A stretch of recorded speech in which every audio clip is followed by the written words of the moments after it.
Howdy. Welcome back to Dion Talk. Some people are so broke, all they have is money. This will be a nice short live stream that only lasts as long as the questions do. If you've seen the quote before, you're probably curious why I didn't say some people are so poor, all they have is money, which is the quote from Bob Marley, and somebody else gets credit for it too. But when we think of poor, most of us think of conditions we can't control. When we think of broke, hopefully, we think temporary. Broke, other people will say poor is a mindset, broke is temporary.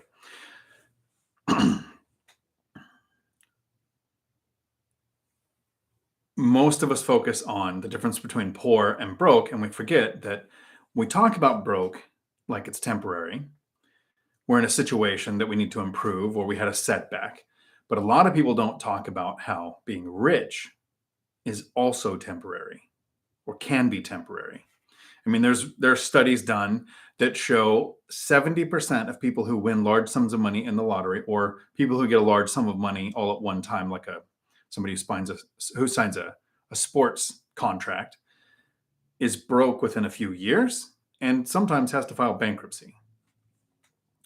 So when it comes to the statement, some people are so broke, all they have is money, is even if you're rich, you can end up broke.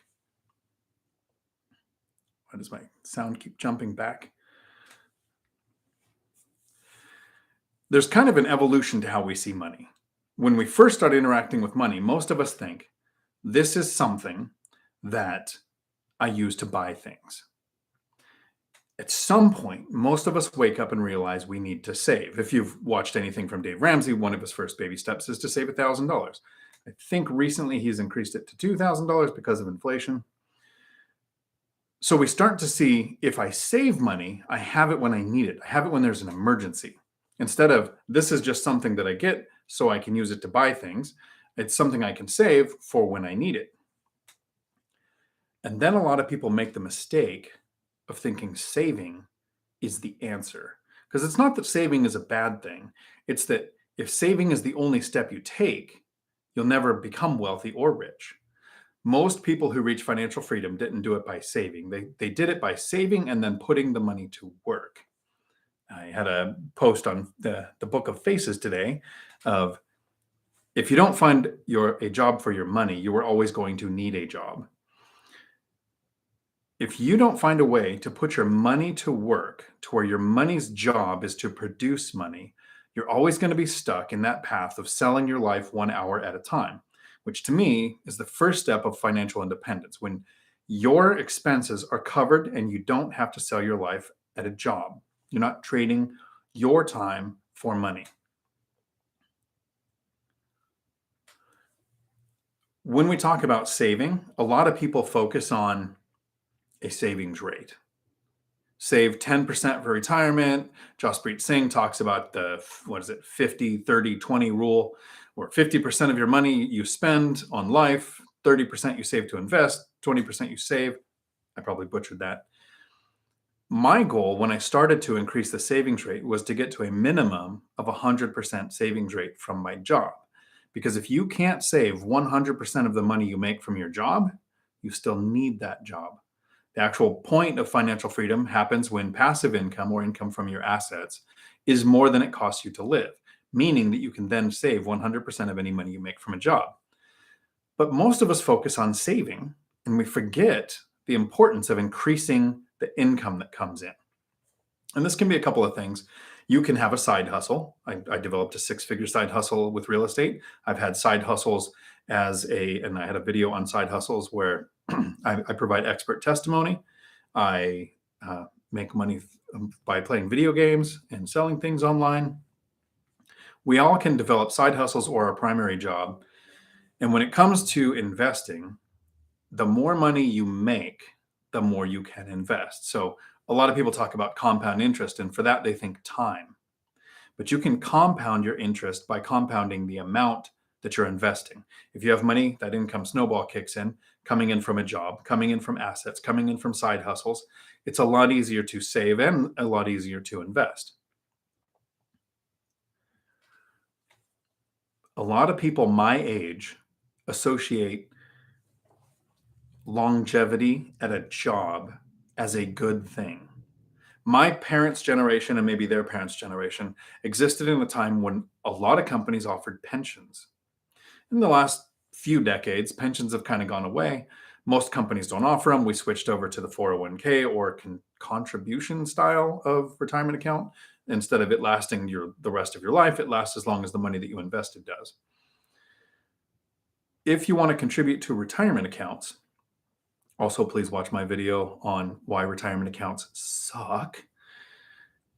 Some companies required years of time for you to be fully vested in the amount that you contributed and the amount that they matched so that you could have 100% of that. So we think that the longer you stay at a company, because a lot of companies have cost of living increases where every year or every significant change, you might get a promotion, you're going to get a raise. So we're talking about some people are so broke, all they have is money. We focus on saving a bit too much instead of increasing our income. And in the last 2 years, we have seen record wage inflation. And this kind of triggers a few people. So, trigger warning. When I say things like we are seeing record wage inflation, a lot of people who are living off of the old mindset of I want to be in a career and stay in this career for a long time because my company will reward my longevity. The longer I work for this company, the more they value me. So you get those cost of living raises. If you're living off of that mindset, you're probably going to experience a 3 to 7% cost of living increase. With inflation, if you're getting less than 6%, you're actually kind of falling behind.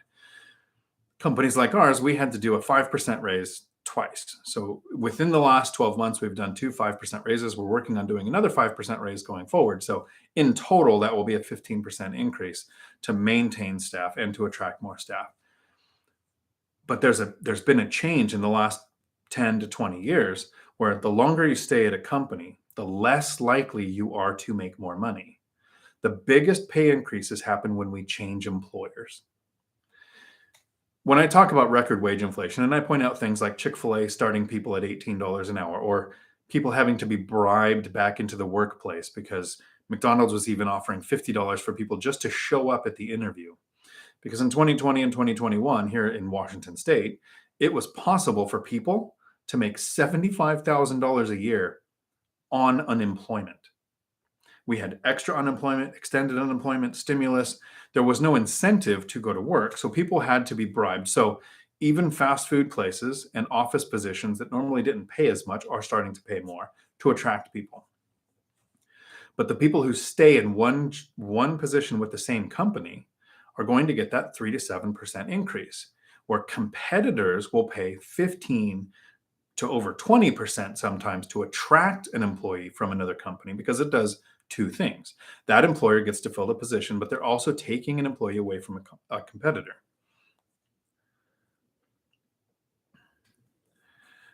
If you're watching my channel, the mindset shouldn't be, hopefully, I want to work at a company for at least 20 years to have money in a retirement account.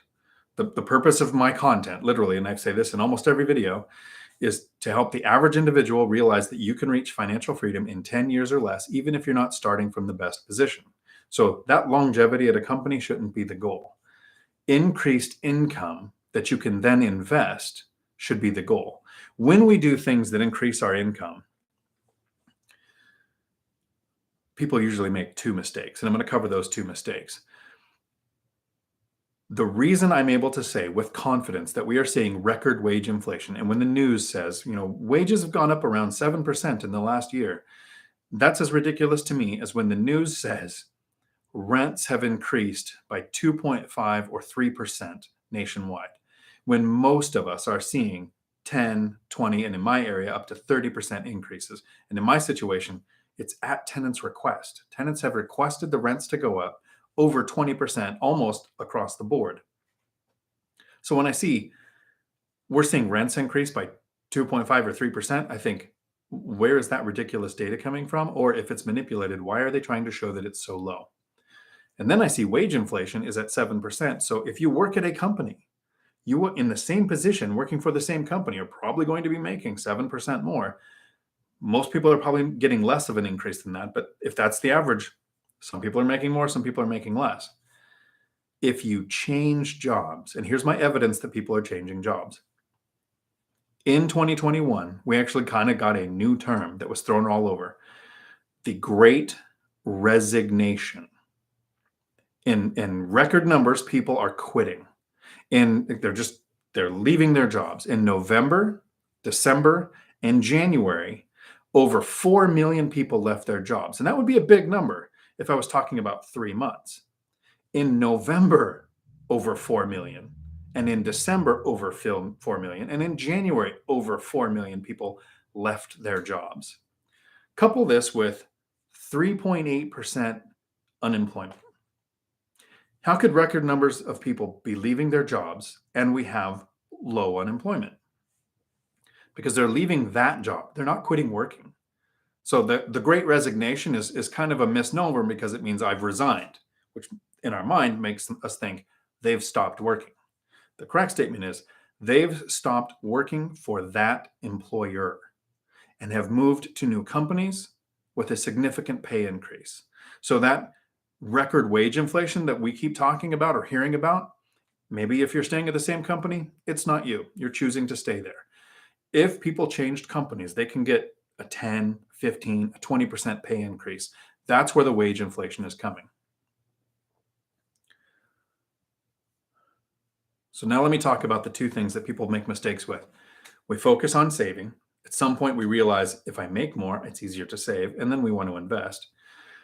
But the first thing they do when they start making more money, we've increased our income, we've developed that side hustle. As we increase our spending, we think, I shouldn't be driving a 15-year-old car if I have a management position at my company. I deserve a better vacation because I've been working so hard. I'm going to get into a bigger house. All of the things that we call life creep happen when you start to make money. But remember, the goal with making more money wasn't to improve life right away. It was to be able to save and invest easier. The second thing that people do is they focus on saving. I've got more money coming in. I've changed companies. I've developed this side hustle. I've purchased assets that produce cash flow, and they just save. You can't save your way to financial freedom.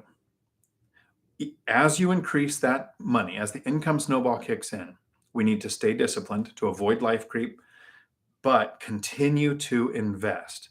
One of the biggest mistakes I hear people talk about is they say something like, once I'm rich, then I will invest. I know several people doing that right now, like actual people I know day to day in life that are saying, when I make more money or when I have more money, then I'll start investing. Pretty much guaranteeing that that person is never going to have or make more money because we don't get rich to invest. We invest, and that's how we become rich or wealthy.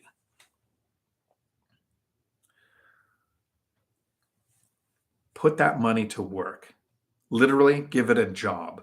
Think of your money like little soldiers, and you send your soldiers out on missions, and that mission is to come back with more soldiers. When your money is doing that, you will eventually get to the point, and I believe it's in 10 years or less, to where you don't have to sell your life 1 hour at a time to get money. Your money will produce money. I have about 200 videos. I should probably check. I have about 200 videos on my channel where I talk about the methods that I used to reach financial freedom, where I saved money, I earned more money, I put that money to work so that I don't have to work. Since 2018, so a little over 4 years now, I haven't had to work. Actually, I probably couldn't put it into words, especially in an unedited video. The amount of mental peace that comes from knowing I work because I love my job and not that I work because I need the money.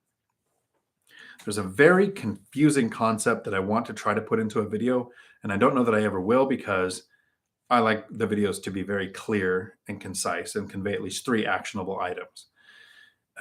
But at some point, we learn to save, we save to invest, we work to make more money so we can save and invest more. But at some point, when we reach financial freedom, we don't need to work And we don't need to save, and we don't need to invest. I'm trying to think of what that video would be like, where passive cash flow right now from a rental property portfolio of 16 units, and I am absolutely transparent, share my numbers. I've just been featured in Business Insider. The first article was uh, basically the chronology of how to acquire rental properties while you're a single parent working full time. And then they just today released an article on the binder strategy, which is one of my favorite strategies because I think it really helps the investor and it helps the tenants. So I'm very transparent when it comes to my numbers. But I spend around $3,000 a month. I'm house hacking, so I'm living for free. I like to buy vehicles all cash, so I don't want a vehicle payment. I'm saving for the next vehicle that I'm going to purchase, but still it's going into an account to purchase it for cash. But the rental profit is a bit over $13,000 a month.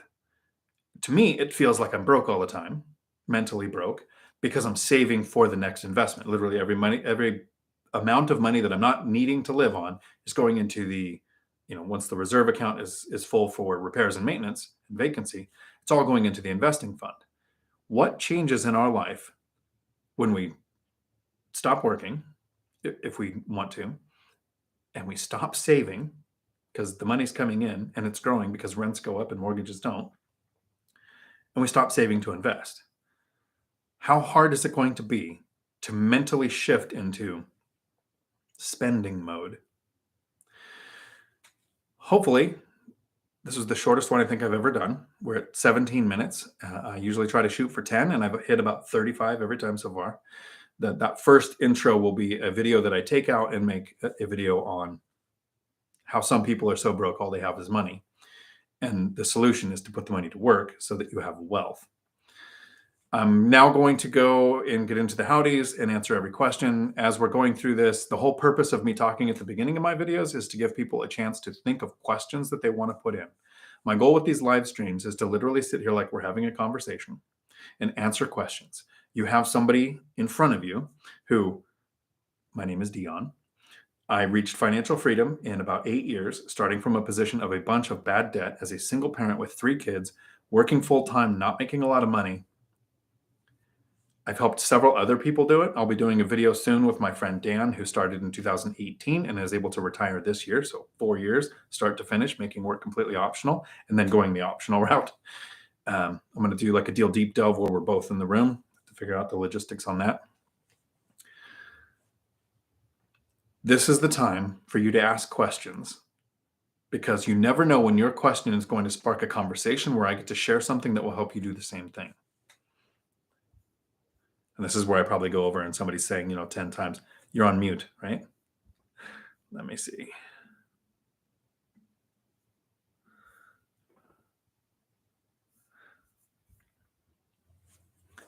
Howdy, John, Texas. What app do you use to run a potential candidate's credit score?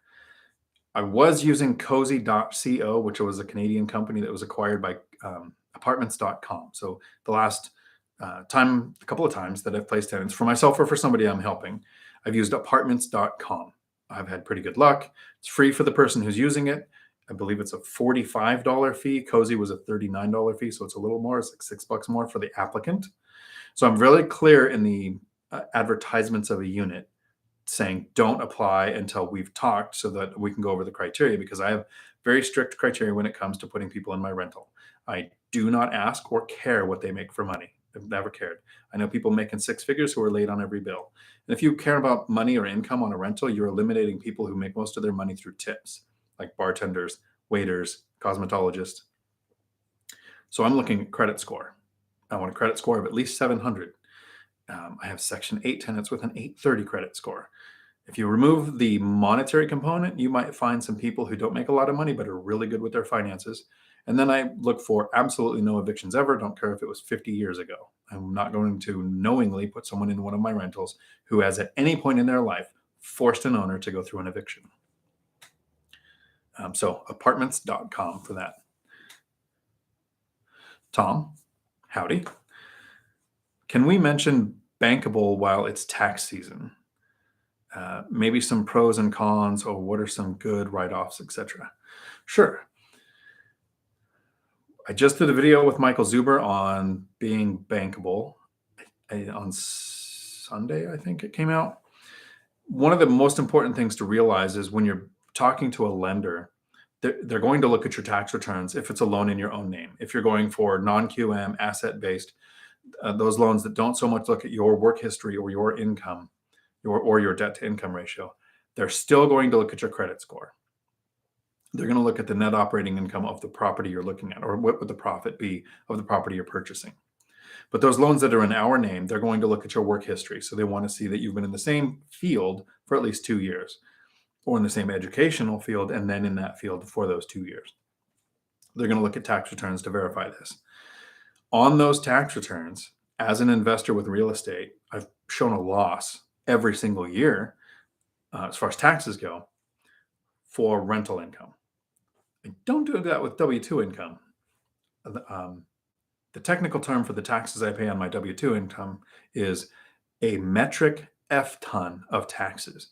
I'm not a real estate professional, so I don't do cost segregation. So I literally pay the highest income tax possible on my earned income. But on my rental profit, which last year was 6 figures, the year before that was 6 figures, the year before that it was not, I've still never paid a penny in rental income tax because of things like depreciation and write-offs. When it comes to depreciation, if you ever sell a property, the IRS is going to assume that you used all depreciation available since the time you've had the property. So there is no benefit to not taking depreciation. It's not like if I don't take the depreciation and I show that I'm making money and I have to pay taxes on it, I look more bankable. Because when you go in to qualify for a loan, the lender takes out the depreciation. So it doesn't look like you're taking that loss. Depreciation is an amazing thing. Here's the 10-second video on that.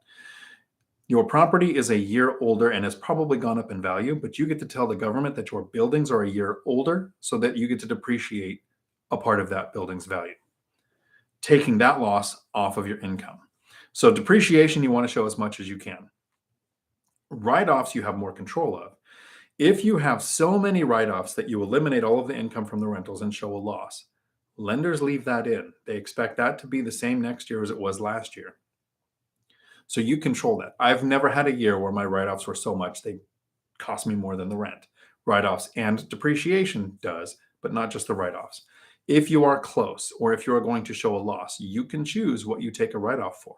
So make sure you tell your tax professional that you want to be bankable and that you don't care about the depreciation, but with your write-offs, you want to be careful so to where you either break even or don't show too much of a loss from write-offs.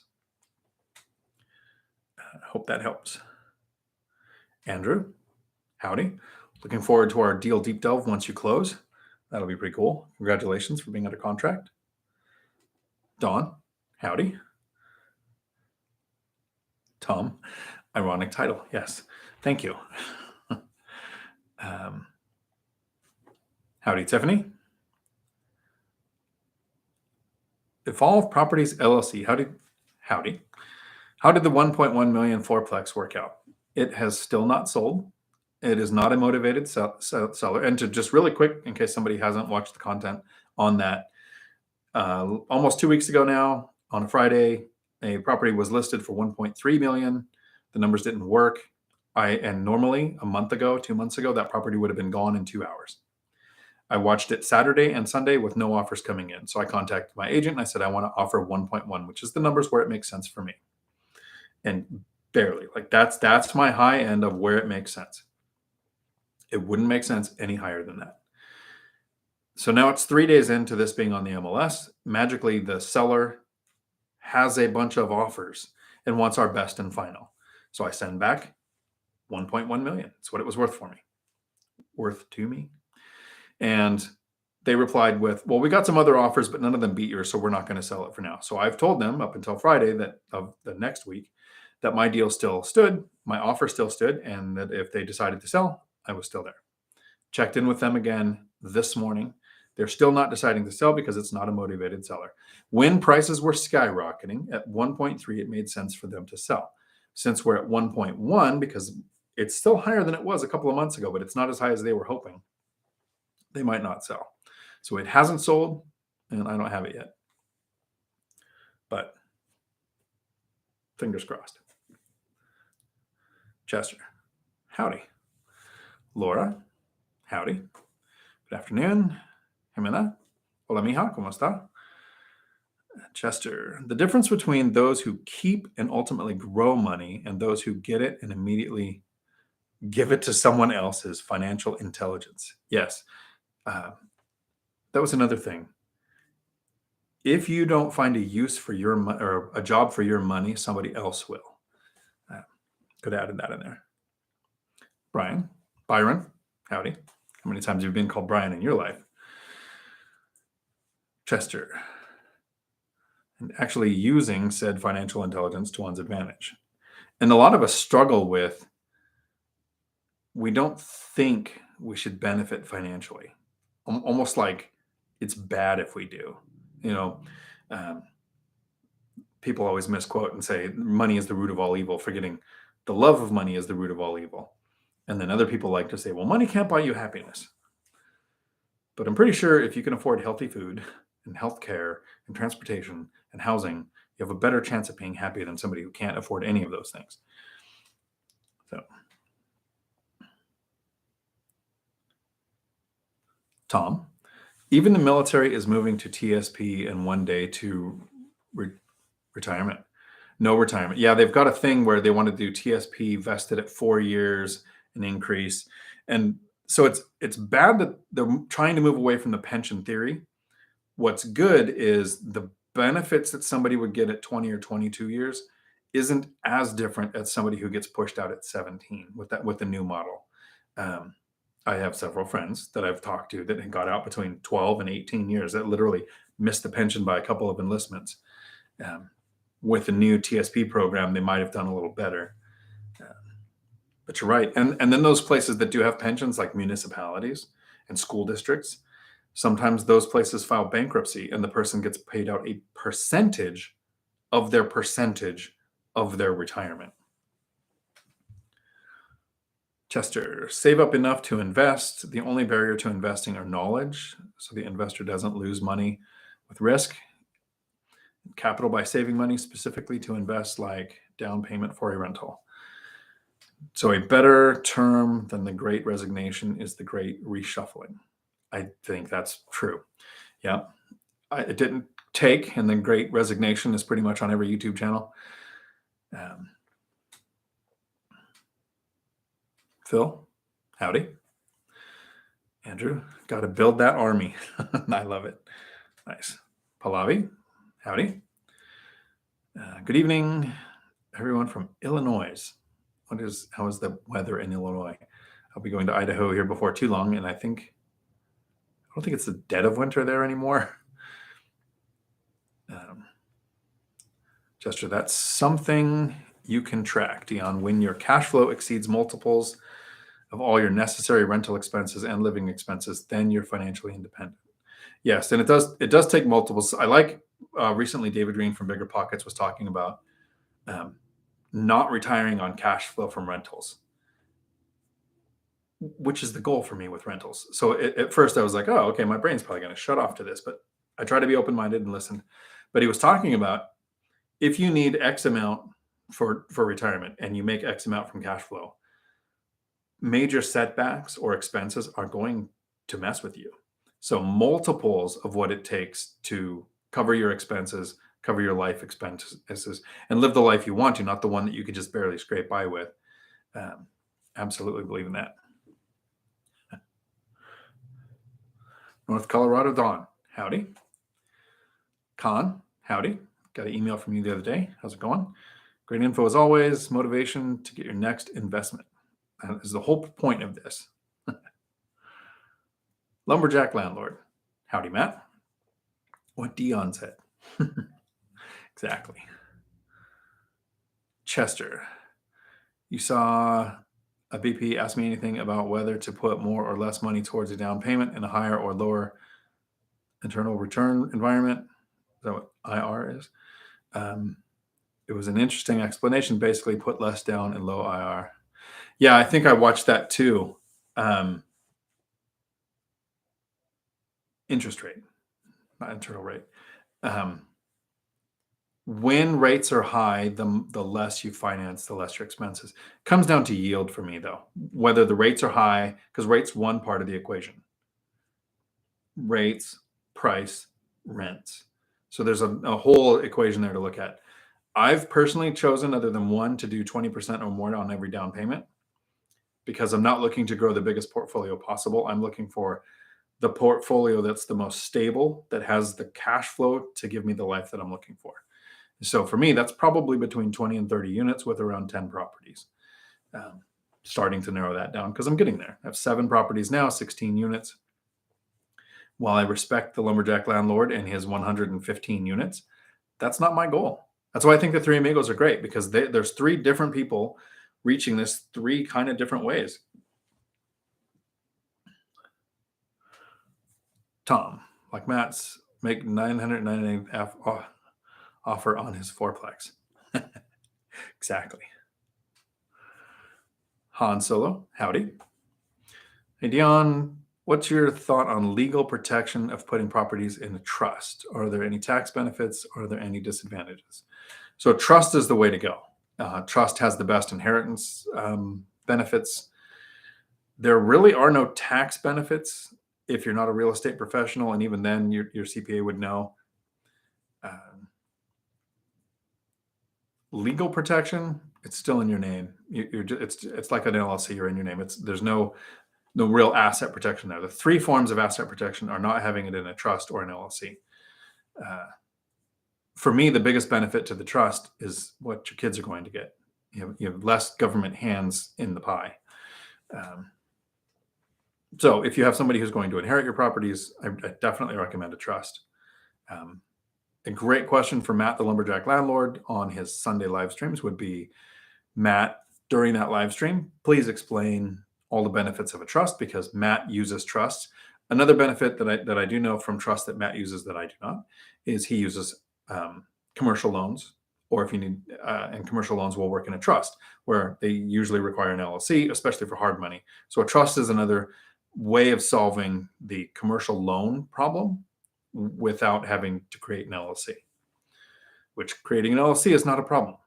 I just don't like LLCs if it is the thing that stops you from taking action. That newer investor who's thinking, I have to have an LLC before I start, so I'm not going to start.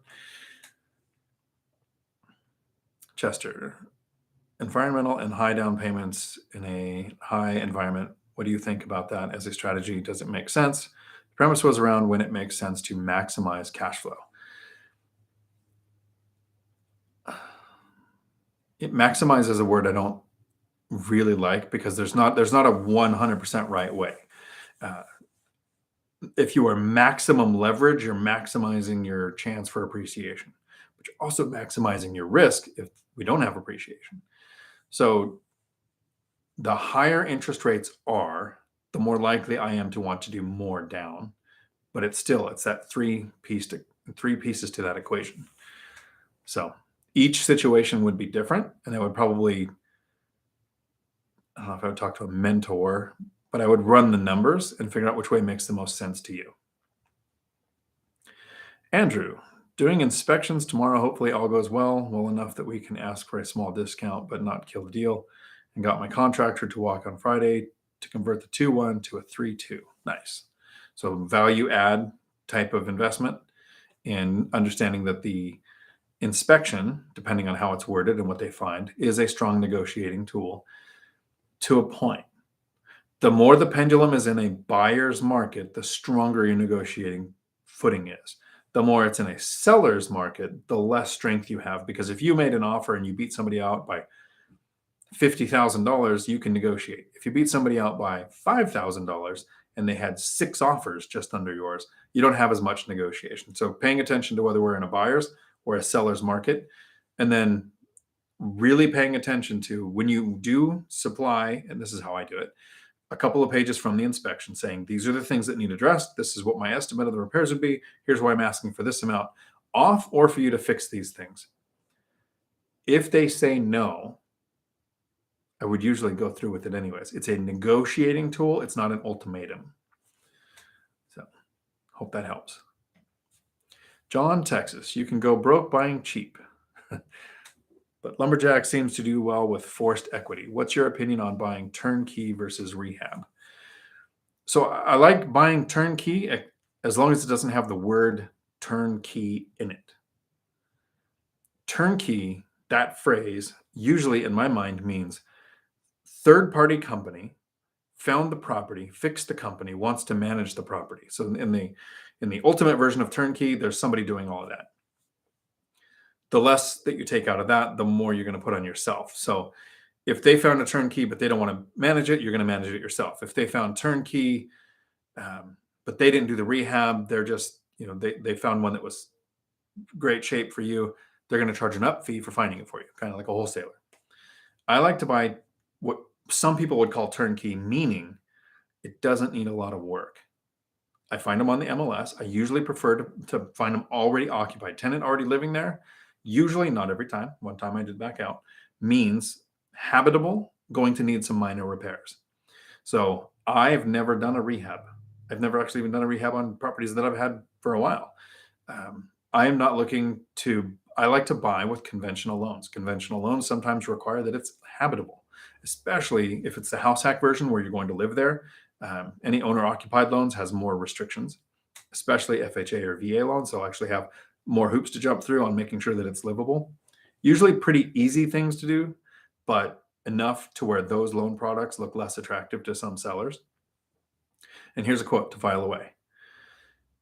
When you have a loan product that no one wants, you're going to have to find the properties that no one wants.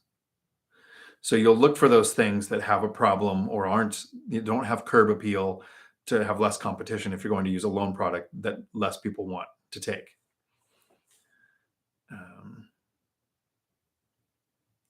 So I don't want to buy that needs a rehab. I do have a search set up for a BRRRR, but this is a method that I don't suggest starting with. This is something, it's an advanced strategy with a lot of points where a person can mess up. So it's totally possible to do a BRRRR as your first deal and be just fine.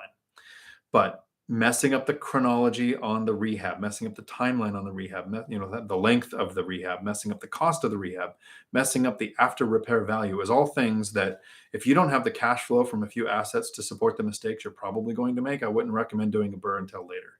So 10 years in, 7 properties, 16 units. I'm now, for the last 6 months or so, searching for a BRRRR property. So I will do a rehab someday, but not today. Haven't had one pop up yet that made sense. And the few that I did find, other investors liked more than I did. So somewhere in the middle, not using a turnkey company and not doing a full rehab. I think the most I've ever spent on a property once I've taken ownership is a couple $1,000s, except one property I knew I was doing a roof, which to me isn't really a rehab. It's a few estimates and then one contractor for like a day. So that's not as much as a rehab, even though it has the cost that you can get from a rehab. I knew that one going in though. John, Texas. Also, what car are you saving for? About a year or two ago, I was saving for the Tesla pickup. And then they changed the model to look like a jacked up Subaru. Blech. So I'm not getting that now. I'm going to be your average millionaire from the book, The Millionaire Next Door. I'm saving the money for a 2 or 3 year old F-150 when I'm ready to buy it. And it could be 5 years from now, 10 years from now. I don't know. That'll be the next vehicle. I want to be able to haul a washer and a dryer and a refrigerator or a dishwasher. I want 4 doors for enough interior space. And the beautiful thing about being financially independent is fuel prices, when it's $2 a gallon or $30 a gallon, I'm not going to care. So, yep. So I think I saw something in Washington State by 35, we're supposed to be 100% electric vehicles here. So I don't know how that's going to hold up.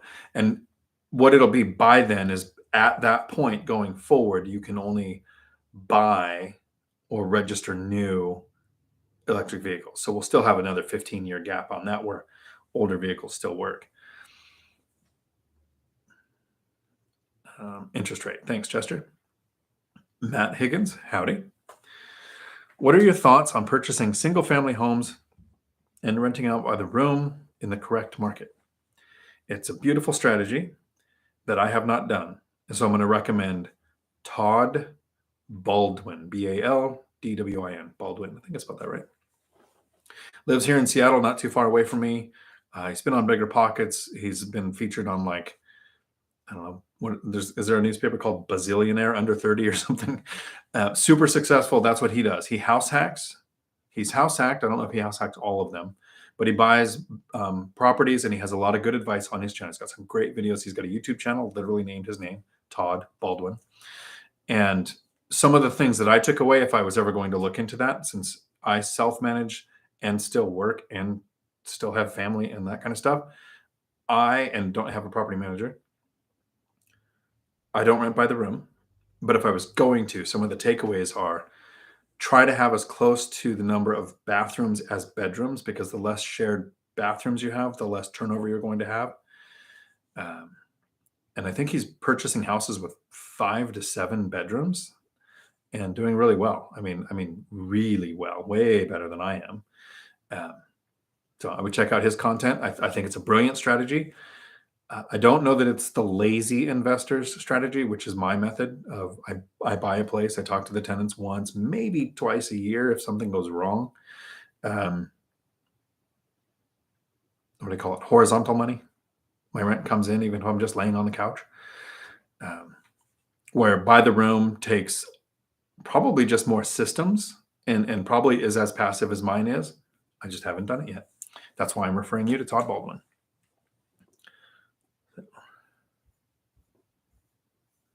Okay. And then you nailed it with correct market. Probably more urban. You probably have the best luck next to a college or a hospital for the traveling nurses. But check the traveling nurses registrar. There's a website that I should probably make a link for.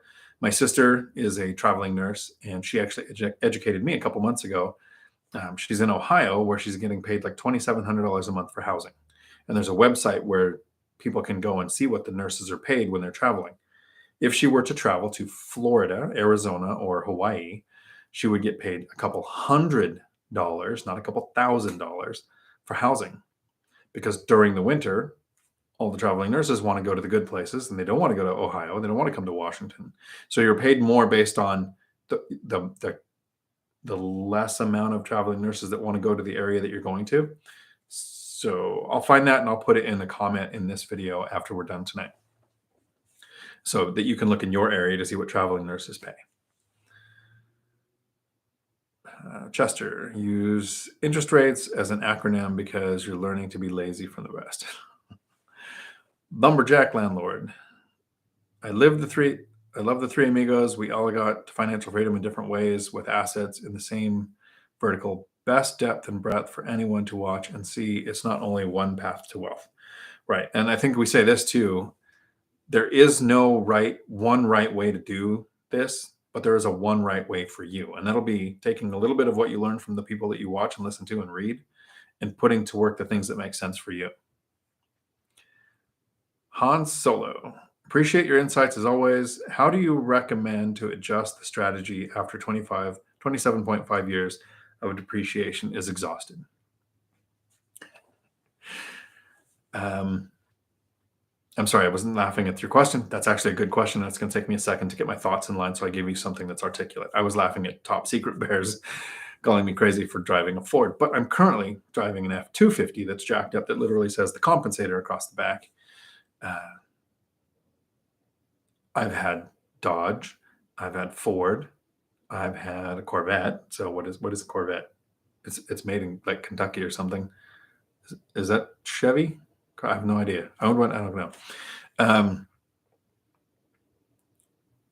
know. There's something wrong with Chevy trucks. Listen to them start. It sounds like the starter's being tortured. And so Fords are just more common. So easier to get parts several years down the road.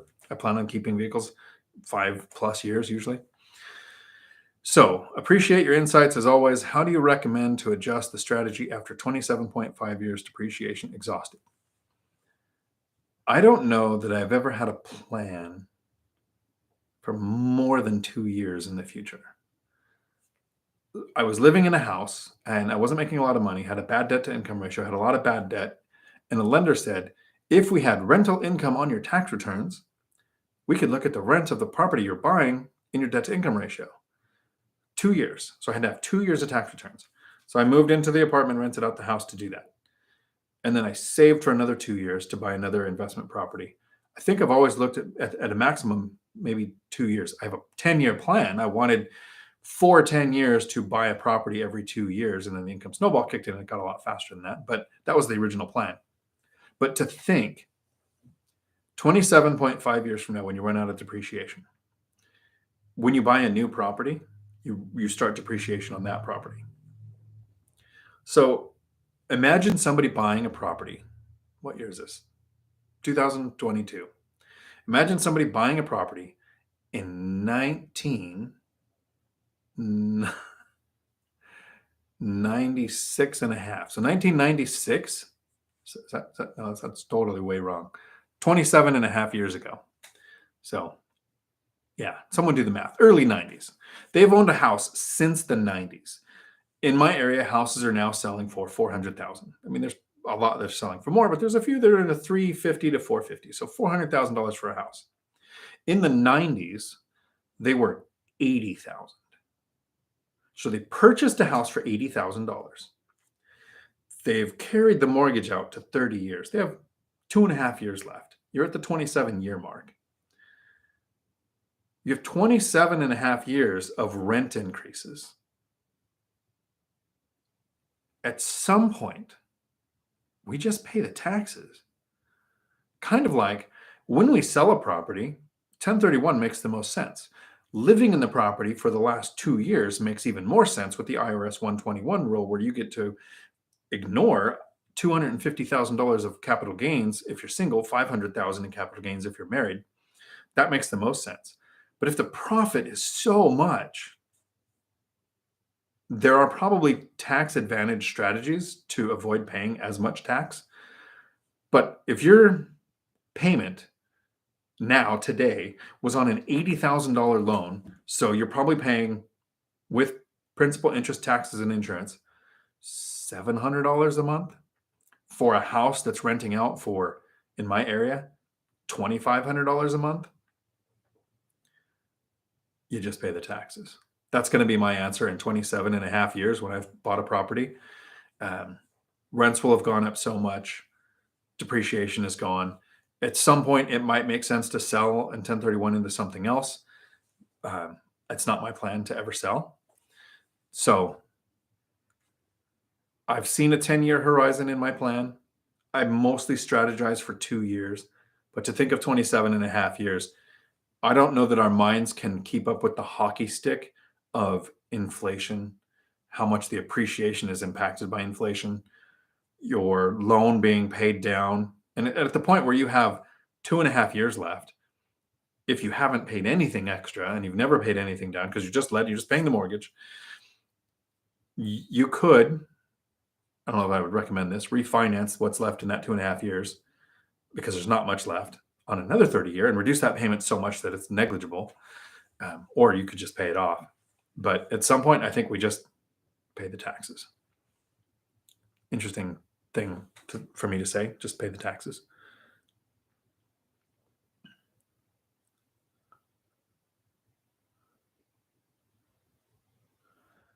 And then I lost where I was at.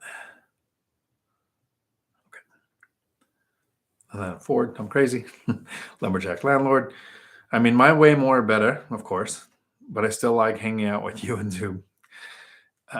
Is it more better? You have 115 units. So if you're definitely way more wealthy.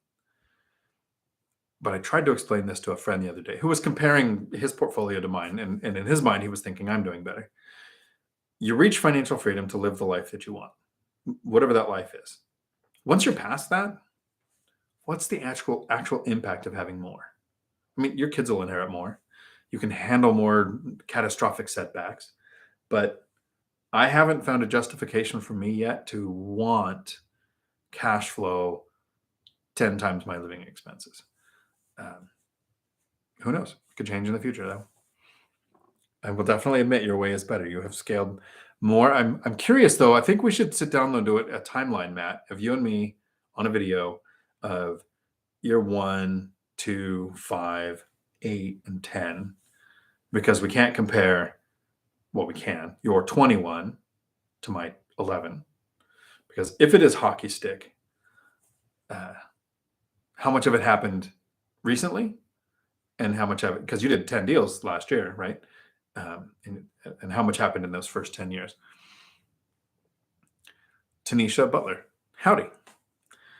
I'm planning on buying your first duplex to house hack. I'll eventually move after a year or two. If you only can garner 100 cash flow per door, would you even bother? What is your minimum? Thank you. So I don't know that I actually have a minimum, although that's because I live in an expensive market and I put down a down payment of 20 to 25%. If I was in an inexpensive market, because I go off the yield. If I invest $10,000 to buy a property, I want that property to generate $1,000 a year in profit. So if you use a VA loan and you move in for no money and you make $1 a year, that's not a deal I would pursue. It's not worth the time, effort, and energy to manage a property and a tenant or a property manager in the property for $1. So my average yield with my duplexes wasn't something I was shooting at as far as cash flow per door. Turns out the average is about 630 per door, putting down a down payment in an expensive market. And I've only house hacked twice, 2 out of 7. I think $100 cash flow per door would be a good mental minimum. And I am making a video that is coming out, should come out Thursday. I think I've said that twice now in 2 live streams, but I keep finding better videos to make, or different videos. Expenses do not impact cash flow. So if you're making $100 per door, some people, when we're a new investor, will say something like, if I have to replace a water heater and it costs me $1,000, that means I lost 10 months of cash flow. And that's not how that works. Part of your gross rents should be set aside for CapEx, repairs, and maintenance. When you have a problem like a water heater, that's the money that pays for that, not the cash flow. 100, I think, per door would be a good minimum, but it's not the target I would shoot for. I would learn what the area market average is for the yield. So if the area market average, if most of the properties you look at that are good deals, not the bad deals, but are good deals, would get you 3 to 5% as a cash on cash return, I would look for the 7s. In my area, it's been 7s and 8s, so I look for 10s and watch it, because it could shift. In 2 months, it might be 5 is normal or the average, and then I'm going to shoot for a 7 or an 8. Or it could go to 15, and now I'm looking for 18s. So learn the area average, which should take 60 to 90 days, and then look for the ones that are better. So if $100 per door would be a kind of a minimum, what is the yield based on the cost to acquire the property? How much is your cash on cash return? And how does that compare to the area average? Carrie, howdy. Do you ever take a video after cleaning a unit and before a new tenant comes in for more proof of condition? Have I done that? No. I tell tenants that we should take a video, that they should take a video to protect them. I have pictures from the listing. I usually use current pictures. I don't use ones from the last time it was turned over. But a video is a good thing. I would speak clearly, have something in the video that shows the date. I mean, you have the metadata in the video that would be able to use the date too, depending on your phone. It's not a bad idea. I used to do it. I haven't done it in a while because it seems like rental car companies just don't care. But I travel a lot for work, and I grab a rental car. I'll take a video around the car as I take it out. Just paranoia, pretty much. I've never had to use one. So I could see doing that on a rental between tenants. Yes, Chevy Corvette. I don't know why I didn't know that. One of my favorite short stories I always heard was, the person sees the person in the Corvette and looks at the Corvette and they say, why would you buy the Corvette? Do you know how much money you spent on that car? Do you know how many families could have been helped and how much you could have helped people with the money that you spent on that expensive car? And the Corvette owner says, well, yes, that's why I knew it was built in Kentucky. Hopefully I'm right because I don't remember everything. He said, I'm helping the people who made the windows, and I'm helping the people who made the tires, and I'm helping the people who built it together. I'm helping the people who transported it. I'm helping the people who sold it. Like, that's what the money went to. I probably butchered that story in 10 different ways, but it's one of my favorite stories. You love your chest truck. Nice. North Colorado Dawn, you have a 250 diesel. I haven't had really good luck with my Dodges. Yeah. So my favorite, most comfortable truck was a Toyota Tundra, but it had a tiny fuel tank. So hopefully they fixed that in the last couple of years. I didn't like having how often you had to fuel up for that. Lumberjack landlord. Chevy, okay, now you're just watching your Chevy truck. Too many frescoes for you. Typing is horrible. Yeah, your Chevy truck. Yeah, my brother has always had Chevy trucks too. I can't get my head around how the starter sounds. I'm probably going to put that in a video sometime.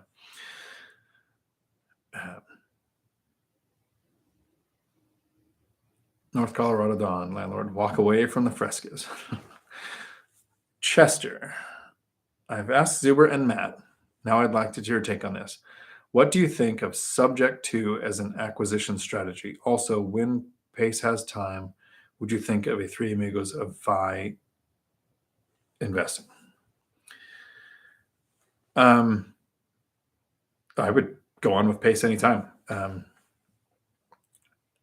That would be great. So I'm trying to think. So subject to as a strategy, I haven't done it. I tried to use it to get rid of a house, but was underwater enough to where I couldn't even find a way to do that.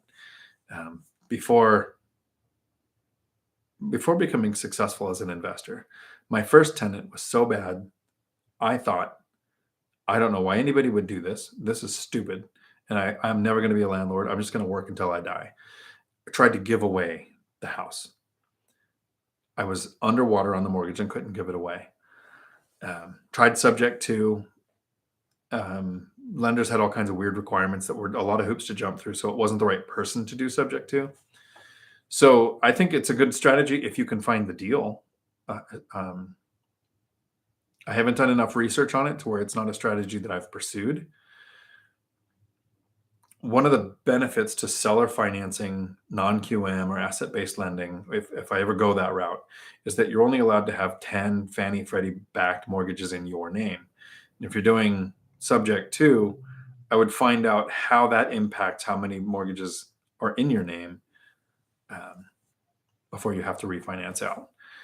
So I think if you can find the deal, it's a great strategy. I haven't done it. I'm definitely happy to get on with Pace. I think he's been pretty busy recently with the show and everything.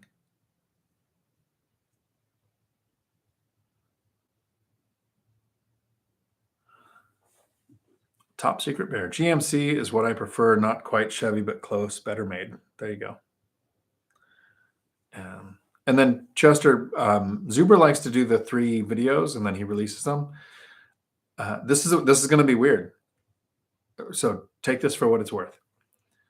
I don't want too much content on my channel.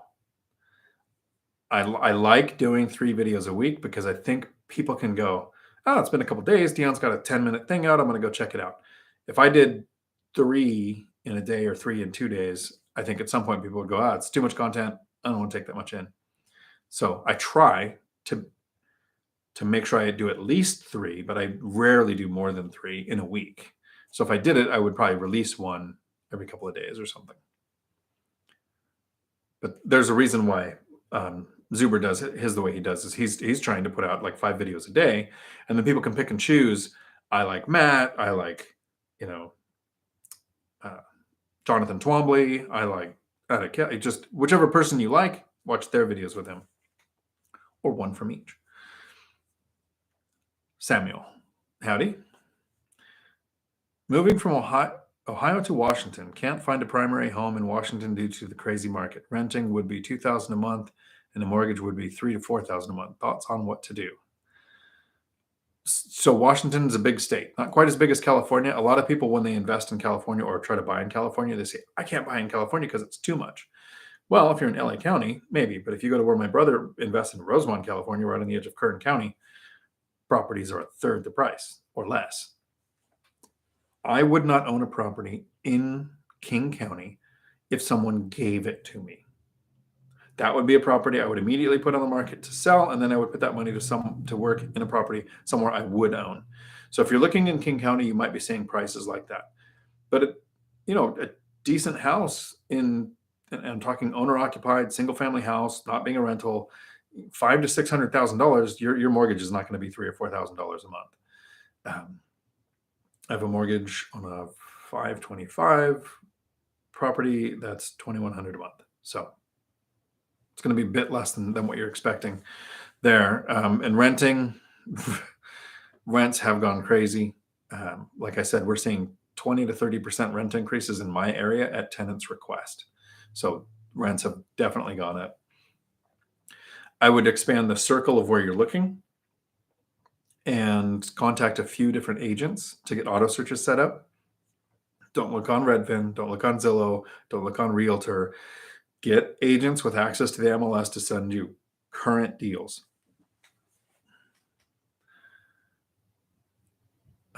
Maybe you could tell me what part of Washington you're going to too, because there's Eastern and Western, which are very different. And then there's inside King County, which is the void of hell that you just don't go in.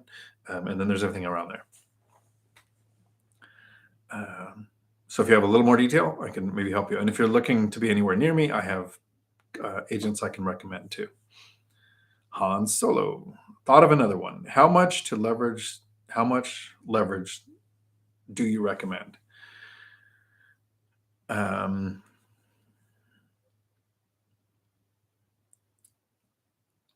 There's a difference between your first year and your 10th year.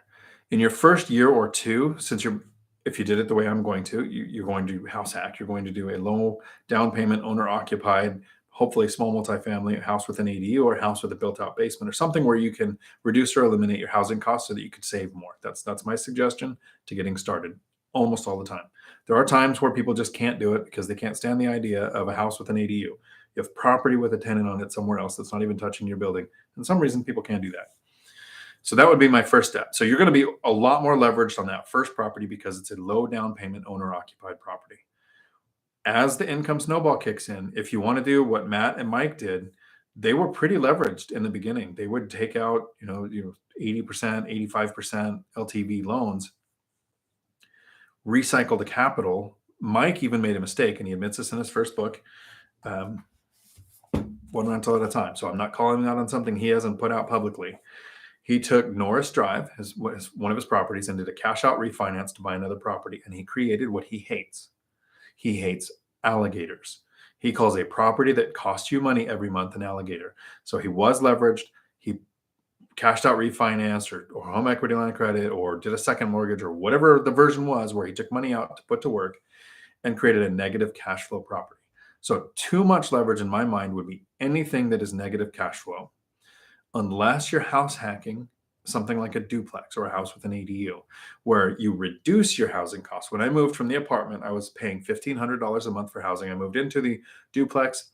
My portion that I was paying was $300 a month, allowing me to add $1,200 to my savings rate.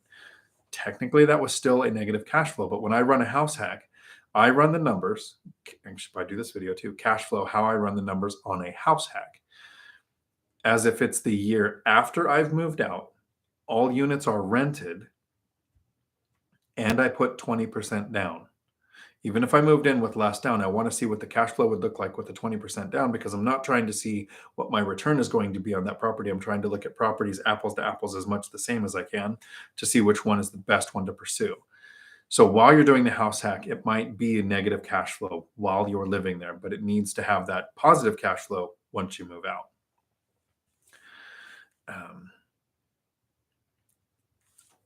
I personally, once you've been investing for a few years, would not be comfortable if I was more than 70% leveraged.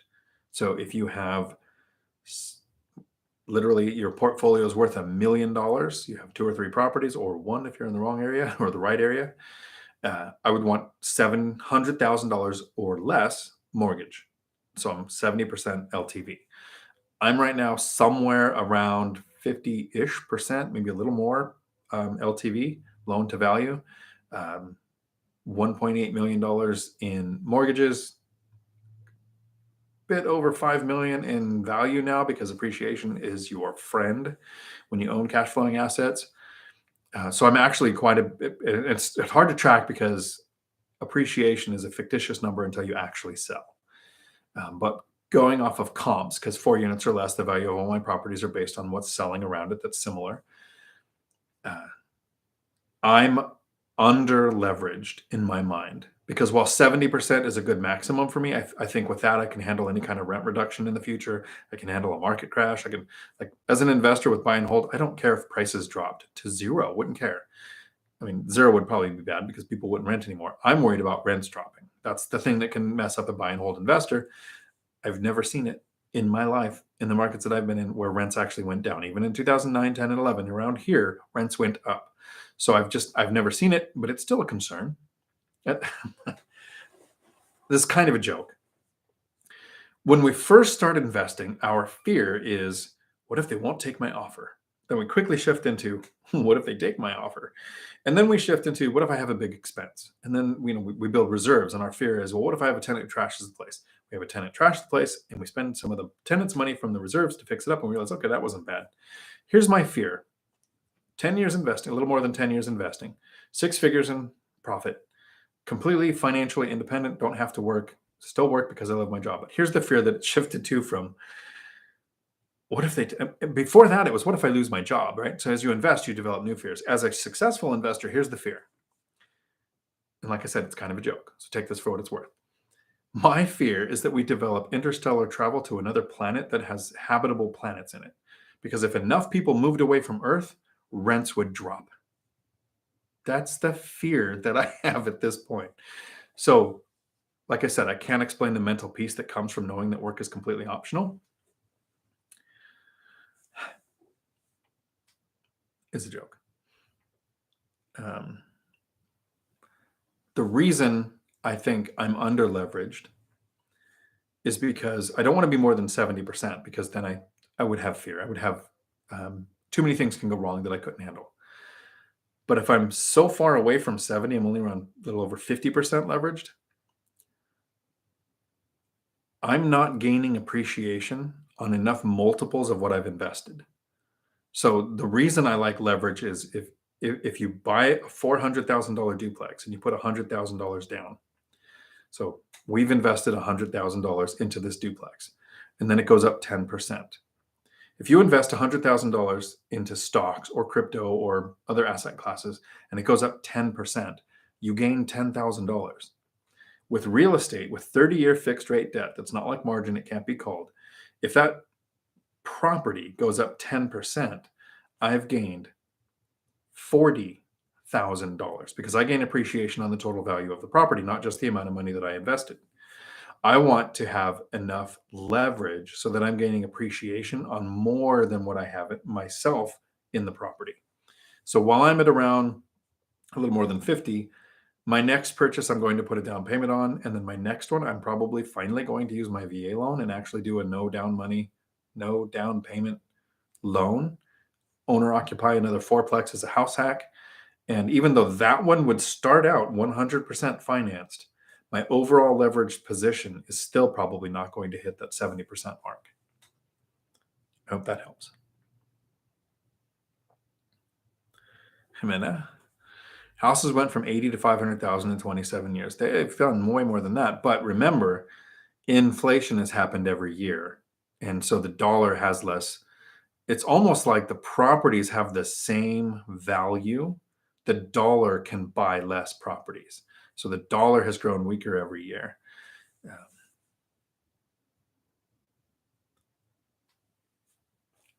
I purchased duplexes in 2018, 15, around there, for 300,000 that are now selling for over 5. So they're almost doubling in 2 or 3 years.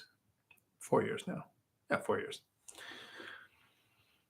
Andrew, Toyota Tundra for you. Yep. Also use some of Pace's strategy. It can work, but you got to know your numbers. Absolutely. Chester, at that point, 115 units is its own business. Lice, Lumberjack, he's killing it. Lumberjack, having more of a pain and it's impossible to have 115 good tenants. And yes, to video, I was smaller than you after 10 years.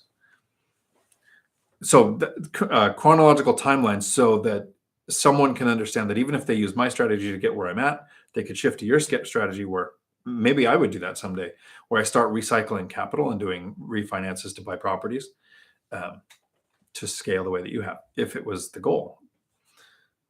North Colorado Dawn, your next Mrs. Dion will change your need for more properties. My next Mrs. Dion hasn't even been born yet. Told my kids that when I'm in my 80s, I'm going to marry an 18-year-old, so she or he, whatever, I don't know what's going to happen in 20 years, can inherit all my properties.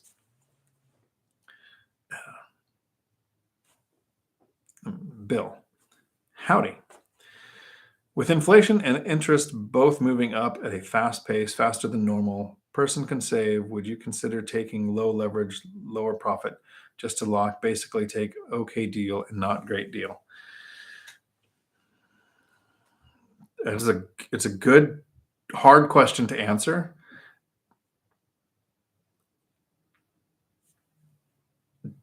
Do you have any consumer debt? Paying off bad debt becomes more important when I can't find good deals. I was able to find great deals, so it made more sense to pay off everything that was like a high interest above 6% on consumer debt. The rest of the money was focused on investing to where I can get the cash flow to pay off the lower bad debt. So depending on where you're at in your story and what your goal is with the size of your current portfolio, I don't know that I would say it's okay to do an okay deal. It depends on what you mean by okay. If the area average in your place is 15% and you can't for the life of you find one that beats 15%, that's an okay deal I would pursue. You're still performing better than the stock market. You're still performing better than most other investments you can do. If area average is 3% and you can't find a 5, but you could find a 3, that would be really hard to make an average deal if it was only a 3% yield. Because we can't count on appreciation. People who thought we could count on appreciation learned a hard lesson when appreciation and principal paydown disappeared in 2009. If you really did the work and you tracked migration trends, you know more people are moving to Arizona and Florida.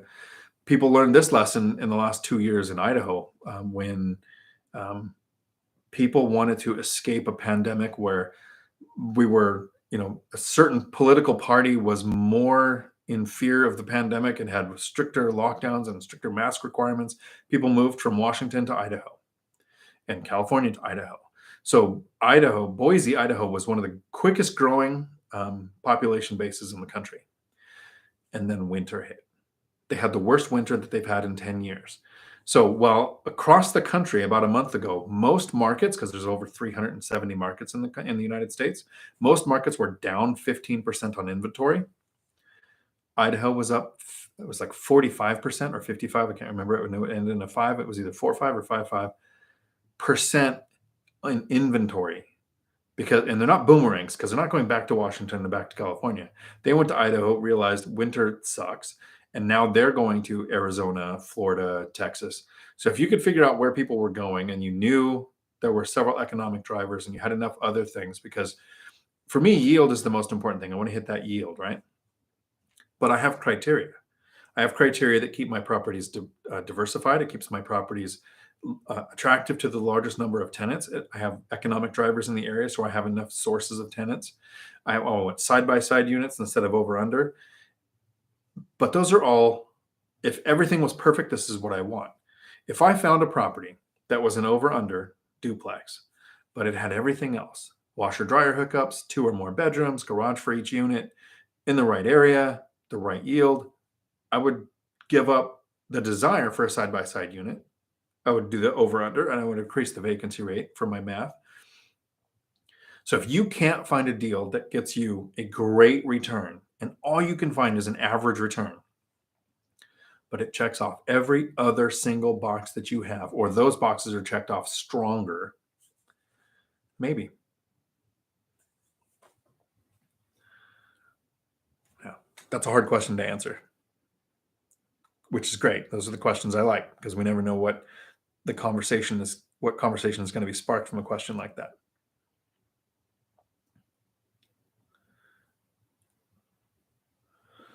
Daniel, howdy. I remember that you used to want to have a Tundra. The new 2022 Tundra looks amazing, especially in orange. I will have to take a look. It's going to be a while till the next vehicle. My F-250 is a 2018. Like I said, I like to keep several years. And at some point, I'll have a vehicle I don't wrap for work, because then you get that bit tax write-off. But what's the fuel tank size on the new Tundra? Did they increase that? That'll be the thing. Tanisha, I'm with you. I don't want to be a real estate mogul. I just want to be able to retire before 60, basic living and travel. I just have to figure out how many properties I need to make that happen. So thank you. I like it when people agree with me, but let's do this together. Reach into your mind and take that part of your mind that thinks you need a number of properties or a cash flow per door. Pull that out, throw it away. Find out what your freedom number is. You have a cash flow. And the easiest way to usually do this, instead of projecting what you think you're going to spend, is you have the data already. Look at the last 6 months to a year. Literally pull down credit card statements, bank statements, and look at how much are you paying for housing? How much did you pay in taxes? What is your food cost? What is your travel and expenses, healthcare? What are those expenses going to be? And if you're looking at healthcare, remember that if you're working right now and you have a W-2, you're probably paying a small portion for your healthcare and your employer is paying the rest. You're going to assume that entire payment, maybe a little more, because you're not in such a large group when you get your insurance. So that's going to be added to that. But figure out what we call a freedom number, the amount of money that you need coming in every month to cover all of your living expenses comfortably too. Not like if you had no streaming service and no internet and you ate top ramen and just the base. I mean, literally I have every streaming service. I want to eat out every day. I don't cook. I raised 3 super picky kids. I am never cooking again in my entire life. A little bitter. Squirrel. So figure out your freedom number and then think, what would it take to get to that number? For some people, it's one property.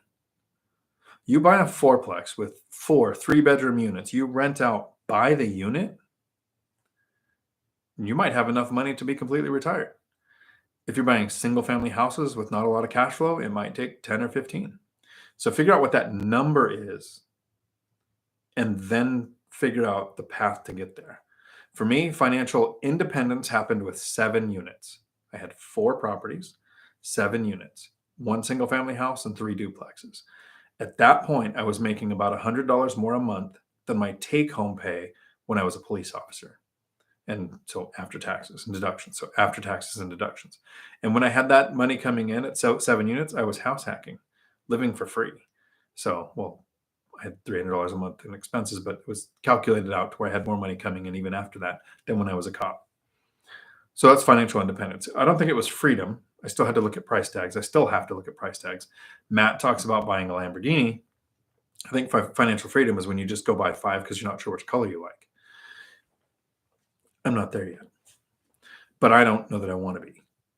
My goal is like you, freedom to travel, freedom to do things.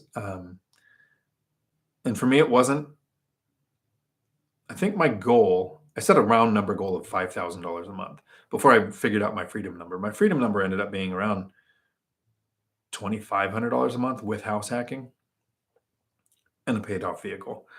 When it hit 5,000, I thought, oh, that's more money to invest. When it hit 10,000 a month, I thought, wow, why am I still working? And it really dawned on me how much I enjoy my job, because when you don't need to work, everything in life becomes more interesting. So Chester, there's a GM plant in Kentucky, you believe? Yep. Biggest thing to re-emphasize, the compounding effect is the 8th wonder of the world, Albert Einstein. Supposedly. I like how you put supposedly, because we must listen to ALOX. because I think they just said that in a video recently of, according to Albert Einstein, it's the eighth wonder of the world, even though there's no proof that he actually said that. So, Han Solo, is it right that each person can have 10 Fannie Freddie loans, so a married couple can have 20 if debt to income works? So yes, and the debt to income is usually not a problem. The thing is, you can only have 10 in your name. So if you're married, you have to put properties in each person's name, not in both. So being married doesn't mean you can now have 20 in your name. You can have 10 and your spouse can have 10, but they're different properties. And your debt to income ratio really becomes less of a problem after the first 2 years. For 2 years, debt to income is a problem for most of us.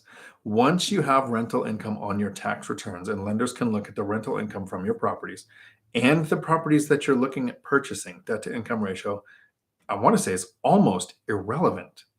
As long as you're buying cash flowing properties and you're pursuing cash flowing properties, it's just those first 2 years to show the lenders that you're a safe bet, to show that you can manage a property, collect rents, pay your taxes, maintain a property. Then my lenders now say, we really don't care how much you borrow. Like, it doesn't matter. As long as you have the down payment for it, you can borrow as much as you want. Like, that lending limit thing just disappears after a few years of tax returns showing that you can do this. Yes, Jester, make a channel and we'll watch it. And then we can have the Four Musketeers, even though I have the D'Artagnan down already. Hindman, howdy. You're in the make ready phase of your first deal. I know I'll get a return on the money I spend, but the frugal part of me hates spending it.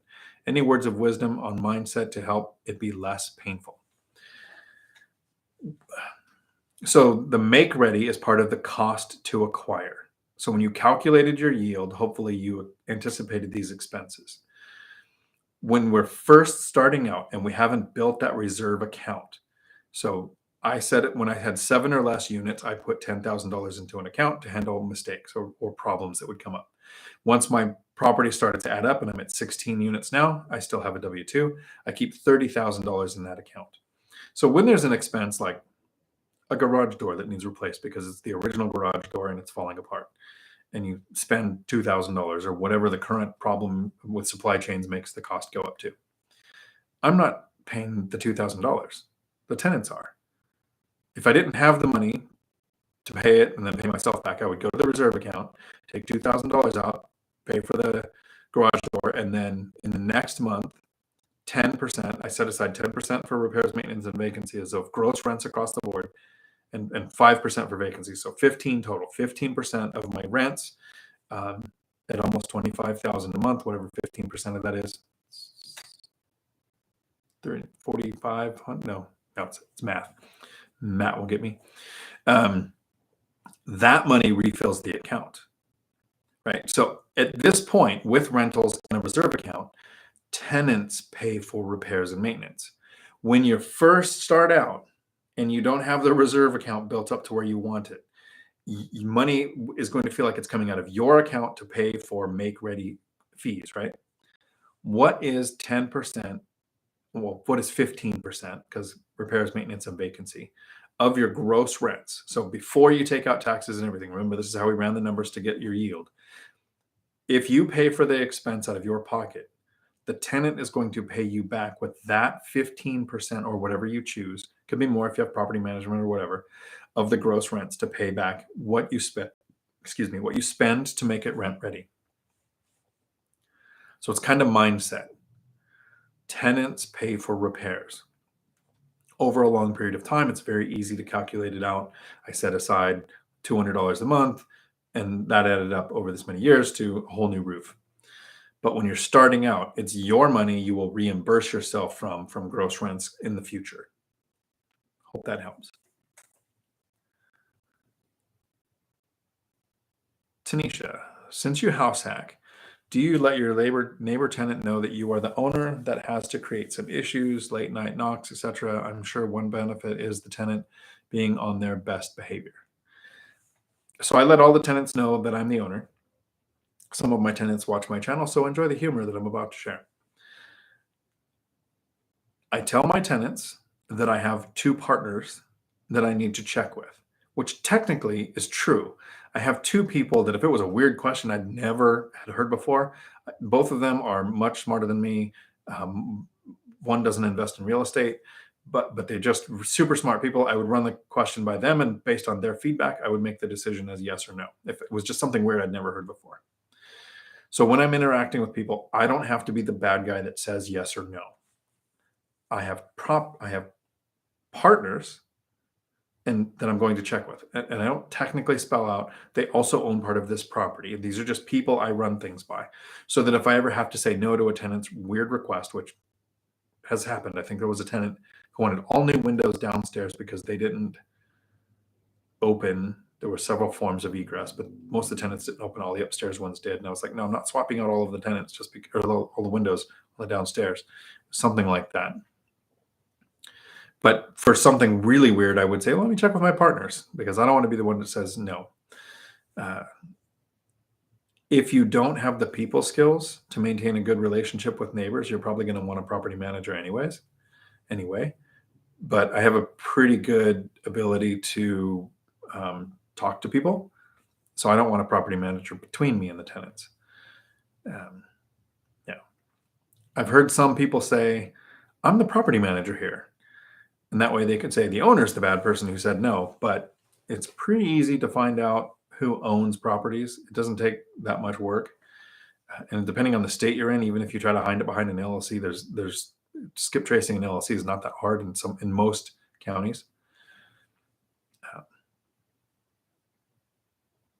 Tenants are usually on their best behavior. One thing I learned early on is I wouldn't want to rent to friends or family early on because if you don't have your systems in place, it's not even that they're going to take advantage of you. It's that you don't have the systems to say no to silly requests or to be taken advantage of, even if it's not intentional. So in the beginning, in the first few years, I wouldn't rent to friends or family. Once I have my systems in place, I rent to friends and family. I have coworkers who rent for me. I have a nephew who rents for me. But here's the lease. Here's the words in the lease. And here's the backbone that says we're sticking to the lease. I've had no problems renting to friends or family after I got my systems in place. So that's the same way with strangers. It's a business transaction. You could at some point be audited, and so you have to make sure you're not doing anything that's considered discrimination, and you have to keep records. So that could be something as small as, look, here, our lease says it's $20 a day for late payments. You're 3 days late, you need to pay. If I let you waive, I can get in trouble because if I let you and then I don't let some other tenant, maybe I'm discriminating. It is in the lease. This is what the deal is. You can be strictly by the lease. So things that you care about, smoking in your units, types of pets, whatever matters to you, make sure it's in writing in the lease. Angel R. Howdy. When you were broke, did you have health insurance? No. Several years I didn't. Overshare of the day. After the Marine Corps, I was homeless with my son. We lived in a bus behind my brother's property. So is that technically homeless? It was a bus. We were living in it. And my ex joined the Navy and disappeared for a decade. But he was a dependent of her in the Navy, even though we were divorced. So he had health care. I didn't get health care for probably 4 years after getting out of the military. Since then, I've had usually jobs. After that, I've always had healthcare through my employer. The longest time I've ever gone without work was after I got laid off from the police department. It took me 9 days to find the next job. I've been working since I was 8. So at some point, I will look forward to not working again. I just don't know that I'll be able to handle it. I have family members who still to this day don't have health care, but they don't have resources. If you don't have resources, I've seen some people get a $12,000 hospital bill, call the hospital and say, I don't have any money, and the hospital forgives it. That doesn't happen if you own several rental properties. So I would definitely have healthcare insurance. I think it's the leading cause of bankruptcy in the United States is healthcare expenses. So it's definitely worth having.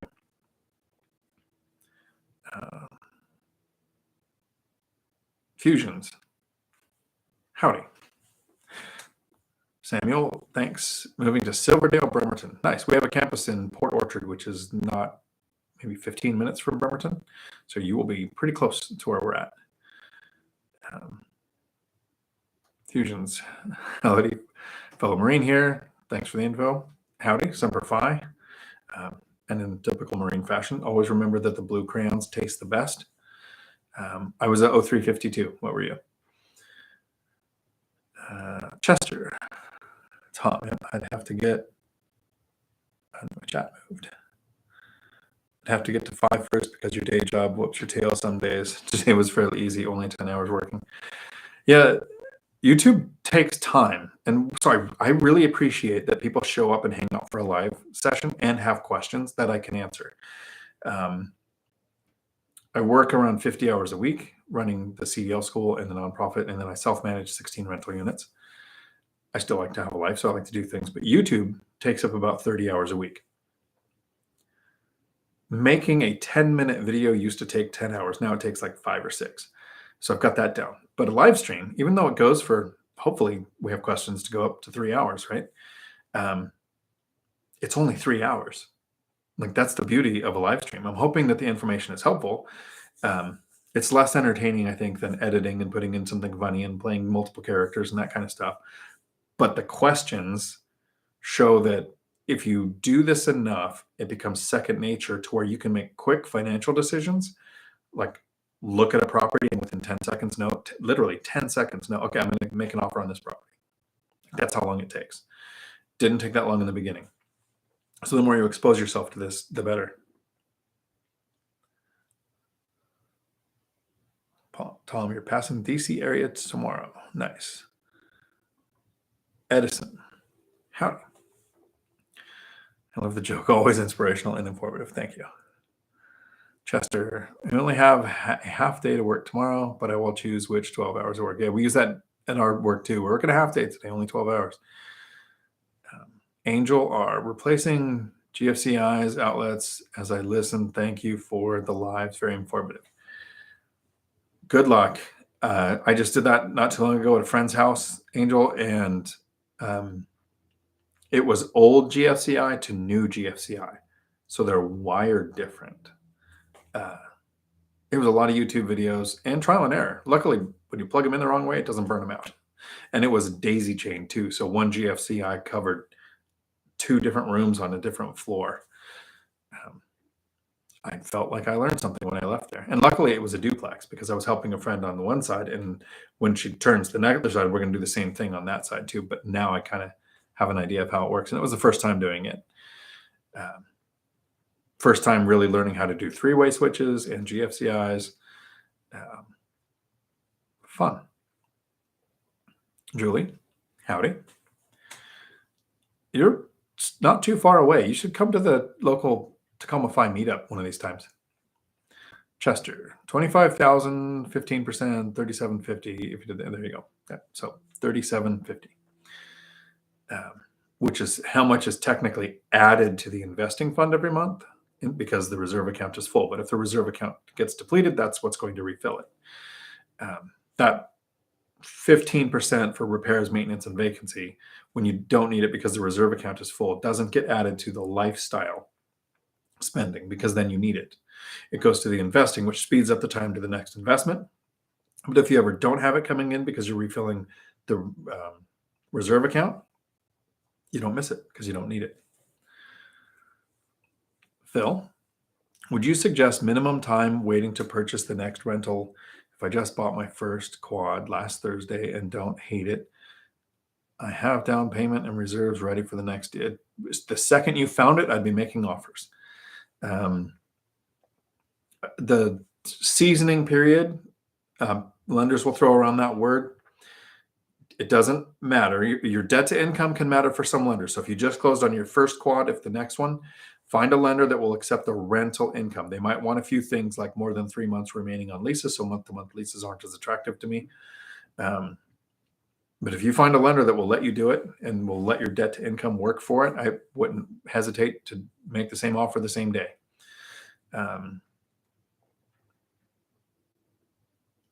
And so hunting for that deal every day, but If you find a great deal, great. If you're not finding a great deal, you keep hunting. So every month passes, you're adding more money to your down payment, closing costs, immediate repairs, and reserves. So you're opening up more and more properties that you can look at. But I'm on board with as soon as you find it, make the offer. So congrats. Heinemann, changing thought process from I'm spending my money to my tenants will pay me back helps. Good, awesome. That is exactly how I look at it. Um, you don't pay for the maintenance and repairs, the tenants do. This is the way I look at it. Like I've never paid taxes as a real estate investor, right? Rental income tax. But my tenants pay tens of thousands, like literally almost 50,000 a year in property taxes. So taxes are still being paid. I'm not paying it. The tenants are.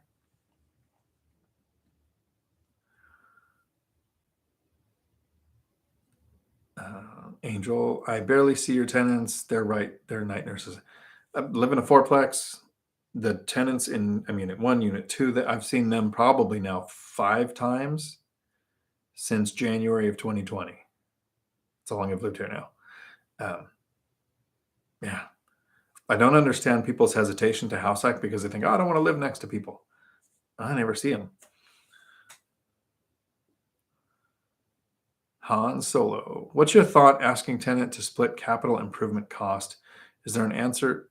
Is their answer a sign if they are considering stay for long term in your experience? I've never asked a tenant to split capital expenses, but I own a business or I run a truck driving school that has several triple net leases at the different campuses. And sometimes we'll go to the owners with an upgrade or an expense that we want to have happen, which is then worked into the rent. So and this is how nuanced and into the nuts and bolts it can get.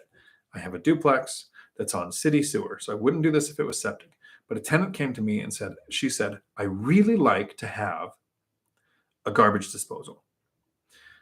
So I have some in some of my units. I have other units that don't have them. I've never had a problem with the garbage disposal.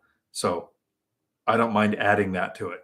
I've had some people say, I don't want a garbage disposal because it's something else that can break. Well, I've never seen one break. I've had the one in my unit where I had to go down and reset it once or twice, but that's it. But I told her, oh, let me get an estimate. So I had my handyman check, and the only problem was that stupid getting the wiring done by an actual electrician because that was an addition of a switch. So that's not the handyman level scope of work. Total of everything was about $400. So I told the tenant, hey, there's some expense with adding this. If you want me to add this, I'm going to add $20 to the rent every month. She goes, great, no problem. So I have the expense of putting in the garbage disposal, about $400, $450 because I did a tip. So the math on the return on investment of 20 times 12 is what's that, $240 a year. It's over a 50% return on my money. Sure. But I didn't want the tenant to pay for half of it immediately. It was better for me to add $20 to the rent for that addition. And that's, like I said, nuts and bolts, nuanced. It could have been a tenant at the fourplex. I put in a shed. Tenant says, hey, you got a shed. I like the extra storage. I said, yeah, it's costing me some money to put in, but I need the storage. How much would you charge me to put in a shed? I said, I don't know. You add $100 a month to your rent. I would do it. Actually, the conversation was the opposite. Tenant said I was looking at storage and it would cost me about $100 a month. How much would you charge me? And I said, well, I would do it for $100 because the shed was $3,300. So $1,200 a month, a year coming in on a $3,300 investment. It's like a 30% ish return on money. Happy tenant, doesn't have to travel to his storage shed, gets to store stuff there. Didn't ask the tenant to pay for it, half of it immediately. I added it to a reoccurring expense going forward, calculating it like a yield. I wouldn't do most returns if it was a 10% return, like when I'm buying a property, because when I buy a property, it's a 10% return is my goal or better, plus appreciation on 4 times what I invested because I'm using leverage, plus principal pay down because the tenant pays off the mortgage and the tax benefits. I'm not going to pay taxes on this income. When I do an investment upgrade, I want the return to be enough to where it's not just cash on cash return of a property. I want it to be more than that. Hope that made sense.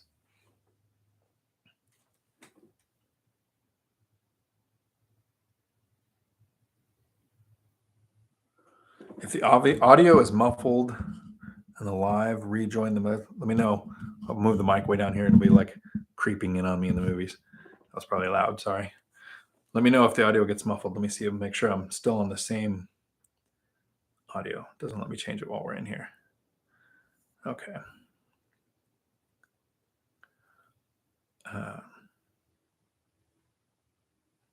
So that was a great question, Hans. Andrew, Dion, once we get our short-term rental up and running, we are going to have to invite you down for a visit. If you like Mexican food or spicy food, be heaven with our restaurants. Where are you at, Andrew? Actually, I don't know if I got any details of it yet. I don't usually look at my phone during a live stream, but no, I don't have it yet.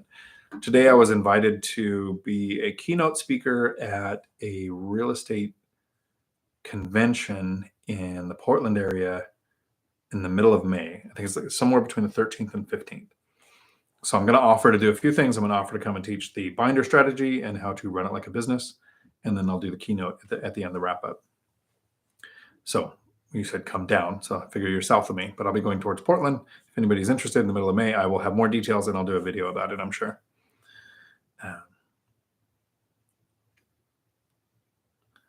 Edison. Howdy. Andrew, can I come too? I love Mexican food. Absolutely. Patty. Hola, ¿cómo estás? Angel R took a message back to make me lose sleep and always wonder what he said. Or what she said. Actually, I've never asked that. It's kind of a name like Dion.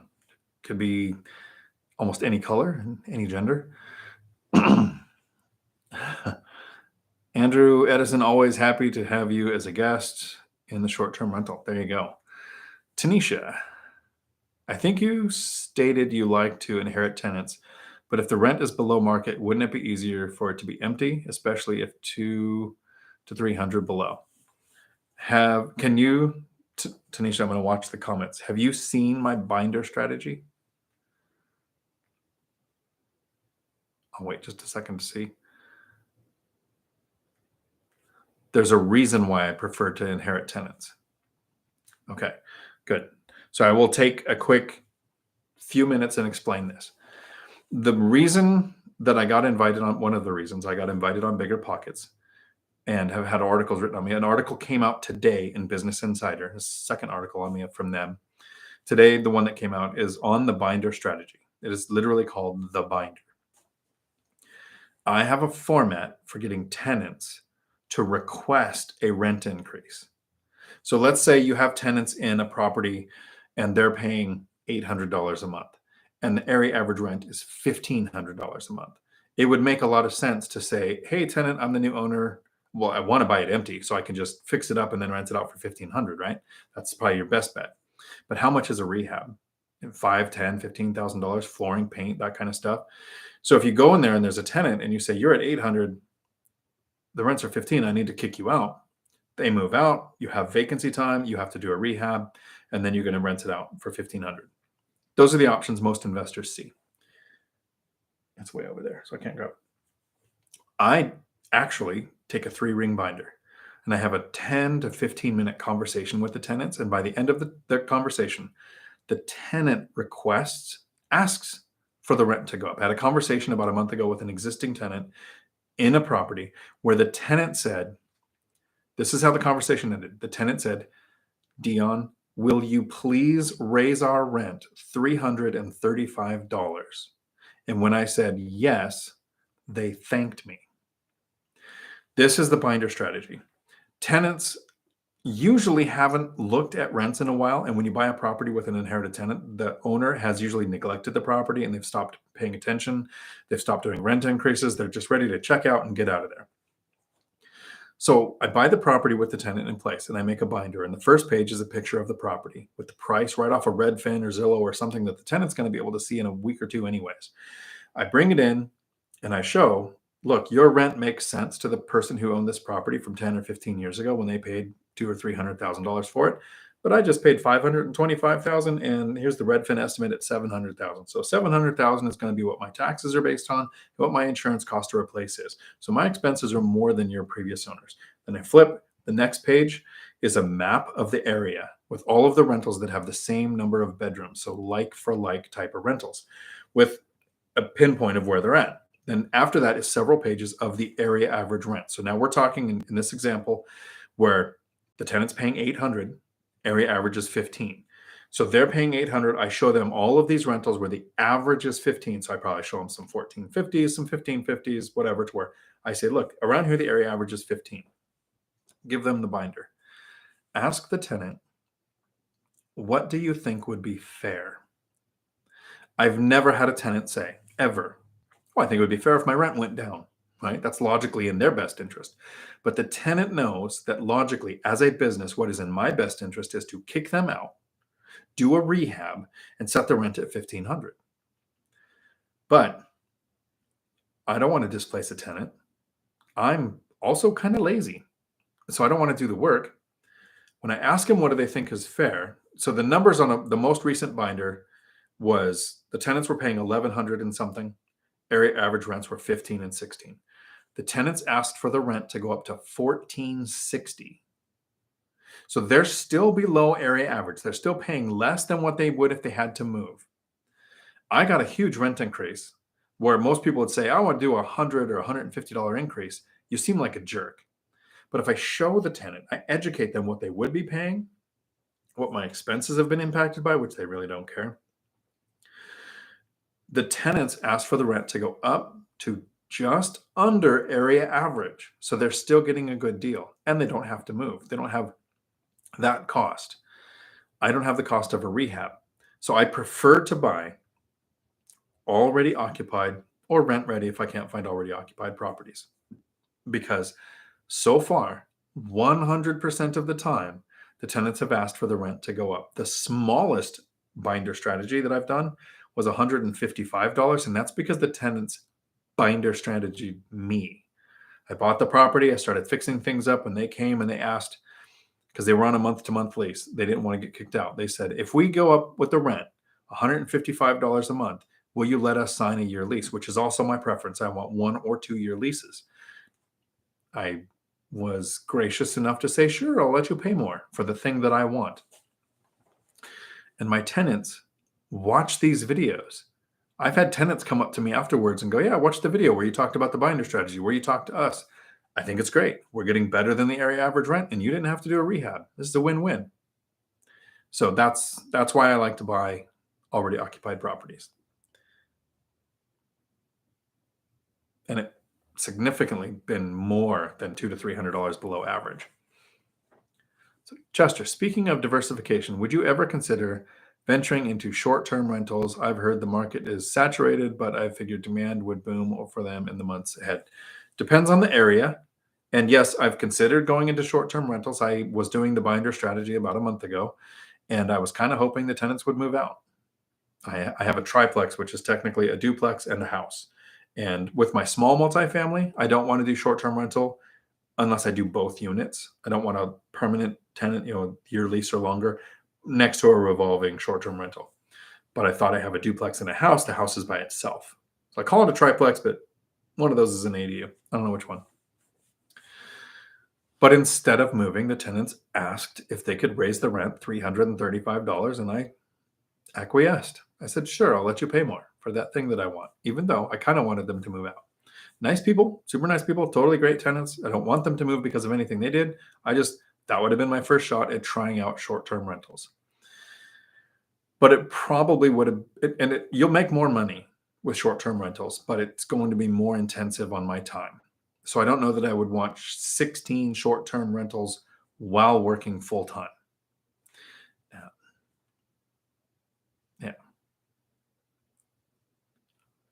And I don't know that it's saturated. I have friends that do it in the middle of cities where there's really nothing special to go there for. And they don't do so much weekend or, short-term visits like that. So they might make a little more money that way. They end up doing 3 to 10 months for employers. Employers have staff they want to stay there. So he's done lineman. They did the traveling nurse thing for a bit. So short-term rental, but not quite, weekend-based only. Edison, Andrew, thank you. Love this little Dion family. Me too. Very much so. Shamir, howdy. How do you pay yourself from rental income monthly? I had that conversation with somebody today. Trying to explain it was kind of difficult because they were just dead set on the fact that they need a business account or an LLC with an EIN. And here's how my business looks. Oh, it's way over there too. Did I bring it? No, it's actually at the other place.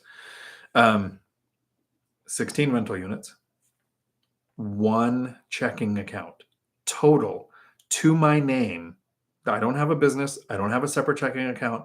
There's 1 checking account, 1 saving account, total to my name. All properties, nothing, just 1 savings account, 1 credit card that I pay off daily and I just use it for the cash back, 1 Excel spreadsheet with 1 tab for expenses and 1 tab for income.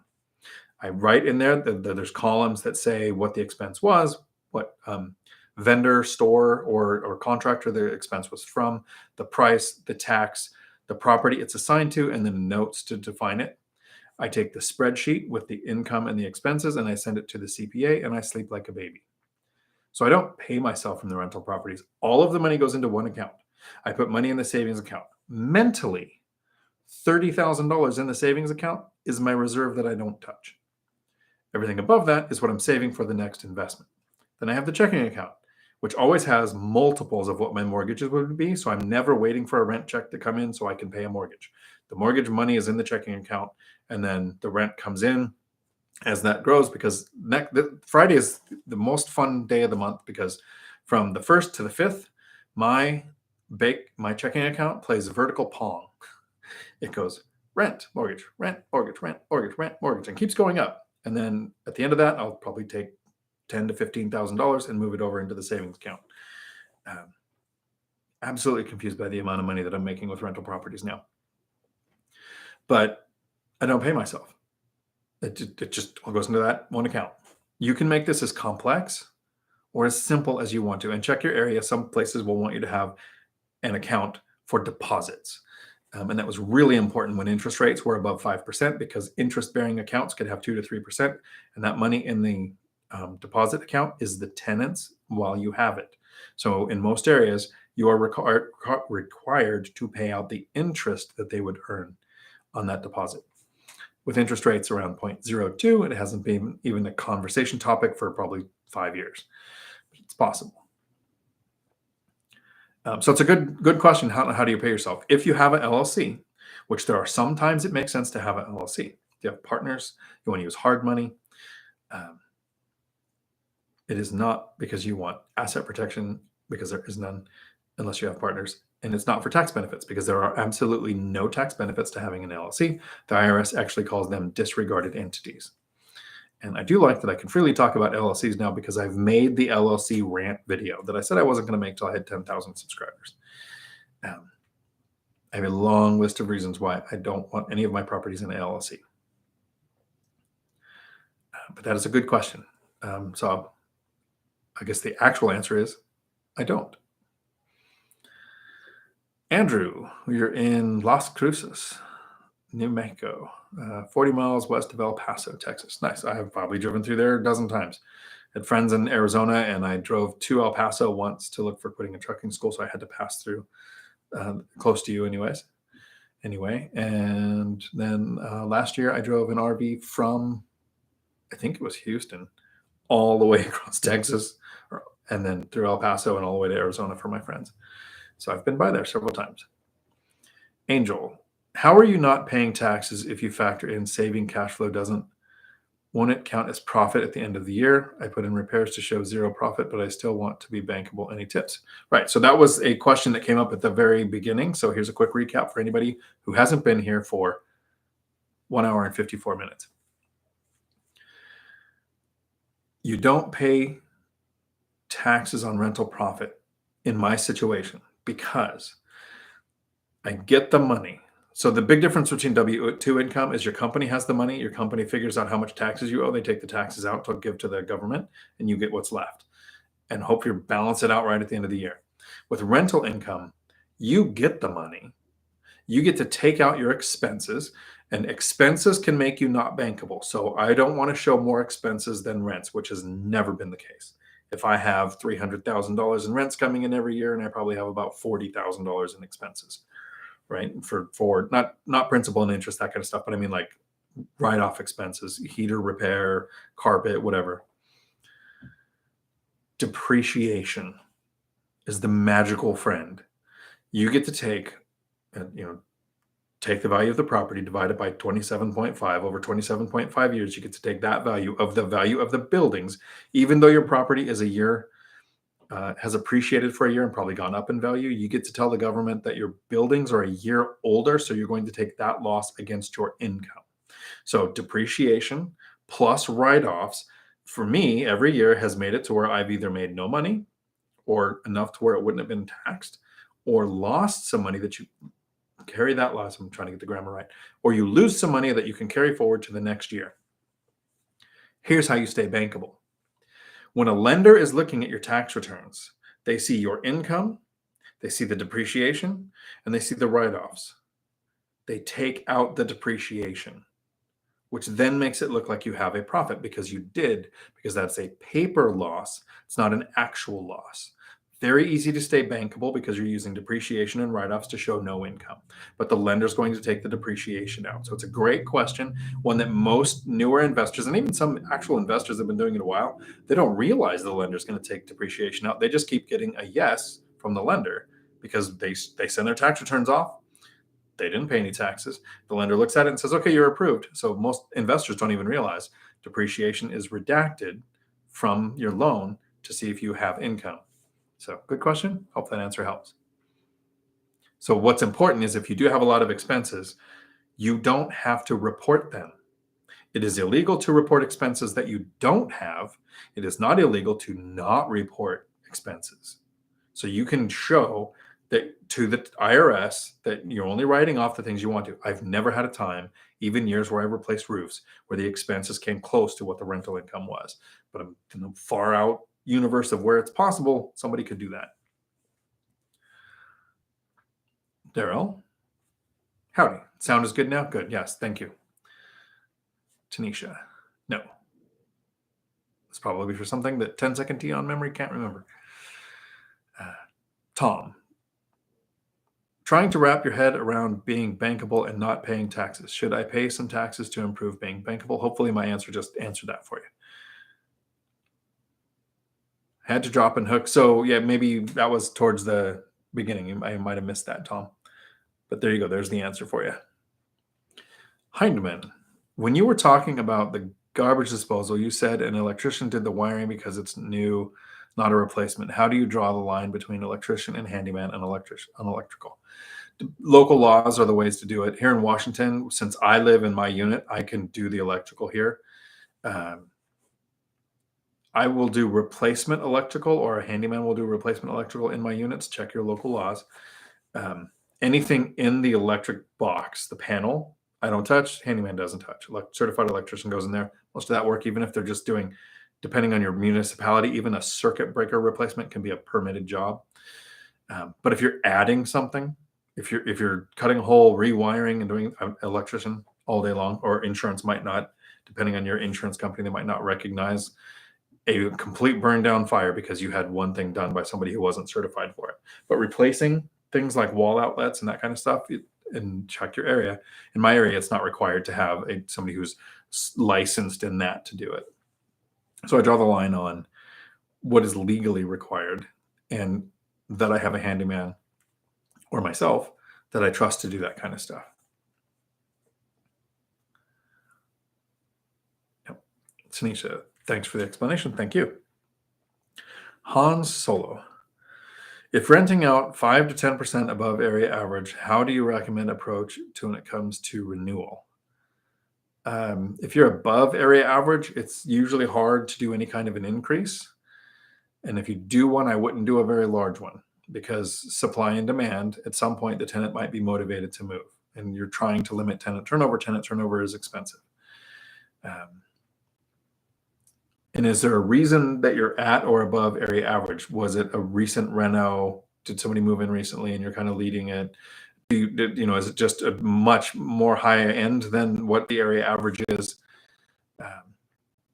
So I wouldn't try to do too much of an increase above area average because it makes it more attractive for the person to move and harder for you to fill.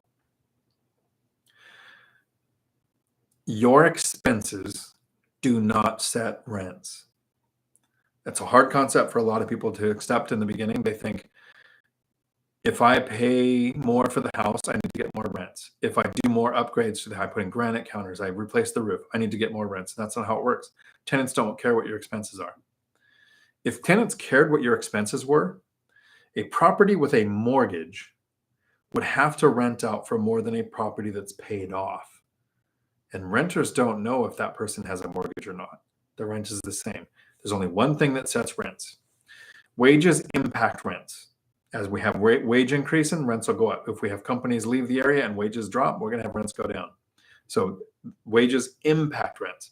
But what sets rents is area average rents. What would it cost to rent something similar in the area? So if you're above that, going any higher is going to be difficult. Han Solo. Also, will tax return carry over losses on rental property affect getting a home loan? I think the taxes affected you. So you're carrying forward the loss with the depreciation in it, not going to impact you. If you had somehow magically a whole bunch of write-offs that were more than your rental income, that could impact you. Young 412. Howdy.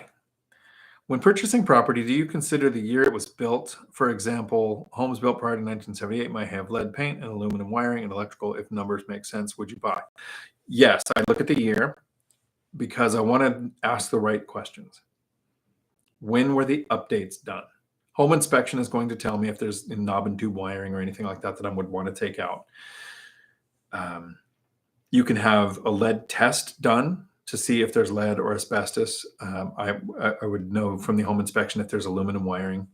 If there is anything like knob and tube or lead paint, in my cost to acquire, most of my properties, 6 out of 7, are newer than 1979. That's the bracket that I'm looking for because I don't want to have to worry about lead paint and asbestos and other problems, right? But I have one property that's built in 1929. Had a lead paint test done. Tenant signed a waiver, which probably wouldn't stand up in court, even though it's state recommended to have the lead paint waiver if the building was built before then, that the tenants are aware.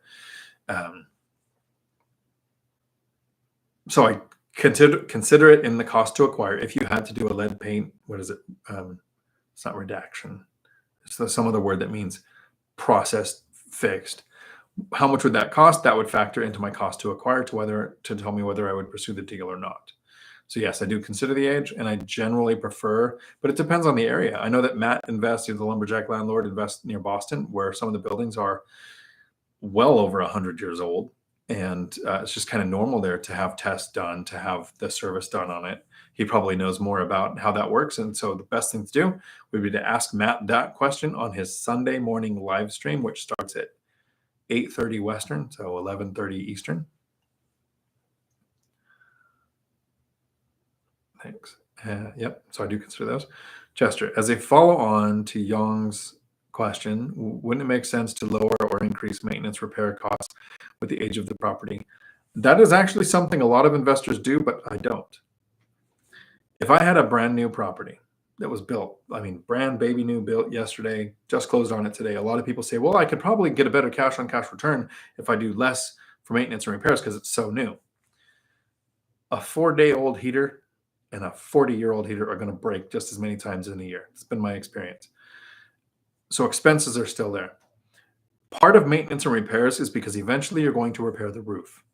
So we're setting aside money to build up into those reserves so that when the roof is repaired, that's the money that pays for it.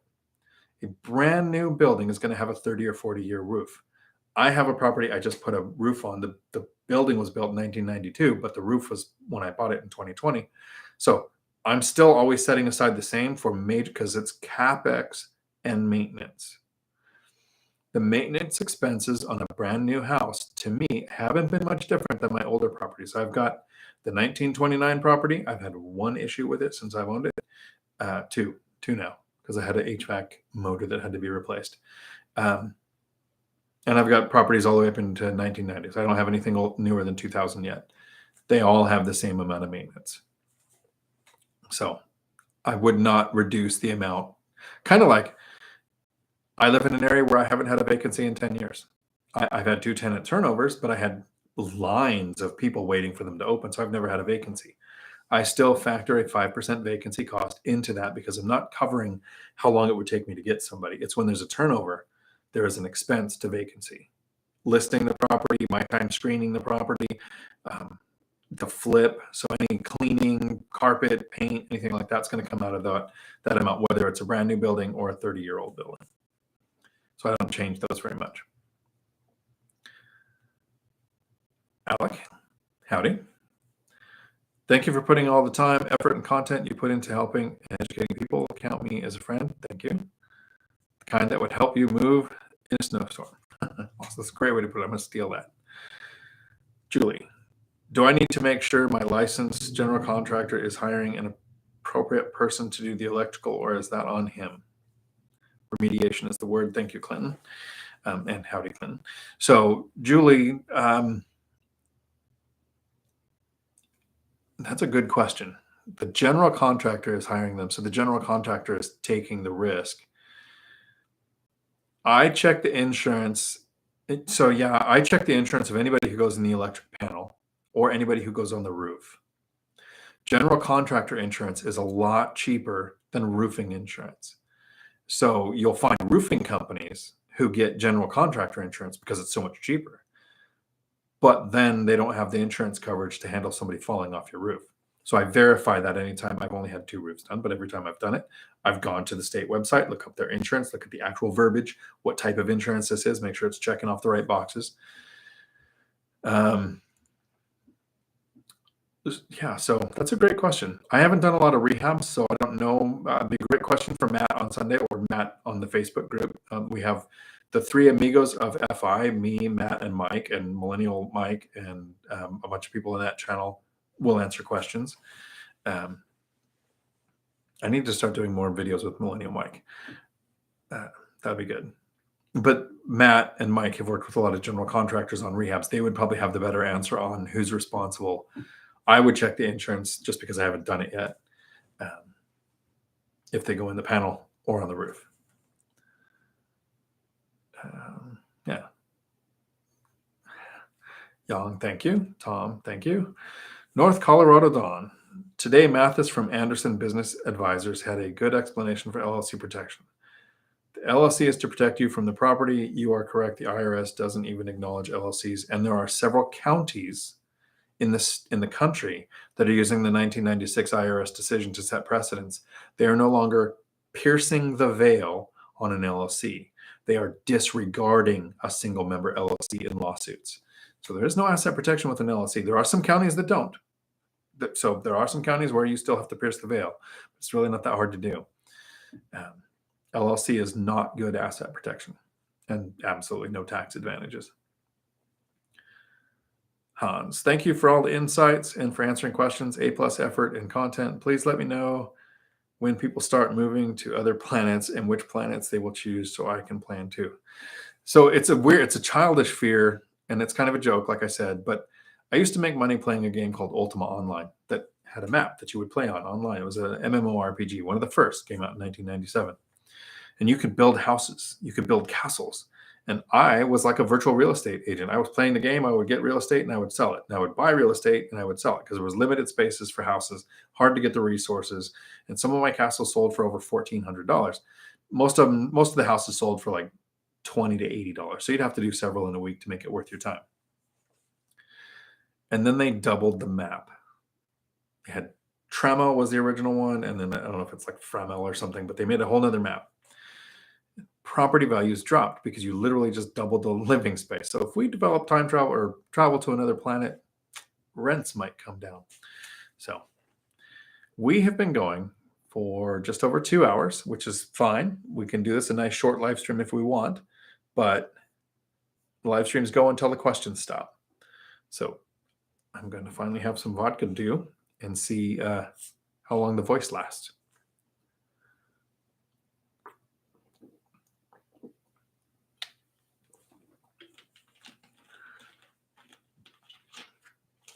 We could be at the end of the questions.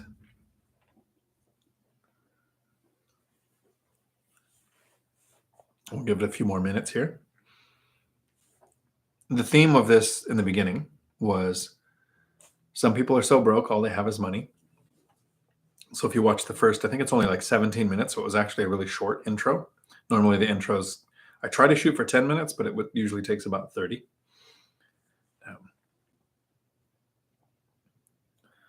Okay. Looks like we are all out of questions.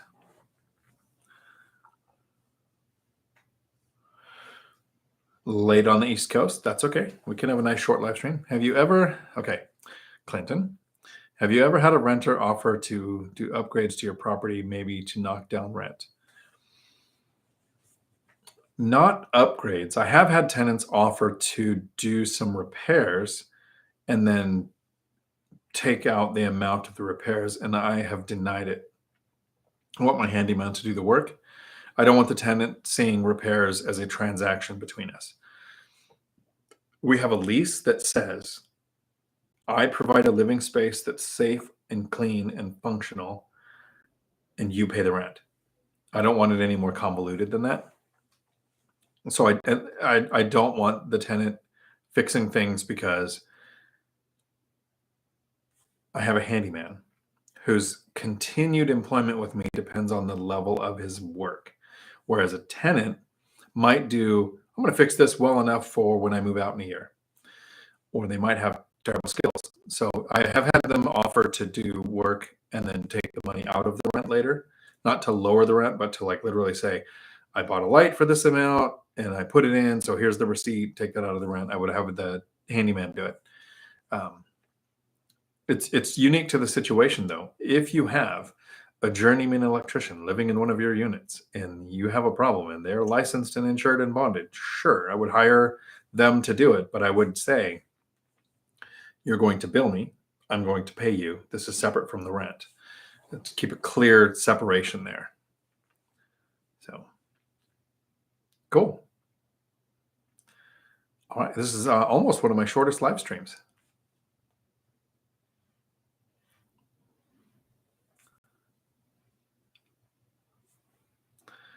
Okay. We will call it there. Three Amigos will happen on Thursday. Videos will come out after that. And I'm going to hang up just in case more questions come. But the video coming out Thursday is how expenses do not impact cash flow. And I also need to do the video on my business book, the book that has my entire business in it, literally physically a book where how I run my entire business to where that if I'm anywhere in the world, I can tell somebody to grab that book, go to a certain page, and I can get information that I need. Dawn, do you have a bullet point list of your process once your offer is accepted? Get inspections, estoppels, shop insurances. I don't. I could make one. I have a live stream that I did a couple of weeks ago on buying a property before, during, and after. So it talked about how the chronology of offer is made, offer is accepted, what happens through all that before you close. I know that the Three Amigos want to make some videos going forward on you've closed on a property. Congratulations, you're a landlord now. What next? So what do you do once you own it? But yes, I do have a video. There's a video on my channel called Buying a Rental, Start to Finish. And then there's a live stream on, I forget what it's called though. Shoot, I should know these things. But it was something like buying a rental before, during, and after, I think was the name of the live stream, where it really spelt out, here's what I do once an offer is accepted. But I can make a bullet point list of it, and then I'll probably put it up in the Three Amigos of FI Facebook group. Cool. Awesome. Mike, howdy. Semper Fi. And again, anytime you talk to a Marine, I'll argue with you. The blue crayons taste the best. So I want to thank everybody for hanging out for the live stream tonight. Hopefully the questions were helpful and will help you be a better investor. I'm going to put my email in the chat because sometimes people have questions and they don't want to ask it in a public format. You know what the macro is from an email. Um, Howdy, North Cal. How are you? You showed up the last second, so unless we get some more questions, we were going to be calling it a bit early, not because of any reason, just because we ran out of questions. Okay, Chester, I have one more question. Is there a minimum level of rehab you do to an acquired property or lease it out if it's turnkey? So if I got a property and it had absolutely no problems and it needed no work whatsoever, I still put in schlag coated locks. There's a video on my channel called the locks I use on a rental. And I would put in motion sensor LED exterior lights because I haven't purchased a property yet that already had them. So I do those two upgrades immediately, even if it's already turnkey, so that the tenants know about 2 months later, when I go to use the binder method, that I'm a person who's going to take care of the property. So if there's nothing to fix, I at least do that. And I don't have it with me. At the end of next week's live stream, I am going to teach you how to pick a lock because I don't have it here. It's at the other lesson. I will actually run you through how to pick locks, just in case you have to gain access to your properties. Haven't had to use that one yet, but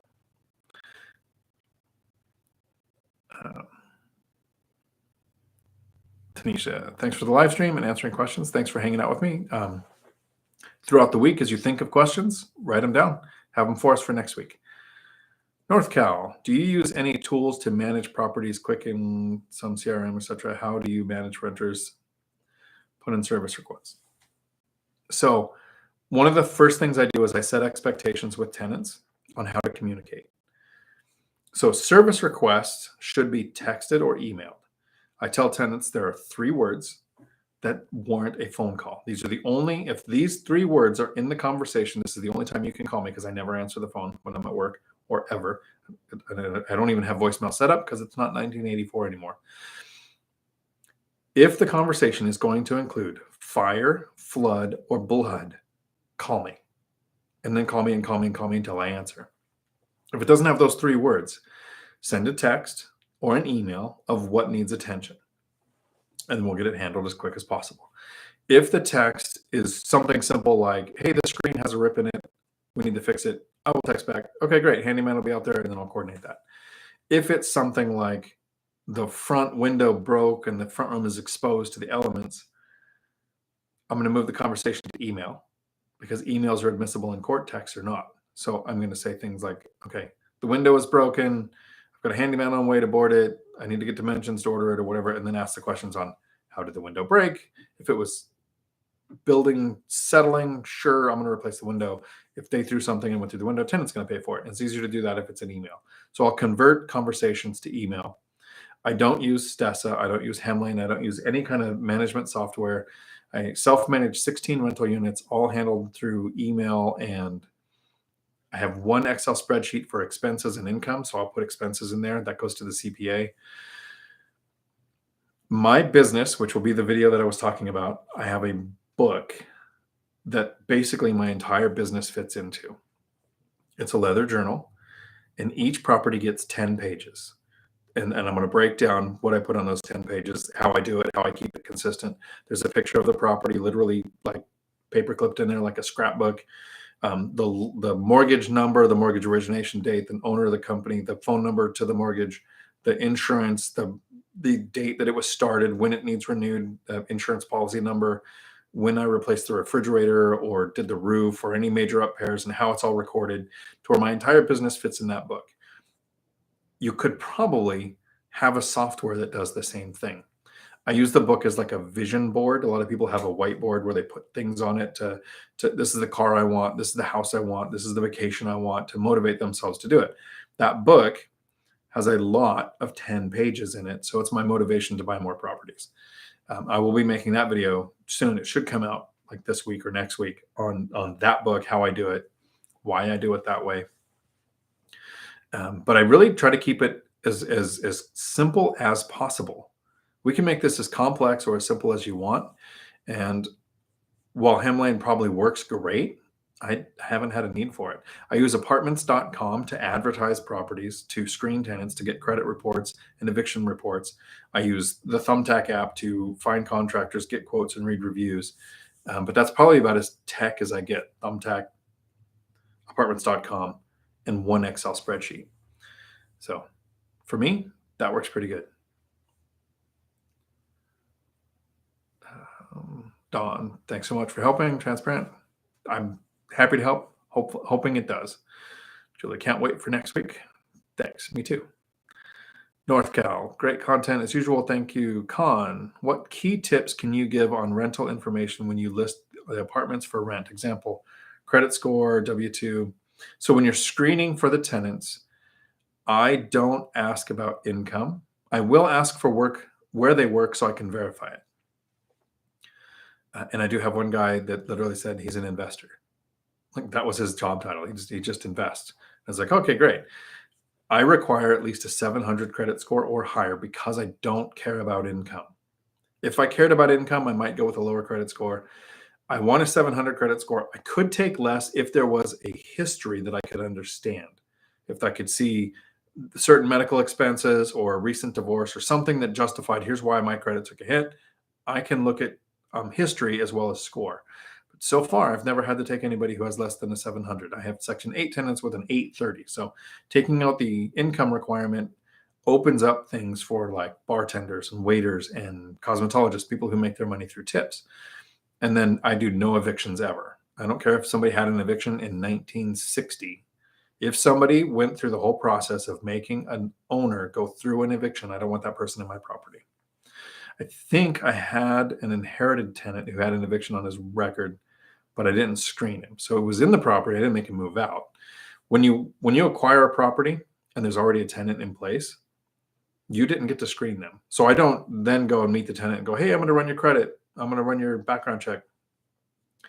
I wait 2 months before I do any kind of lease extension. So if they're on month to month, they stay on month to month for at least 2 months. That's my time to vet them, because what do I really care about tenants? I don't care what they do for work. I don't care how much money they make. I really don't care about their credit score. I don't care about the evictions. Like, those are my rules, right? The main things that I go to. What do I really care for? They pay their rent on time. They don't call me for super trivial things. And I don't get noise complaints. Like, those are the 3 things I actually care about with tenants. The other things is the criteria to try to get the best tenant who will not break those 3 things that I want. And so when I inherit a tenant, I take 2 months to make sure those 3 things are the way they are. That the person is acceptable before I then go use the binder strategy and get the 1 year or 2 year lease in place. So that's how I do that. Chester, okay, one other follow-up. Mentioning Hemlane. Are there any property management software systems you'd consider? What kind of features would interest you in looking into buying it? I don't know that I ever would. I think Hemlane has a free version that I might try out and I might do videos on to say, hey, here's my thoughts, here's what it can do. But I really like simple. I don't have to think. I have an expense. I take the receipt. I write it into the spreadsheet. I say what property it goes to. I say the notes on what it is. And then I put that receipt in a file and never look at it again.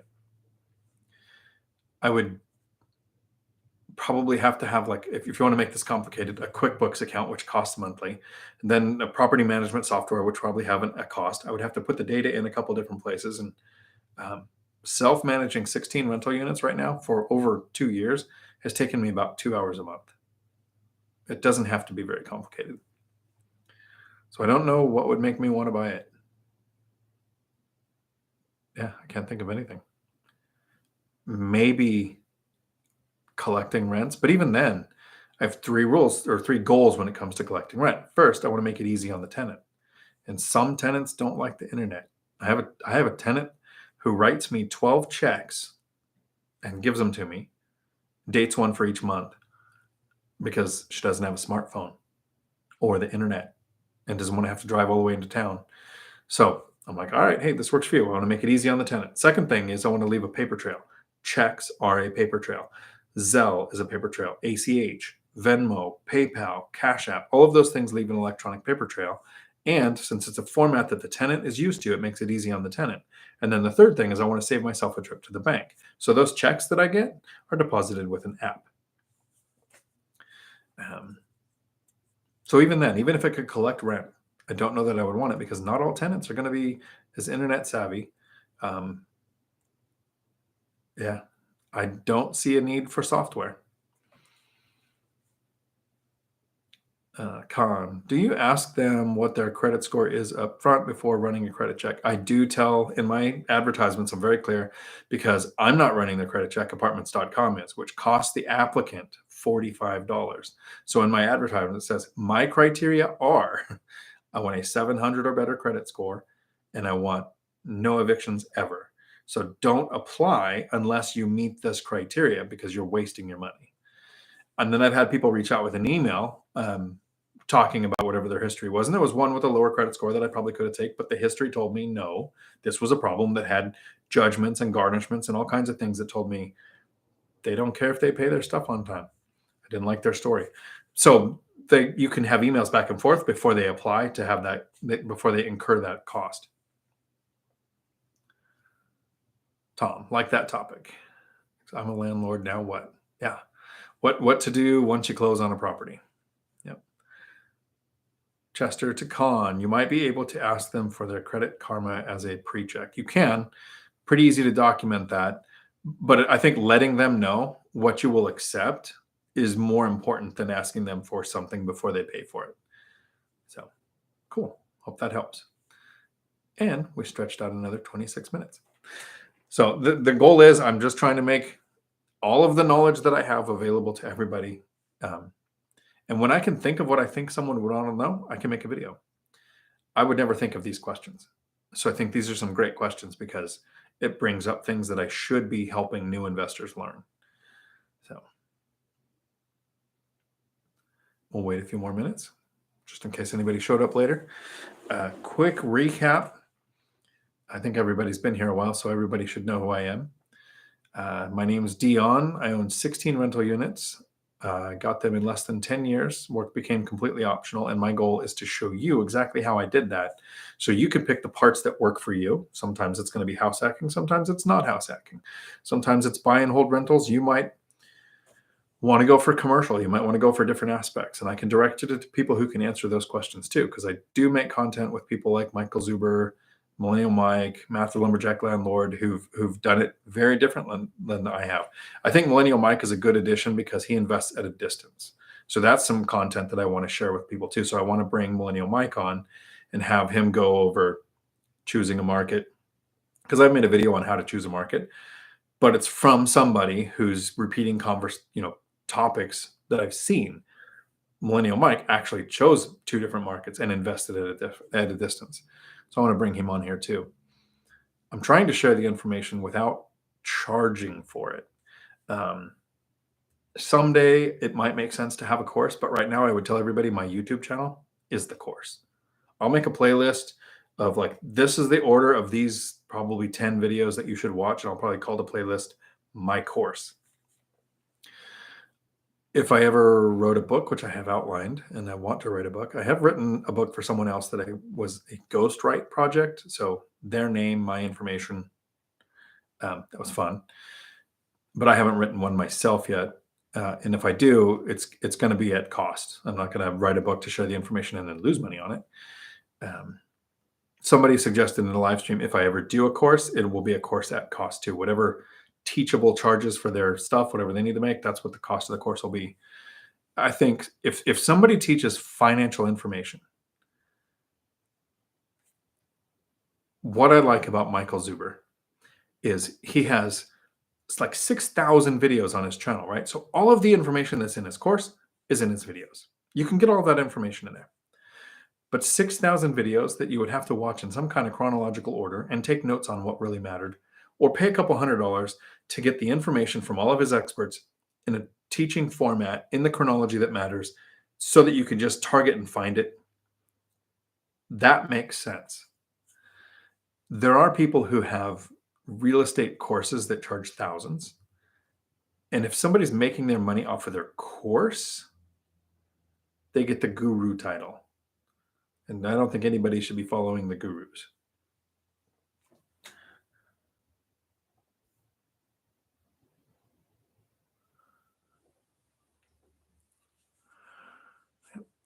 Con, you said you're putting out a book when released, Amazon. So it'll be Amazon, be paperback. Because the whole point is we all learn in different formats. Kind of like I've been on Michael Zuber's channel over a year now making content with him.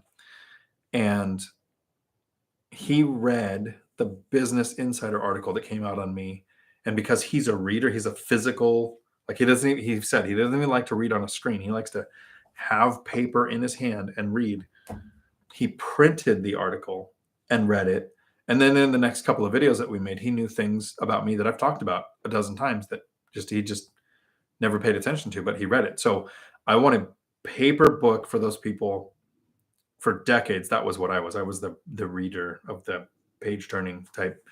Not much of a screen reader, like even the Kindle app, but I'm Audible. I'm more of an Audible person, which I learned later. So now I take in everything audibly. So I definitely will have an Audible version, which I'm struggling with really bad. I'm trying to make an Audible version for Michael Zuber's other book, 15 Conversations with Real Estate Millionaires, to get that out on Audible. I have a pretty good sound studio, and there's three things that Audible cares about: your peaks and something else that I have under control. So it doesn't spike too much. There's some other thing, but there's a third one. Audible says my studio is too silent. So those times between word and word are unnaturally silent. So I've got to get some white noise machine in the background or something to get that Audible recorded, because that's going to happen before I do anything like write a book. I outlined it because I know exactly the format that I want to go through and the order and how chapters will be teachable content that cover a specific topic. But I'm going to wait to do any of that until I get because I promised to do his Audible first. And I don't know what the other solution is other than Audible is super picky. Hans, another one. Do you look at portfolio leverage based on market price to debt or purchase price to debt? Market price, because appreciation happens over the years. So if I'm looking at my leveraged position of when I bought it, that leverage position continues to grow because appreciation happens and principal pay down happens. If market price dropped to where it was worth less, I would consider myself 110, 120% leveraged, right? So if I buy it for 100,000 and I put 20,000 down, so I'm 80% leveraged, and then it goes up in value, I would consider I have more equity. If it goes down in value, I would want to also think I'm upside down on this property. So I'm more leveraged than I want to be. So it's based on market, whether it goes up or down. And then the debt, because it gets paid down every month. Julie, you know way more than me. I doubt it. I think I've answered a bunch of questions to where it sounds like I know stuff because I've had to put it in the structure of a sentence before. And I've talked about this before. 5 years ago, if somebody said, "What do you want to invest in?" I would say rental properties that make money. Now, because I've answered the question, I have like a 30-minute elevator pitch on exactly what I rent in with my goals and my targets and my reasons. So it sounds like I'm super strategic and I know this stuff. And it's like, no, I've had to answer the question enough to where I found out why I invest the way I do and got it into the shortest, simplest format. North Cal, just a small suggestion. Maybe you can post questions on screen as you answer them. Might be useful for those listening at later time. Thanks again. If I could, so I don't know if you noticed, Northcott's a good idea. I read the questions. So if somebody's watching, they're getting the same questions read out loud. And sometimes I'll take the time to explain. I know everybody that's here right now can see the chat. And so they're seeing, why am I reading it? I'm reading it because somebody in Futureland is watching this with YouTube Premium with the app closed while they're driving down the road and they can't read any of this stuff. And I have it turned on to where about an hour after we're done uploading, all these live chat messages will show up. So they'll also be on the screen too. But that's a good idea. Chester, speaking of books, how is the 15? The Audible's not going. Stupid Audible. Alec, ciao. Yep, so we got to the audiobook. I think there's a delay. I had it set up to where there shouldn't be a delay in this, but there could be.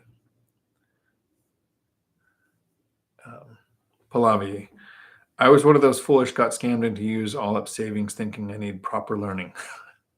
and creating a bunch of student loan debt, hopefully not too much. But yeah, our education system is a complete scam. There are some formats, some times where it makes sense, but I don't want to get into the negatives. I know too many people who've racked up a bunch of student loan debt that is not benefiting them at all. It's actually counterproductive when it comes to jobs. Julie, it's great to get the group knowledge of the three amigos. You each bring such different knowledge. I totally agree. Kavish, howdy. Question. What's going on with the 4-unit you had an offer out on? Love that discussion on one rental at a time. Thank you. Covered it a little bit earlier in this video, but I'm going to cover it again so you don't have to go back and watch the whole thing to catch up. So it was listed at 1.3. I offered 1.1 because a couple days had gone by and they hadn't had an offer. And I'm just going to break down the chronology really quick. Normally, a property like that in this market was gone in 2 or 3 hours, off the market, pending. But since 2 days had passed, I offered 1.1. So significantly less, but that's the number that makes sense in my area. They came back and they magically said, we now have multiple offers. So we want your best and final. So I resubmitted 1.1, which was my best and final. Made sense there, didn't make any sense higher. They came back and they said, well, none of the other offers beat yours, so we're not going to sell it. So it's been more than a week now since then. And I checked this morning, still not sold. They still won't go lower. So it's not a motivated seller. It makes sense for them because prices were escalating so fast that at 1.3, where they projected it would go, made sense. But as prices were going, interest rates went up. So their ability to go up that high didn't happen. And I told them, my offer of 1.1 is still available unless interest rates go up. If interest rates go up, my offer is going to go down because that's my buying power. No update since then. So I'll keep looking. I have 2 other offers out too. One on a duplex farther south, which I think they came back with. They have multiple offers above that, so I'm not going to get that one. I'll do the same thing I always do, and I'll say, great, once you've accepted that one, my offer is still good. I'd like to be in second position in case that falls through, which would be my solution if this one sold that I was the 1.1 fourplex. I would also ask to be in second position in case their other deal fell through. So, yeah, no further updates on that one yet. But keep looking every day. You never know. You don't need all of the great deals to pop up. You just need one to pop up at the right time that you make the offer on and get it accepted. Andrew just is closing on his soon. We'll be doing a deal deep delve. I have a call tomorrow for a deal deep delve with a couple. And then I am meeting with a couple of guys on Saturday to do an in-person video. We'll see how that goes. Those 2 guys are killing it. I had one on the channel before, and I'm not going to say the names until Saturday, but he was 21 and he had 30 rental units. He's doubled that since then. He's like 22 now, maybe. A 21-year-old with 30 rental units on my channel said, man, I wish I started sooner. Everybody thinks that, no matter what age we are.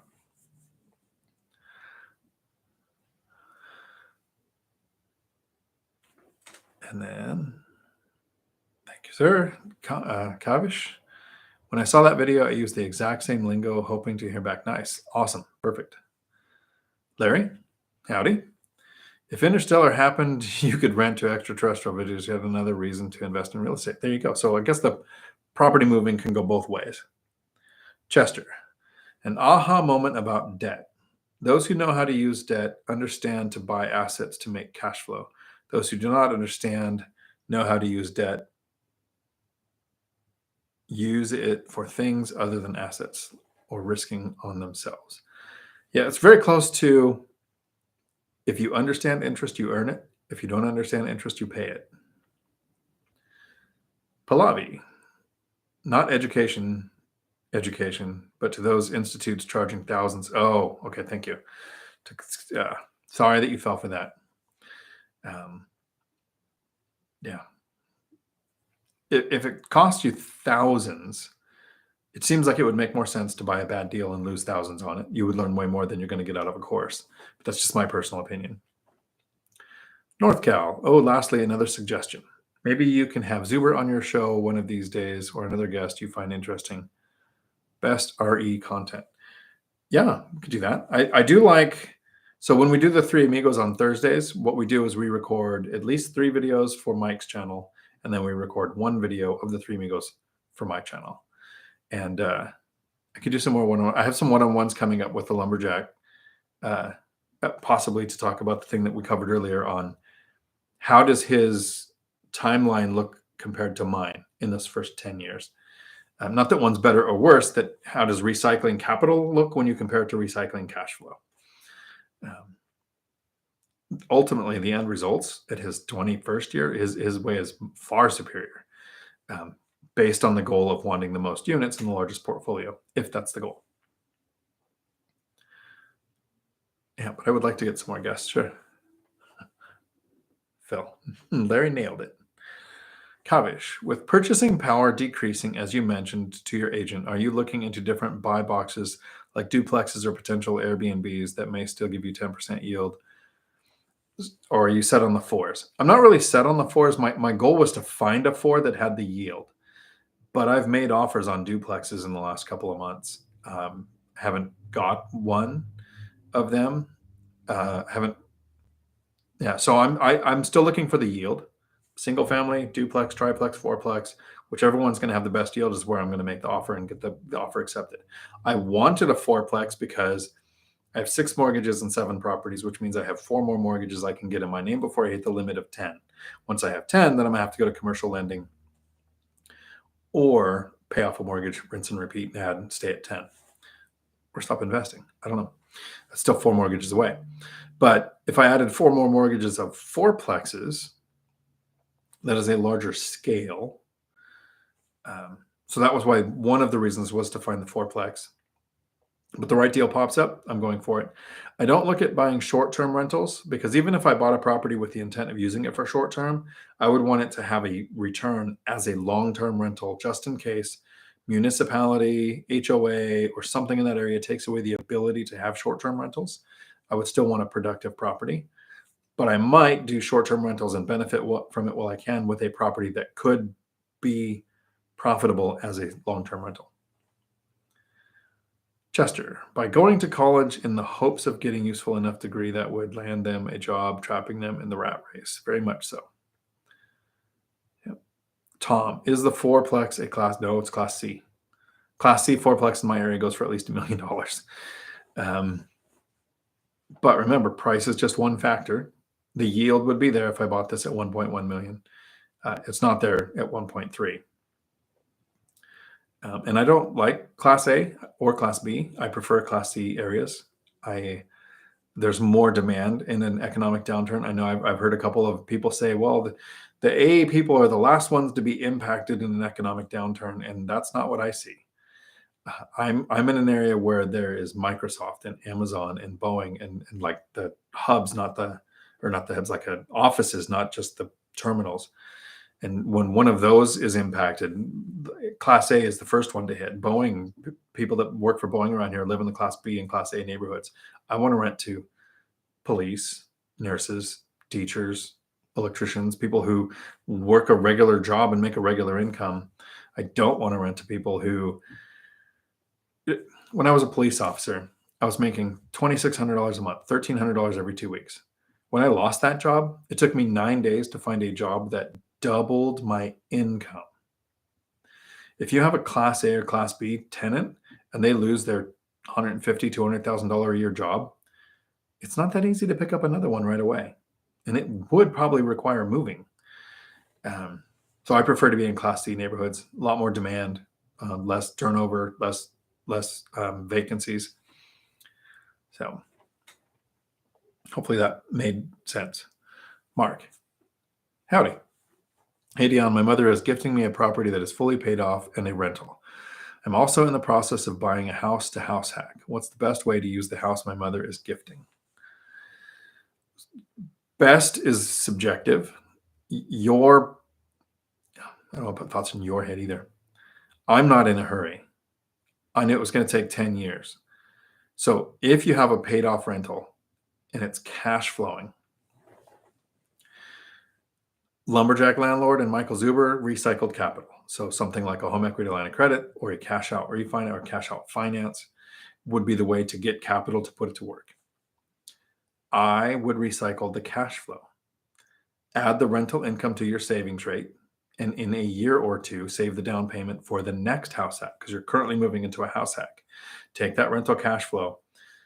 I'm not a fan of adding debt to an existing asset when you have your first few properties.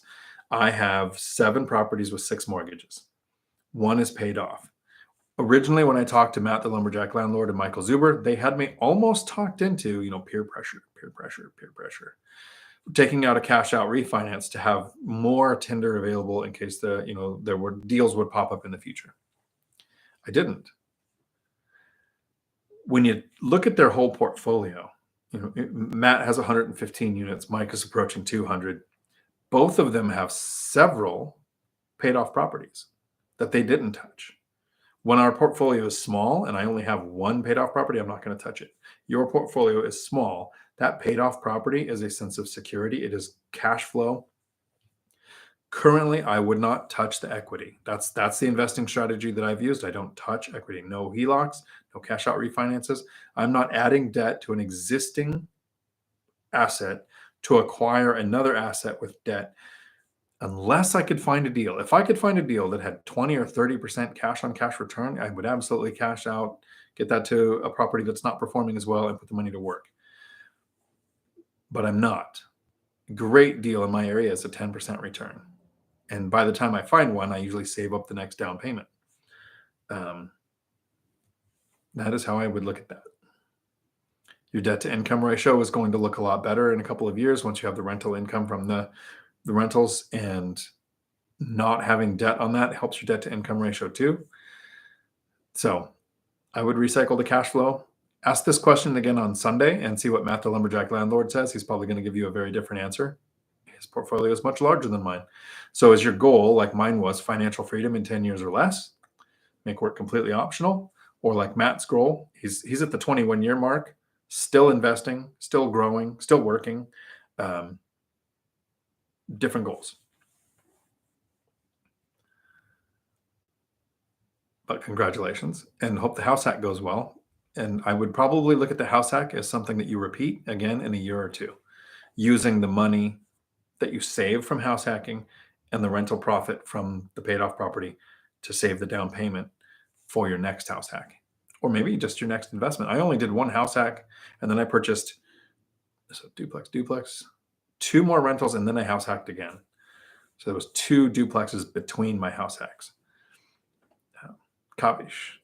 So hard to find that yield in Southern California. You have to force value, but who knows where rents will be at the next couple of years. It's rough. I'm sticking to 4s only. Keep it trekking. Nice. Prosper. Southern California is a hard market. Maybe expand your circle and look at different areas.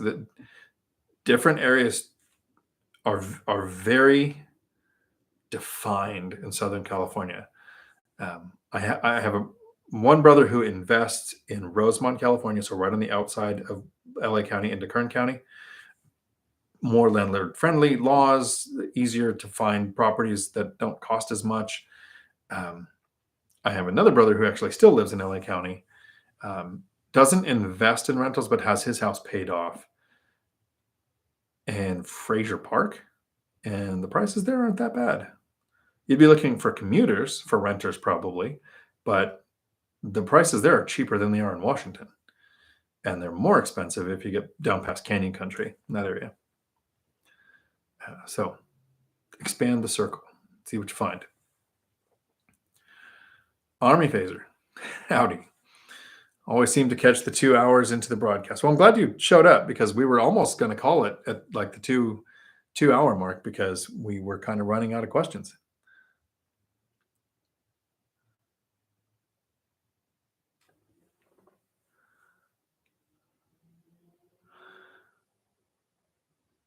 Larry, Dion, have you tried to offer a higher price than 1.1 if seller agrees to better terms that's beneficial to you? I would need to know what the terms are because it's not seller financing. It's a loan from a bank. And over 1.1, I don't get the yield I want. And at 1.1, I barely get the yield. I like to have padding in there. And the really cool thing is I'm not in a hurry. When I was doing the Three Amigos videos with Matt and Mike like 2 weeks ago, I just kind of casually mentioned, hey, I think we're seeing a shift in the market because normally the property that I'm offering on would have been gone in a couple of hours, but 2 days later, I made an offer because it hadn't gone yet. And I didn't realize Mike was going to kind of like, oh, let's pull that out. We're going to uncrate it and we're going to look at all the details because this could actually be a shift in the market. And this is what you want to do in this situation. So super, I don't want to say honored. That's too strong a word. I'm impressed that he looked at it and said, hey, that's exactly what we should do. I'm doing it right. That's cool. He definitely knows what he's doing. So to get that feedback from him is good. But that's just one offer of several that I'm making. I make offers usually one every other week or so. I usually make around 20 before I get one accepted, and I'm not even at 20 yet this year. So it's getting close, but I'm going to wait for the right deal at the right price, and I am not in a hurry.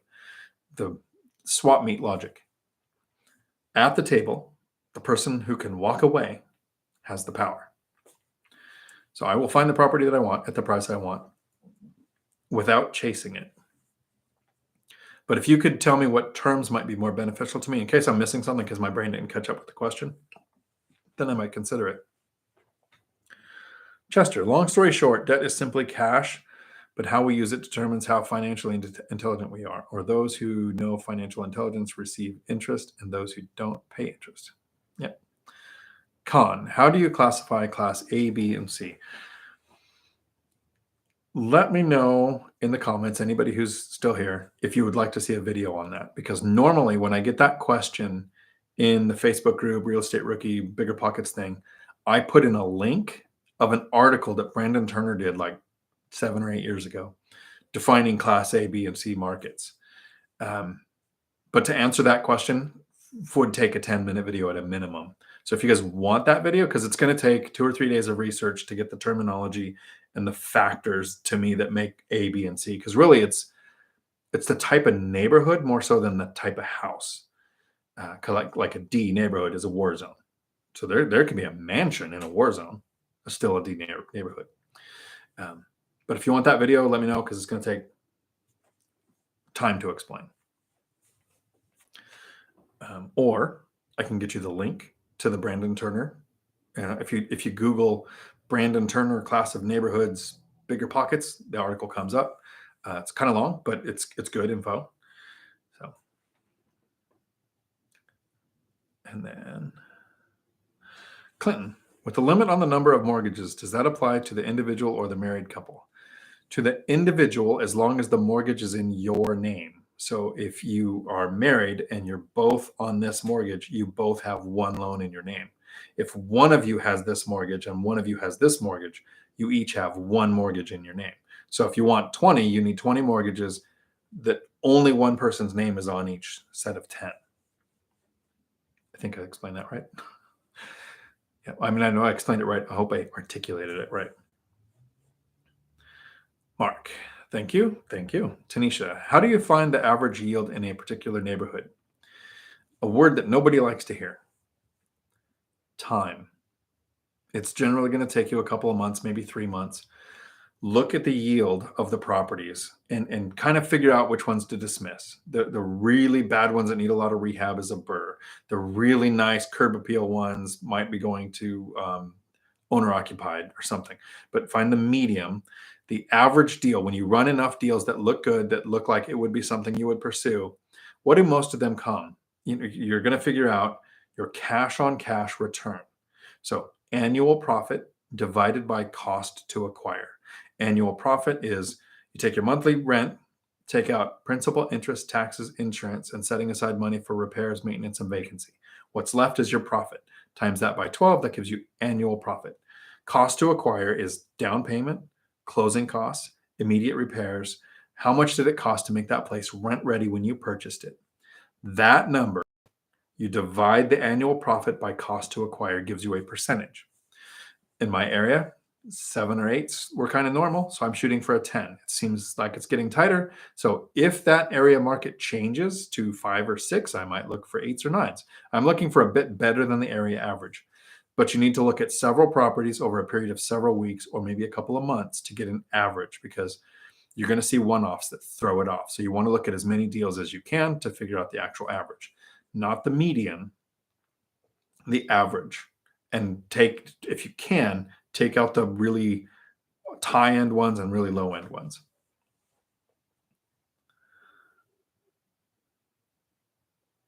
Larry, I was thinking seller financing with the favored terms that will yield 10%. Yes. So I tried seller financing. They've got a massive mortgage, so not an option. That's usually, and I make a conventional loan seller financing offer with each one. The feedback when they came back was they have a mortgage, seller financing is not an option. But yeah, so that would have been an option. Seller financing, you have so many options when it comes to that if you can find the right person, because there's times where it makes sense. They don't want the capital gains hit. They're looking for consistent income. They don't want to manage the property or the tenants. They don't care what the interest rates are at the bank. They're not borrowing the money like a lender is. So they're not making money on the margin of their loan. Like if the Fed rate is this and the bank is lending out for more, they're making money on that margin. The seller is just, in the seller financing, it's profit. They're getting interest on a loan where they just want the value anyways. So you can do lower interest or higher interest depending on whatever it takes to get the seller's attention. It just wasn't an option in this case. Chester, gentle nudge on the neighborhood classes property. Okay, video. Yes, on the video. Yes, that video. Okay, I will do the video. I should take a note because I will forget. 10-second Dion will kick in, which is about my memory. Keep it clean. Let me take a note to myself.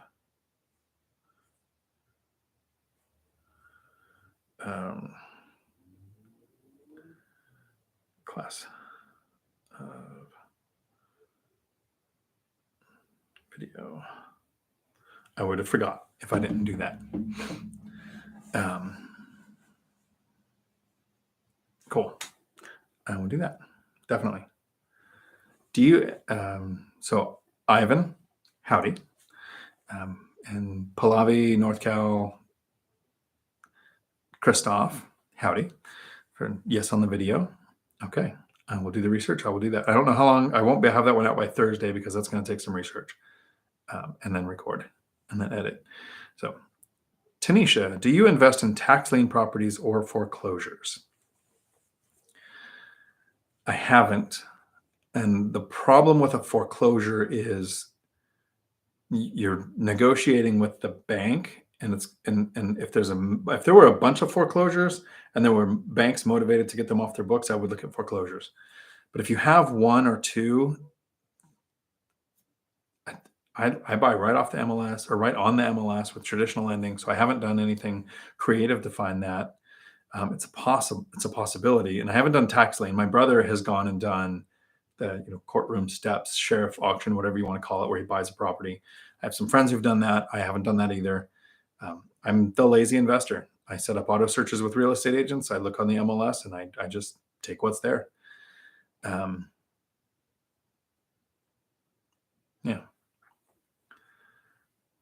So I have not invested in those yet. Not that they're bad and they wouldn't work. They don't fit my lazy, simple, consistent format. I think if I was investing more in 2010 and 11, I didn't really start pursuing rentals until after that. I probably would have went for more foreclosures because there were more options. But there's not that many options right now, especially now when we had a whole year where you couldn't do any. So everybody keeps saying, oh, and foreclosures are up 200%. Well, they're still not up to where they were before the pandemic. Karen, howdy. What website do you use to look for rents in an area? I used to use Rentometer, and I would call the housing authority because they would do historical data for like the last year. And they were pretty spot on because rents were going up 5 to 10% a year. In 2020 and 2021, rents skyrocketed much faster than historical data shows, even on the 3-month series that Rentometer switched to from a year to 3 months. They're hundreds of dollars off in my area. I thought they were catching up, but they fell behind. So what I do is in the area that I'm trying to compare rents, I pretend I'm trying to rent a place. Redfin, Trulia, Zillow, Apartments.com, Craigslist, Facebook Marketplace. Like I was actually looking for a property with the number of bedrooms of the properties I'm looking at. How much would it cost me today to rent a property? So every week and a half, I'll go on and spend 20, 30 minutes looking like I'm looking for a rental to keep that area average rent fresh in my mind so I can keep my yields current. It also pointed out in 2020, when we didn't do rent increases really because of the pandemic, that 2021, when I was watching this, normally I would do a 5% rent increase every other year. And my tenants were kind of keeping up, a little below area average, but it was enough. Very no tenant turnover, right? In 2021 and a little bit of the beginning of 2022, I did the binder strategy with all of my tenants and got an average rent increase between 20 and 28%. Tenants requested rent to go up 20 to 28% and with zero tenant turnover. Happy tenants. I use the binder strategy on existing tenants, which is something I normally use on tenants I inherit because rents went up so fast. And I only knew that because every week or two, I'm looking on apartments.com, Craigslist, Trulia, Zillow, Redfin, everywhere where I can look for rentals, apartments.com, Facebook Marketplace, Craigslist. What is happening with current rents? That's what sets rents.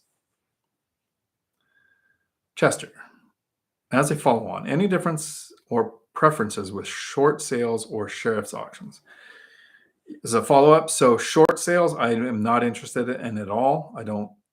What's happening there is a person is losing their house and they owe the bank a certain amount of money. And so the person gets a bunch of offers that they submit to the bank saying, here's what people are willing to pay for the property over a period of 2 months to 2 years. The bank is saying, okay, that's the deal that we'll take. I'm not interested in that. I wouldn't have the mental bandwidth to remember things like that. So no short sales for me. It's actually in my MLS search. No HOAs, no short sales. Sheriff's auction, maybe. I don't like the risk involved. There are some people who are killing it. There's a couple of BiggerPockets episodes on sheriff's auctions, and it's their business model. My brother did well with it. Yeah, I think it's the lazy investor. I work full time. I self-manage the rental properties. I run a nonprofit. I self-manage the 16 properties. I'm still hunting for deals. Hunting for deals for me is opening an email from the agents that I have with auto searches set up to seeing if I have deals. The sheriff's auction would be going and looking at a list, driving by the properties, doing some research, talking to agents to find out what they can find out, being at the sheriff's sale, having access to the cash. It's just all these steps that would probably work. I have a friend who purchased a sheriff's auction, and the house that was seized and being used, sold with the sheriff's auction for a tax lien, didn't have a well. The well was on shared well with the property next door. The property next door was owned by the family of the people who lost the house. So she bought the place, had to put in a well, so had the expense, and then she sold it and basically broke even. 6 months of all of her money tied up and all of her nervous and dealing with the family and the unhappy and everything to break even. That's not a horror story. That's what I think would be a good outcome. The horror story is it was a meth lab and you have to redact everything inside, take everything out and do whatever. Wells failed. You can't get in and inspect these. So you get what you get. Someday I might look into it. I just haven't yet. So, Kavish, how do you choose the neighborhoods you invest in? Do you rent to Section 8? Are you open to it?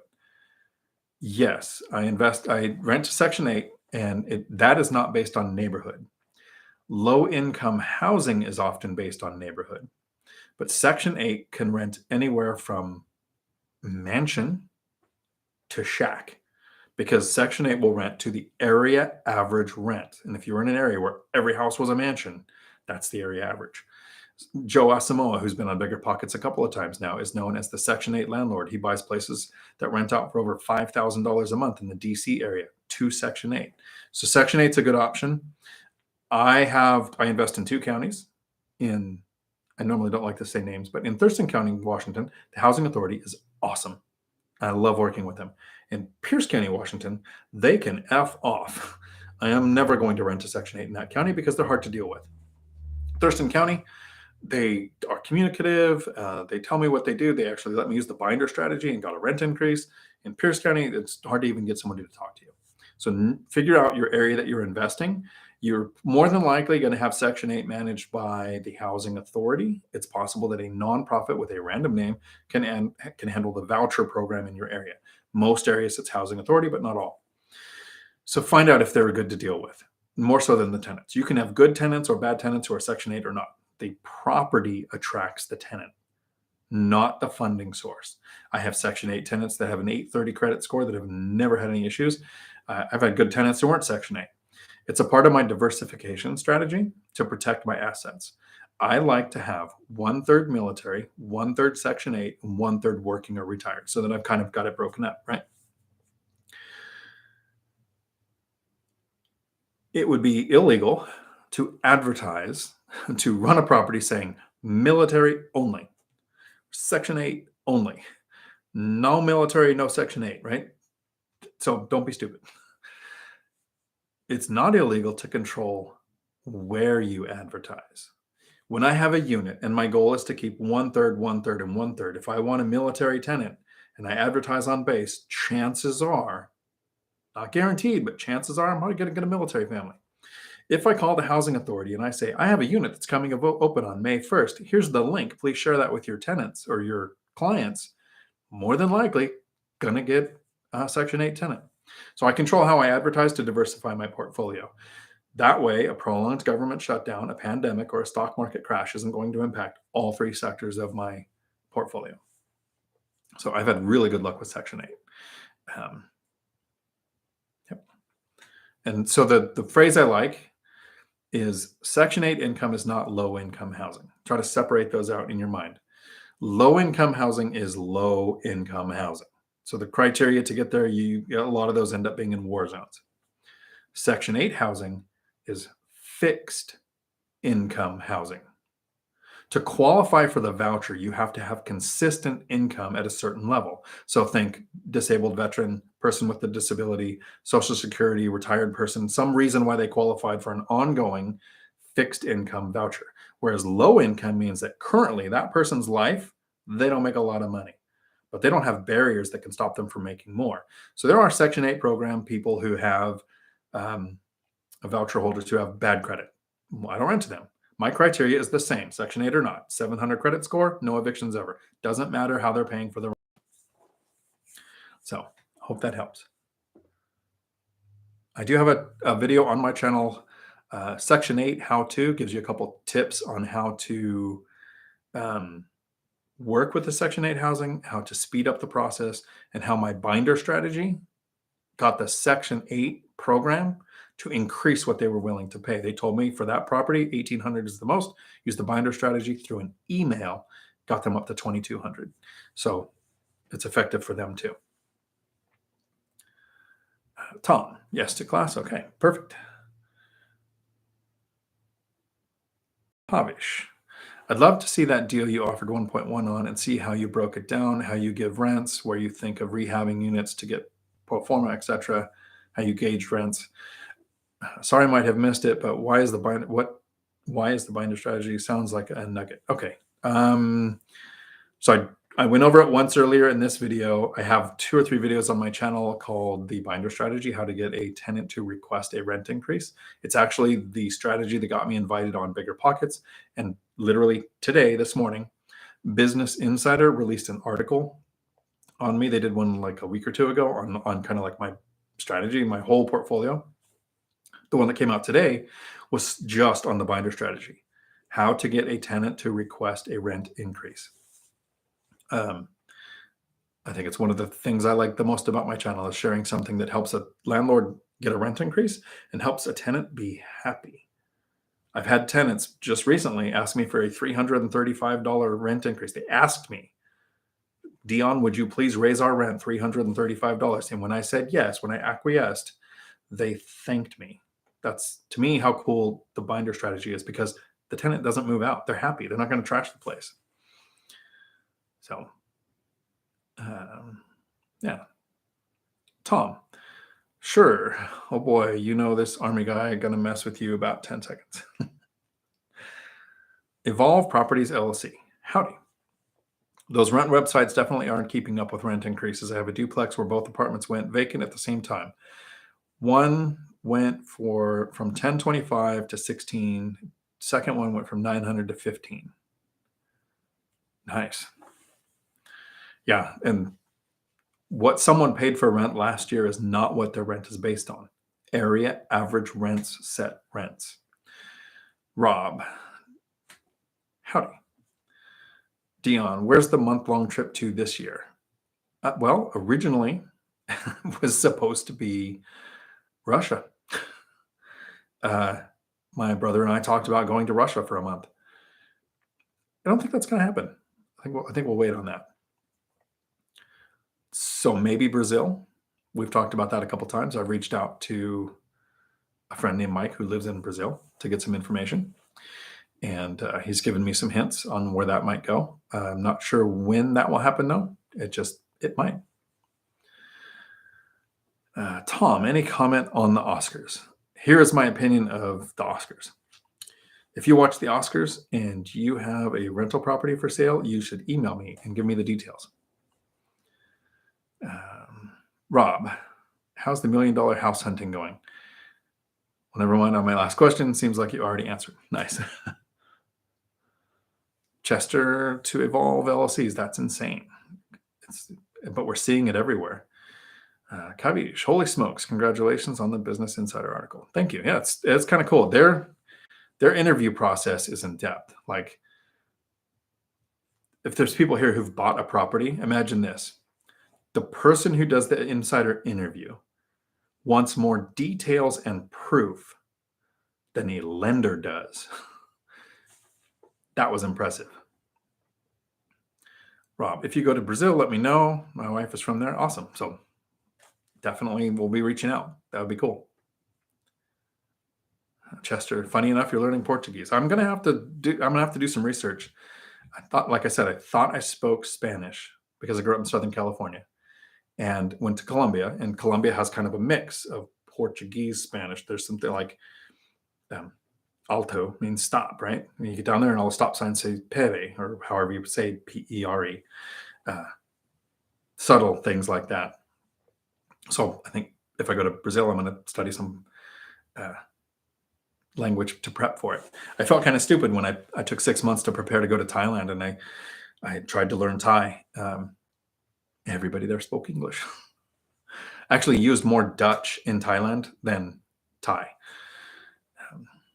Kavish, link both Business Insider articles if possible, please. I will put them in a comment on this video, if that works.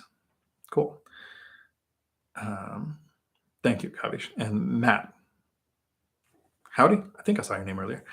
Trucking question. Is there a decent market and return for cross-country RV transport? For example, driving class CB or rig from point A to point B. I haven't seen it with RV. I've more seen it with car haulers that tend to make a decent amount of money, especially if you can get an enclosed trailer with like the monkey arms to move the cars. That's pretty good. I haven't looked into the RV thing. We do have a course where we train people how to drive RVs, but not so much training on how to haul RVs. I think right now the money might be in moving U-Haul trailers or vehicles, because they're all moving from certain areas to other areas. So people are getting paid to move them back. Evolve Properties LLC, Chester, exploded yield over 30%. Yeah.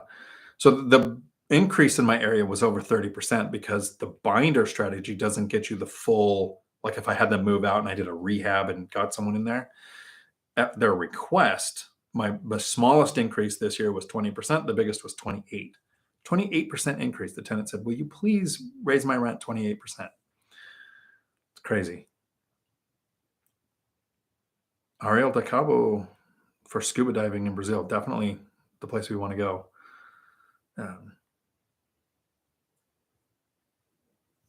Quick, unrelated segue.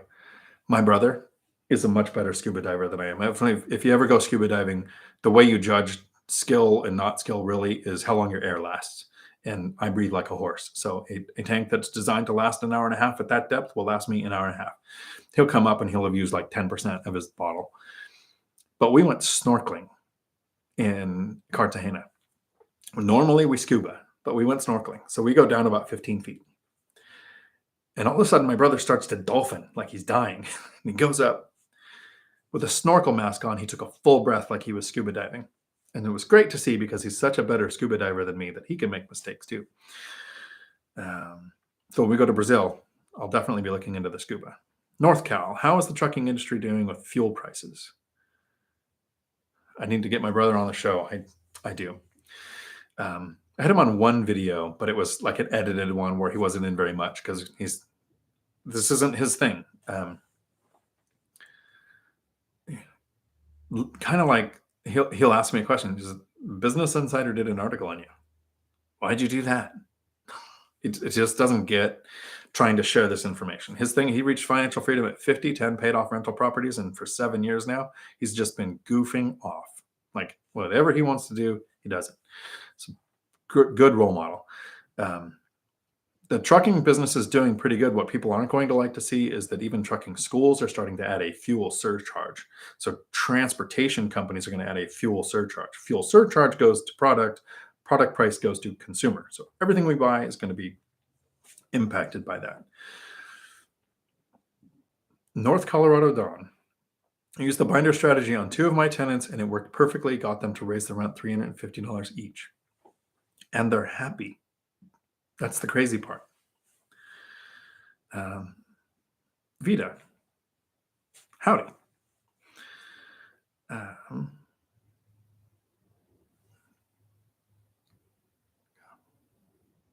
trying to think. What was the Thai greeting when you just run into somebody? I just know, excuse me, Kautoet Club. But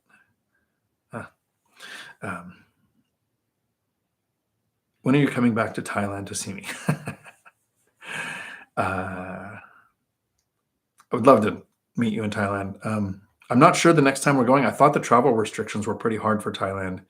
If I do go, the last trip was a little over a month where we were on Koh Tao and then Koh Phanang. So the islands is where we want to go because we scuba. We did go up to Chiang Mai, took the overnight train, and loved the normal touristy stuff. Swam with the elephants, played with the tigers, did the zip lining, just saw all the temples. But when I go back, it's mostly going to be on Koh Tao. There's a Caribou hotel that is a scuba school. So the scuba school is doing their training all day, and then you get to go out on it's not a boat, I don't know, whatever it is, 40-foot something, do 2 dives in the morning, 2 dives in the afternoon, stay right on the beach. Yeah, I'm going to go probably spend a month there. So it depends on how far you are from Koh Tao. Rob, if you go to San Diego for the BiggerPockets thing, I recommend you go to scuba at Catalina. I would probably do that. I'm not sure when the BiggerPockets thing is. I know I was invited to the October whenever but I don't know where that's going to be, to go to the BiggerPockets thing to teach something. I'm either going to teach a course on the binder or teach how to run it like a business, or the 6 steps to getting started into real estate. One of those 3. They haven't told me which one yet, but I don't know where that one is. So if there's a San Diego one, it's probably before October. So, but if I go down there, definitely Catalina. I grew up in the desert, so I used to go to Santa Monica on the weekends. So not too far from there. Cool. All right. We are at 3 hours and 18 minutes. I really appreciate the people that came in at the end there with the new questions. And I know it's getting late on the East Coast. You guys are awesome. I really appreciate the questions. And then Rankin, howdy. Just before we check out, you check in. So next week, I will be putting up the live stream a day early. And when the live stream goes up, you can click on it and go into the live chat, and you can put in questions before the chat even starts. So if you have a specific question, I've got time for more questions. When you get to, in case that didn't come out clear, I do have time for more questions. If you can't make it to the live chat and you want your question answered, you can go to it. I'll put it up 24 hours before, so you can have it in the live chat, and then I'll do my intro video, which is usually 10 to 20 or 35 minutes. of a topic, and then I'll go through every single question. So you'll be able to see your question answered, even if you can't make it to the live stream. Okay, and you have a question.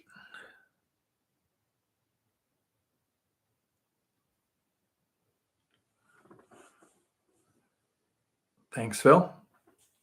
Esther, howdy. Thank you. Raphael, one more question. Waiting for your question. I'll wait in case you're typing it out. I will take a little bit of the vodka dew.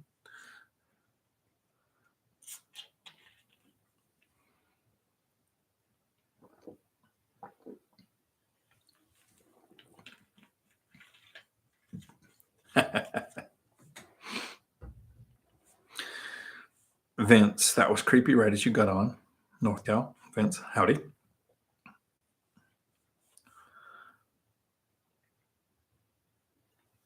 Raphael, closing Thursday on your first BRRRR. Nice. So closing to where so you're under contract, you'll close, then you'll start the rehab, right?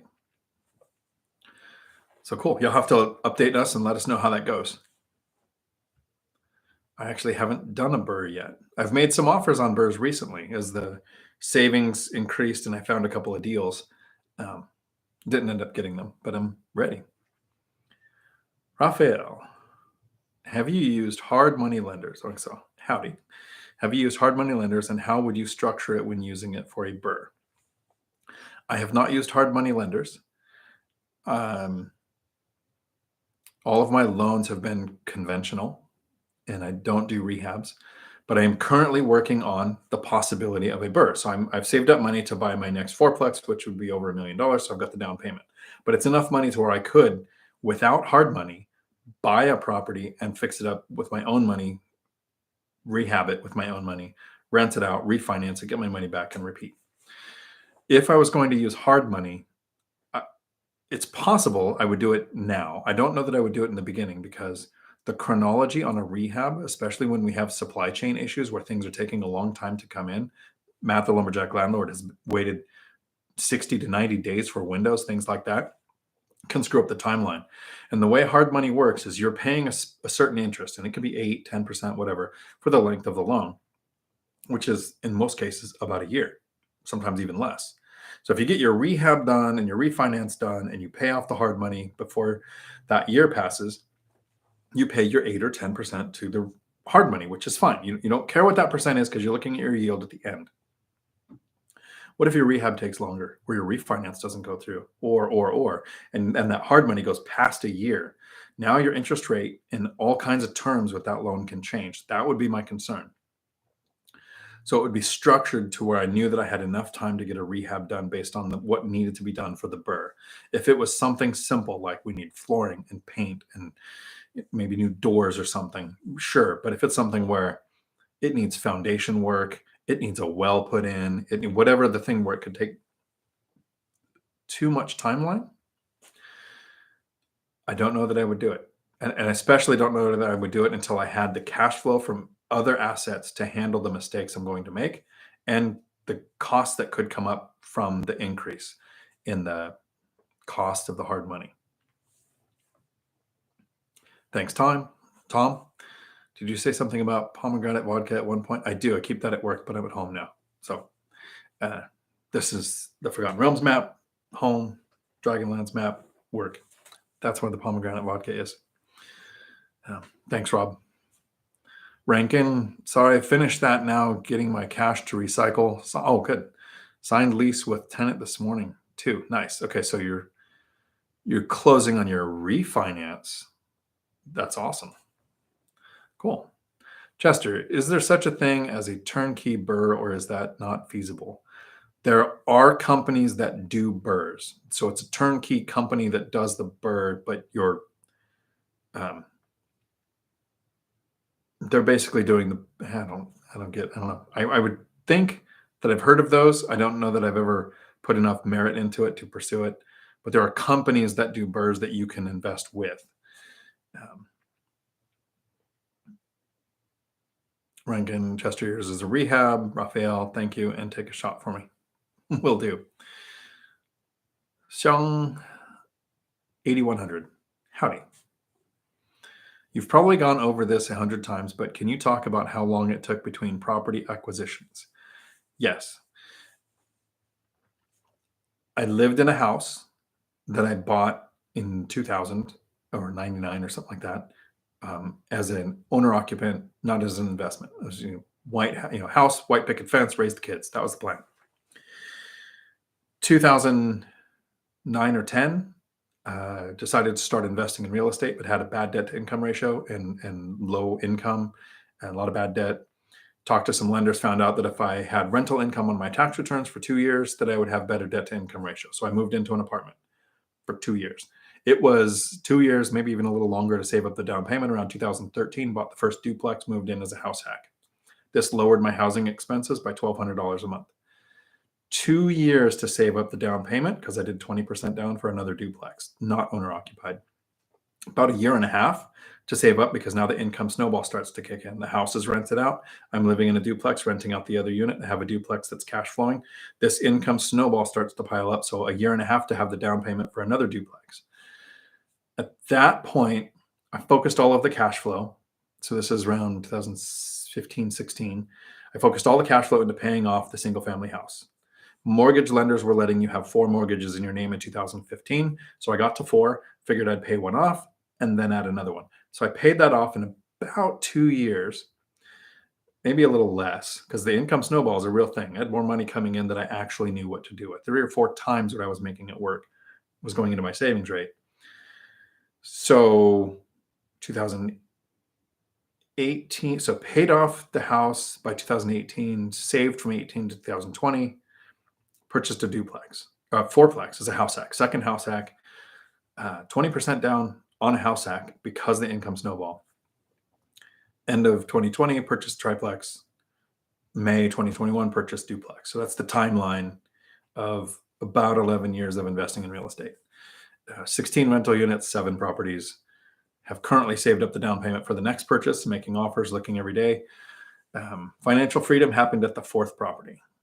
Single family house, 3 duplexes, paid off the single family house. So that was 7 units with 1 house paid off. Cash flow was more than I was making as a cop. So the average person can do what I did in 10 years or less. Because when I started, I had $89,000 in bad debt in my name I didn't know existed till the divorce. And I was only making $17 an hour when I started because I had just started at a truck driving school teaching people how to drive trucks. I'm now president and part owner of that school, and we went from 1 campus to 5. So I'm making more money at work, but 100% of that is saved for the next investment because I live off of rental profits. And about 4 times my cost of living is what my rental profits are. So even saved. The first 5 years are the hardest because you're not certain it's going to happen. If I lost everything, or Matt the lumberjack landlord lost everything, or Michael Zuber lost everything, we know in 5 to 10 years, financial freedom will happen. First 5 years, going to feel like forever. You haven't done it yet. Or maybe, I'm assuming, right? So you're not certain it's going to happen. So that's the stress. We know it would happen at this rate. Once you hit about that 5, maybe 6 year mark and the income snowball kicks in, we go from, I can't wait to find the next rental property. I can't wait to have the money for the next rental property, to, I better find a rental property to put this money to work because this money is sitting in the bank losing value to inflation. Really cool, weird mental shift. So, there you go, Rankin. Good night. Ciao, Chester. Great question. Random aside, I finished Cash Flow Quadrant, and it, along with Rich Dad Poor Dad, are required reading. Cash Flow Quadrant's a really good one. Rich Dad Poor Dad is good for mental shift. It's like what wakes all of us up into assets and liabilities. But Cash Flow Quadrant is a game changer when it comes to why do we want to become investors. North Cal. Since we're still online, starting to feel guilty keeping you online, do you ever purchase any home warranties to handle broken appliances? I do not. It is an insurance company's job to try to get out of paying your claim. It is a warranty company's job to try to get out of paying for your product. There are times where they will pay, but I would rather take the money from a warranty and just put it into the reserves and be ready to fix things. So I do things like I don't have a washer dryer in the units that I provide. So I have hookups. That's an important part of my criteria is I want washer dryers because tenants using a shared laundry or laundromat are just waiting for a place to open and they're going to leave. So I don't want tenant turnover. One of those things is that helps is having washer dryer hookups in there. I tell tenants I have an old washer and dryer that a previous tenant left behind that they're welcome to use until they acquire their own, but it's not mine. I don't maintain it. And I've only had that happen once where the tenant used it for about a month and a half until they got their units. Most tenants just come with their own washer and dryers that they then maintain. I do provide refrigerator and stove and dishwasher. Those are the three things I do provide. I have a shed I added at my fourplex where I keep a couple extras in there so that they're ready to go. So I don't have to say, I'm sorry, your refrigerator died. I've ordered one at Lowe's. It'll be here in 3 weeks. I have one. Yeah, I think that answered that question. So no warranties, do the stuff myself. Warranty's job is to try to get out of paying it for you. Tom, I just found your playlist with Three Amigos. I couldn't find it on Mike's. Great. Yeah, I can't find it on Mike's either. He always talks about all of my guests are in the comments or in the description, and he has all of his guests in there, but I'm not in there. I think Mike secretly doesn't like me. That's okay. I know where he lives. Powell, howdy. I have only one washer and dryer, and it's pain. Yep. Rob, what is your average property cash flow? So the overall average is a little skewed because I have a paid off single family that's rented to Section 8 for 2,200. That one cash flow is a bit high. I think my worst cash flowing property, which one is the worst? There's a duplex that makes about $1,100 a month in profit. So that's $550. The overall average at all of the properties is 630 something. No, it's more now because that was before the binder strategy on the last like 5. So I'll redo that math, but somewhere between 650 and 700 per unit. Because I don't do cash out refinances. I don't do HELOCs. I save up 20 to 25% for the down payment. The first one was 5% because I was doing an owner occupied, but I didn't have a lot of money. It took me 2 years to save up the 20 grand to be able to pull that off. But since then, with the income snowball, I've always saved up more. It does stretch it out. I went over the chronology like 5 minutes ago, where 2 years, year and a half, 2 years to pay off. I mean, it sped up towards the end.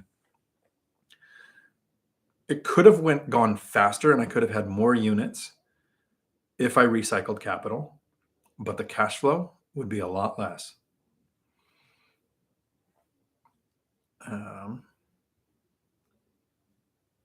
Ivan, howdy.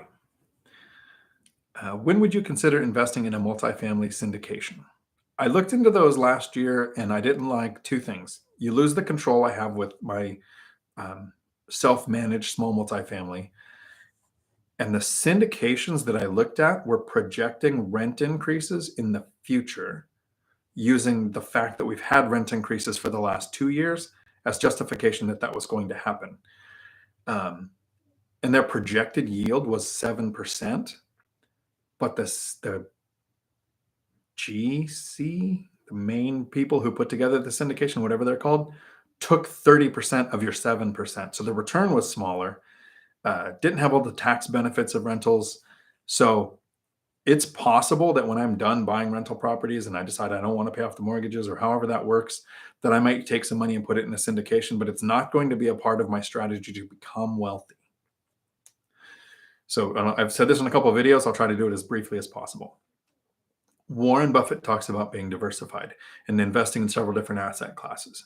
Charlie Munger, his partner for decades, says, don't diversify.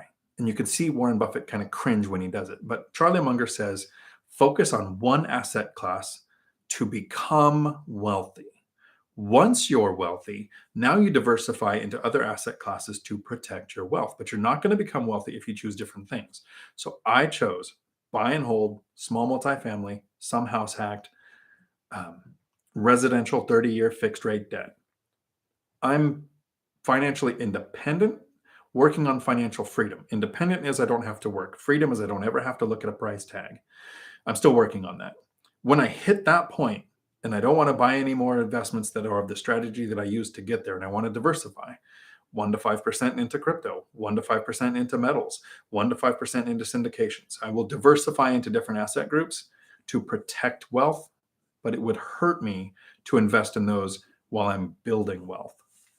Hope that helped. Kavish, do you self-manage? Do you self-manage? Do you take any classes to educate yourself about management? Are you the handyman or do you have one? I have a video on my channel called Self-Managing While Working Full-Time. So if you go to YouTube, Self-Managing While Working Full-Time, Dion Talk, my video should pop up.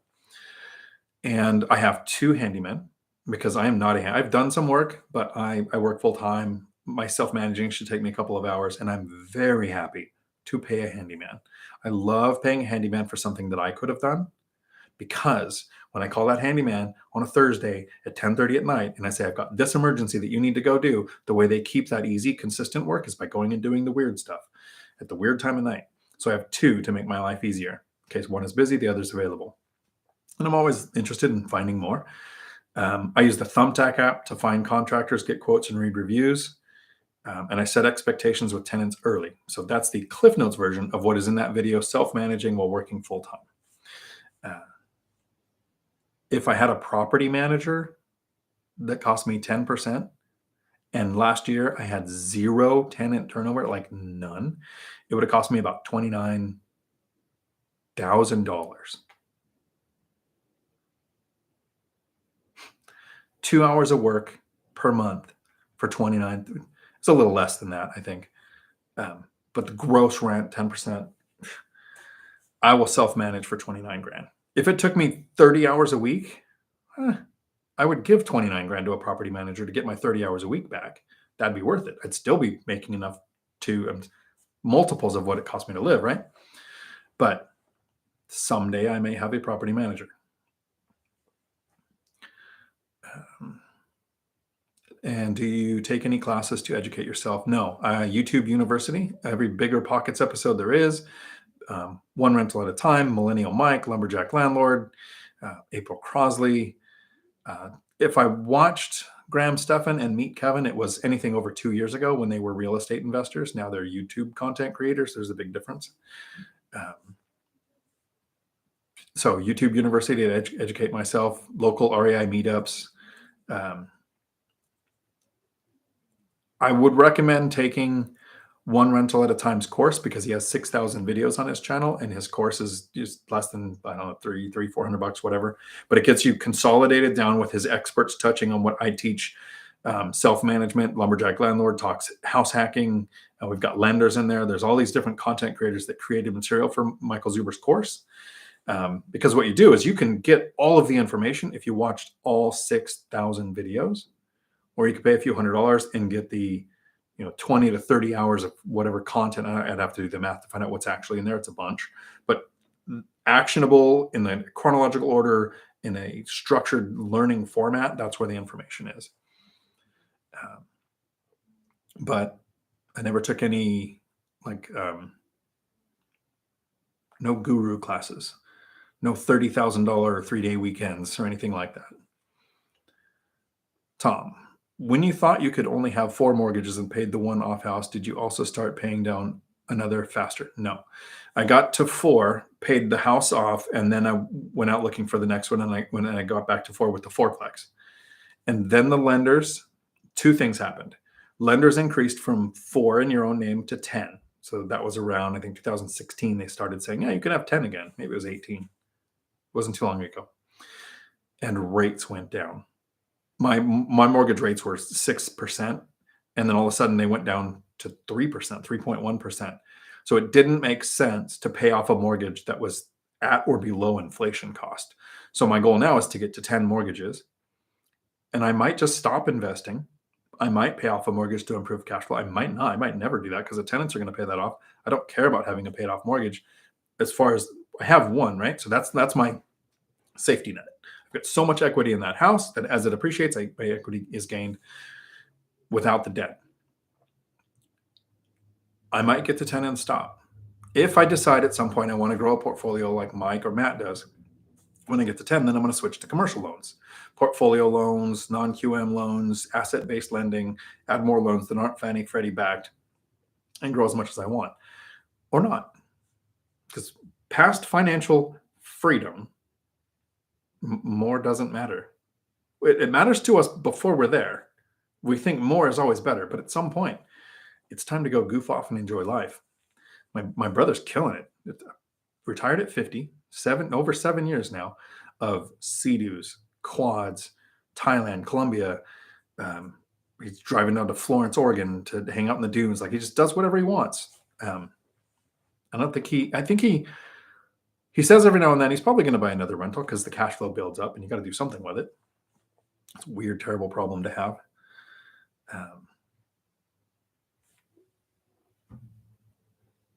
Conventional loan as investor, my lender is saying I need to put down 25%. I thought it was 20. So it changes on lender fear. Currently, most lenders for small multifamily, not owner-occupied investment properties are going to want 25%, but not all lenders are made the same. So check around for different lenders. You have different options. In 2018 and 2015, getting a 20% investment property loan was super easy. Lenders thought that was just kind of standard. Then the pandemic hit, fears go a little bit higher. I did my first conventional loan on a duplex, 5%, owner occupied. Now duplexes, they want 15% down, even owner occupied. Lending changes all the time, so you got to kind of stay with what's current. So if I was currently going to house hack a duplex, I'd go FHA. If I didn't have the income snowball and couldn't save up the 25%, I would go FHA, because FHA for single family, duplex, triplex, or fourplex is 3.5% down. So that's the one time FHA is better than conventional. Almost all other times conventional is better than FHA. So North Cal, you work because you want to, not because you have to. It makes life a lot more interesting, that's for sure. Eduardo, howdy. Hello, you're a solo manager, pick rents, maintenance is fun and is better. Yeah, nice. Someday I probably have a property manager, but not for at least 2 more years when you retire. And I might do the same when I start. So right now I spend a month traveling every year. Very easy to have to just tell my handyman, look, hey, in the next month, you're going to get ridiculously simple calls that I would normally handle myself, but I'm telling everybody I'm gone for a month. Then they're using your number. Here's $500. Answer any calls that come in, right? So they like that. I'm in the next couple of years, I might increase that to 3 months that I travel every year. And that might be the time I start looking at a property manager. Maybe. I haven't decided yet. I also might just hire somebody and help them build a property management company. So I can, from the ground up, teach this person. Here's how I do my leases. Here's how I set expectations. Here's how I do all this. Here's the binder method. This is how my property manager will run the binder method, instead of hiring a property manager and then trying to educate them on the binder method. So sounds like you're doing good, Eduardo. Chester, is Thumbtack where you find general contractors, or is it only for specialists? Both. There's GCs in there and specialists. You could do pretty much anything in there, from tree work to roofing to professional cleaning. So, Powell, financial freedom matters. You could compete with Matt and get better Lambo.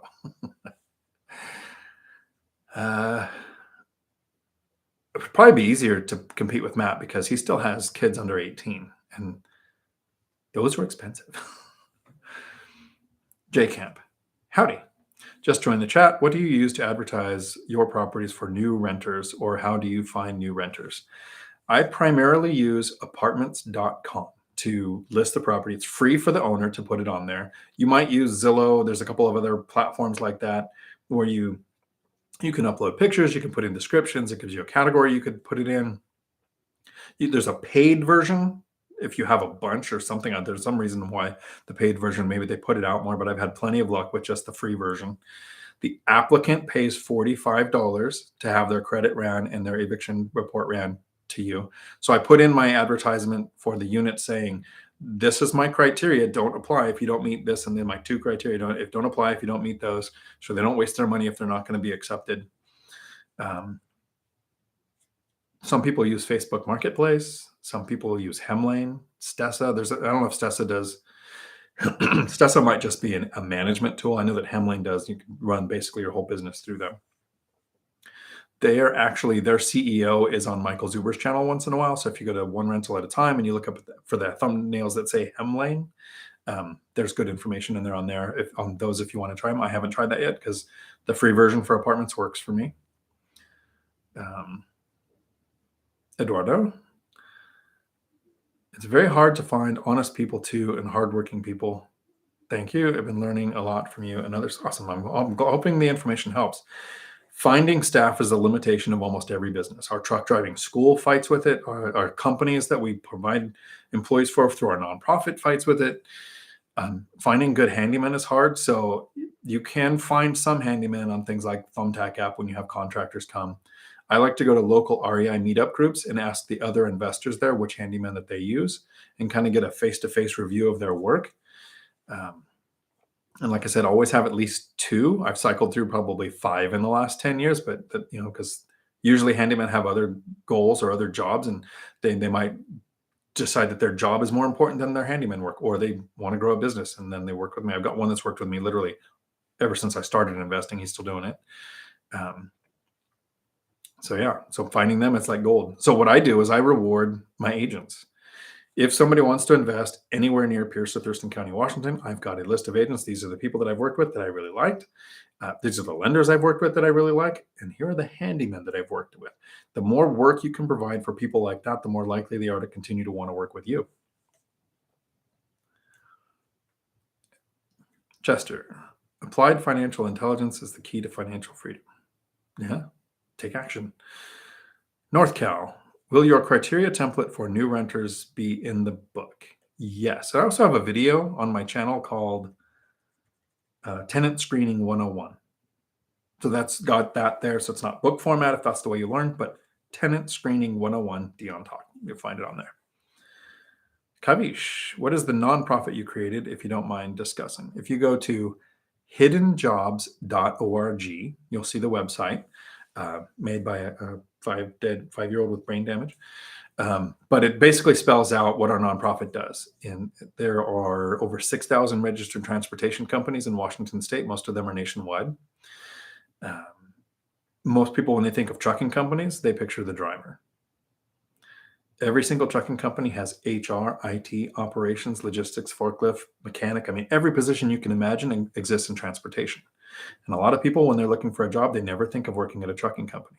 When people get out of the military, when I got out of the Marines, they said, oh, you want to work for a state or a federal company or agency because they're huge. They never shut down, lay off, furlough, or do any of the things that they've done for the last couple of years. Pepsi, the company Pepsi, employs 151,000 more people than the state of Washington. Anybody even thought of working on the corporate side of Pepsi? And yes, this channel is about financial freedom, right? But to reach financial freedom, we need to increase our income. And our income comes from working in a job, usually, and developing side hustles. So my nonprofit helps people find non-driving jobs with local trucking companies. The reward that we get is a 501c3, so we don't charge a penny. We don't charge the person. We don't charge the employer. Transportation sucks. What you're supposed to do is go to a CDL school, get your license, and then drive over the road for a company making like $6 an hour, being gone all the time, being paid by the mile, not being paid overtime, being paid pennies when your truck breaks down or when you hit a traffic jam. And 2 years later, once you have experience, you get a good local job. Local jobs start off between $70,000 and $90,000 a year. You're home every night. Good job.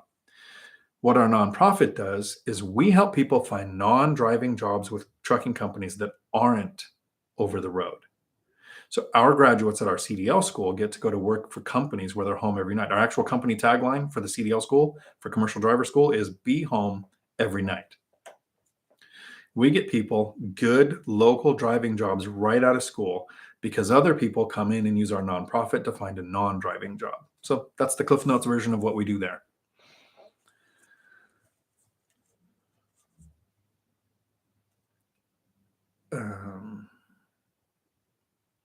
There you go. Eduardo, as always, thank you for the information and the good word. I enjoy all your videos. Thank you. I'm super happy that you hang out. And like I said, I really hope this stuff helps. Tanisha, when is the book coming out? I will be writing the book as soon as I figure out Audible's hoops that I have to jump through to get this recorded, because I promised Michael Zuber I would record 15 conversations with real estate millionaires So once that's done, then the book goes to the front burner. I have it outlined. I have the basics down, and I know some people learn through reading more than hearing or watching. So I really want to get that done, but I made a promise. I just didn't know Audible was going to kick my butt. Who can have a sound recording studio that's too quiet? How's that a thing? There we go. Eduardo, what do you think about Airbnb outside of the country? I'm hesitant to invest outside the country because that's too many laws to learn and too many laws that can change. And some countries don't like foreign investors. I also don't invest in other states. So don't take that to be really important, because I like to invest where I can self-manage. And since I don't spend enough time in another country, like if I became an expat and lived in Medellin in Colombia, after a while, I'd probably look at buying something. But I'm not there yet. So I'm sure it works. I'm sure it's totally possible. I would research the company's laws and see how long those laws have been that way before I would make a big investment in another country. Yep. North Cal, Pepsi in the Bay Area is here very short on drivers. Every company everywhere is short on drivers. And the reason the nonprofit is so good and good for our school is because a lot of the companies we work with will send their current IT specialist or forklift driver or whatever to our school. We train them to become a driver. Our nonprofit has to find the replacement for that position so that the company can promote the person. The driver shortage is impacting everywhere. Kavish, wow, that's amazing. Thank you for your time again, Dion. Appreciate it very much. Have a great night. Ciao. Jay Camp, North Bay area is short drivers everywhere. Yeah, absolutely. Close to the 4-hour mark. We've got 9 minutes. Let's see if any questions come up that make us hit 4 hours. We've got a nice round number on this. Or I could just sing for 9 minutes, and nobody wants that.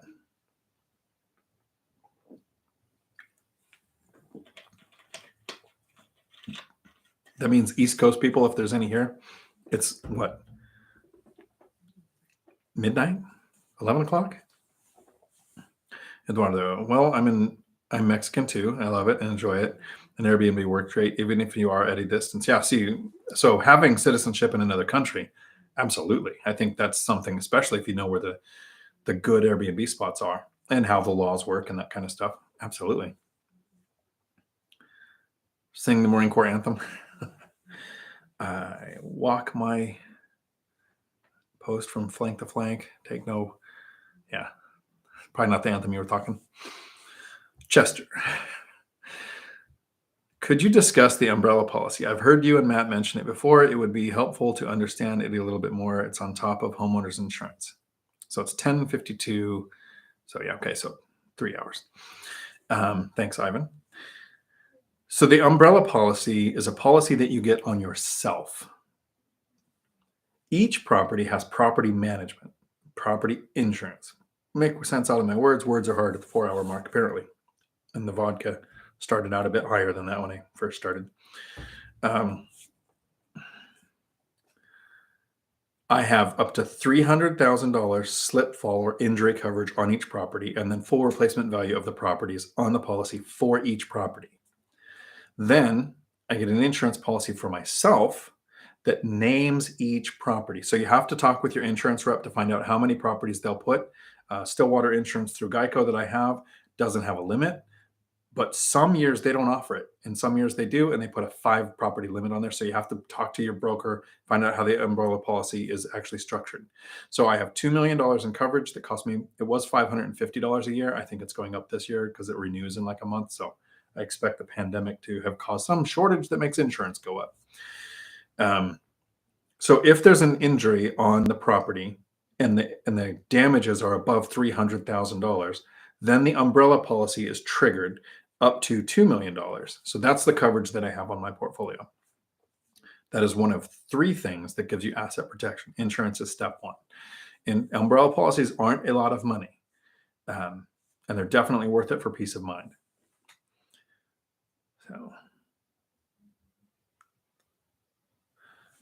So So 10:52, almost 2,300 on the East Coast. Or yep, it's 8:53. So you're an hour ahead.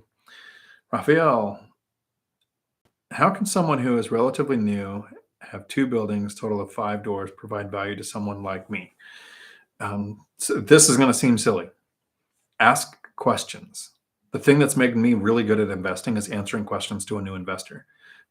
A couple of times thinking, I thought that was common sense. I thought everybody would know that. And then I realized, oh, I only know that because I went through something. Or getting a question and going, so we're hitting the 4 hour mark.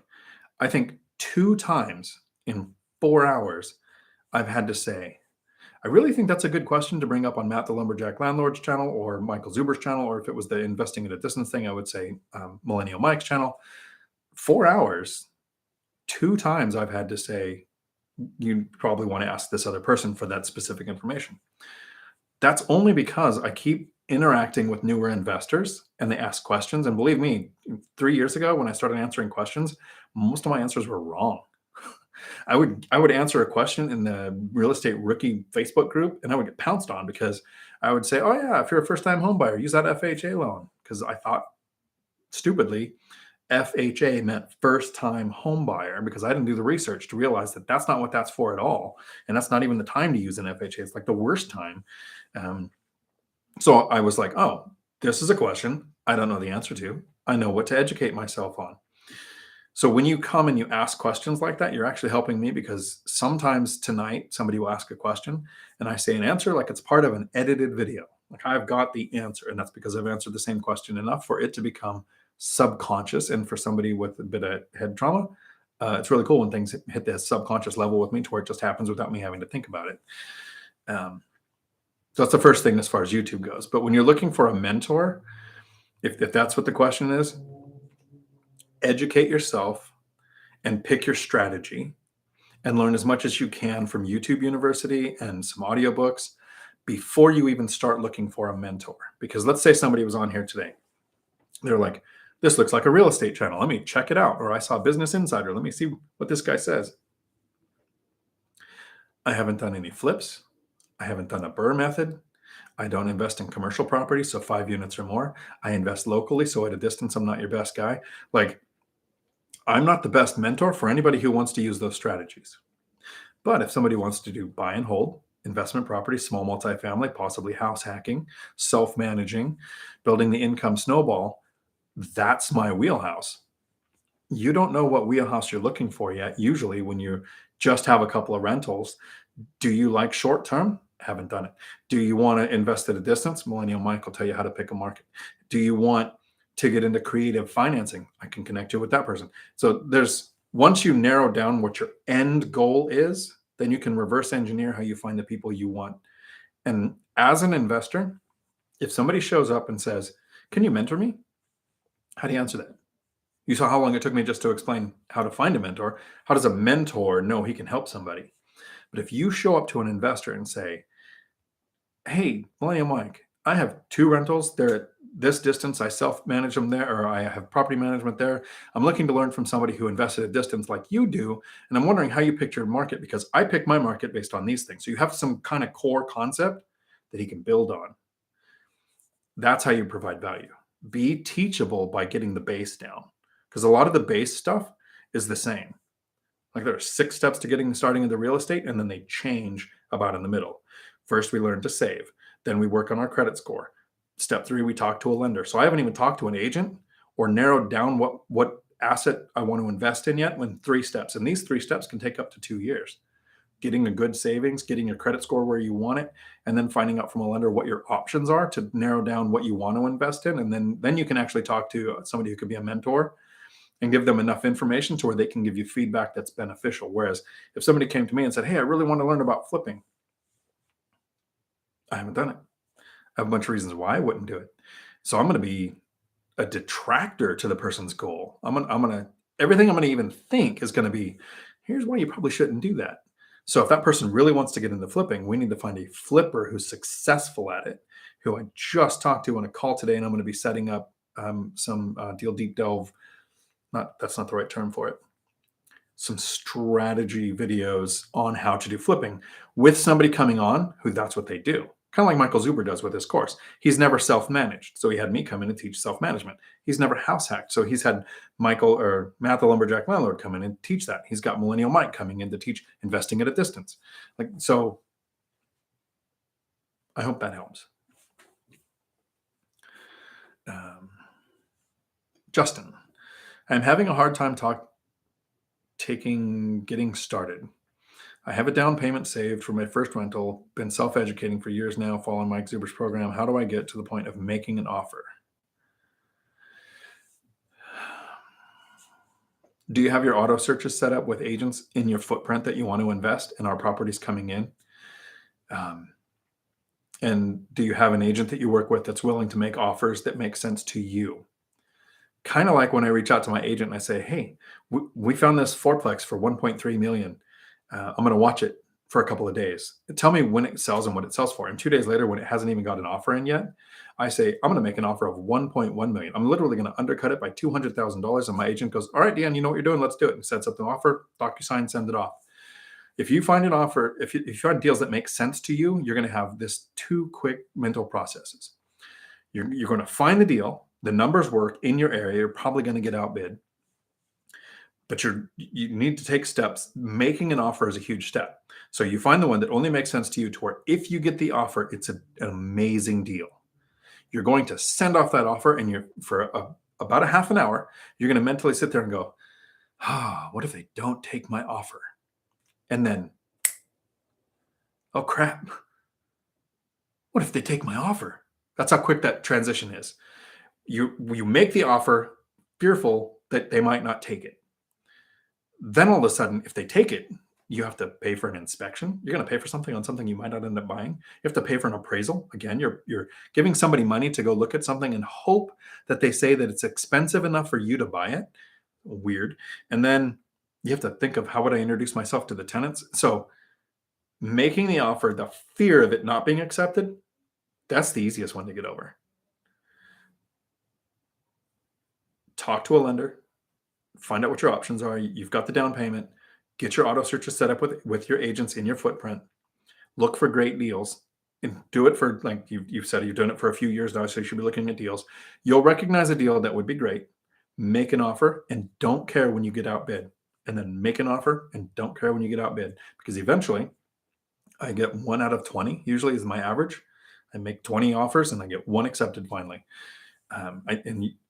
You haven't made any, so you have at least 20 to go through before you have to worry about somebody actually accepting one, on my odds or my statistics.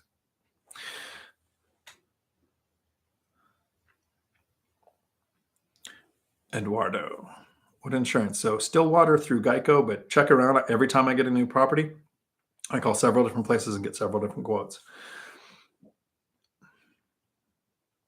Ivan, I was considering LLCs as for asset protection, and thanks to the videos you made, I was able to see there is also maintenance fees involved. 3 attorneys later, and none explained maintenance fees. Ouch. I bet none of them explained that there was no asset protection either, because they're going to get those maintenance fees. It's so funny how that works out. Chester Williams, curious what the 0352 MOS is. My guess is field artillery. Field artillery was 0341. 0351 was Dragon, so ground-based shoulder-launched missiles. 0352 is a tow gunner, tube-launched, optically tracked, wire command link missile guided system, 2.2-mile range, anti-tank missileman. So mechanized infantry. 0311 is what you start at, and then when you go to school, you get trained into, machine gun, artillery, Dragon, tow. There might be something I'm missing, but it was 1 billion years ago, so I get a pass. I actually went shooting with a Marine the other day with Millennial Mike. I got some clips. I don't know how this will play over a video like this, but I'm going to have these in videos of Millennial Mike.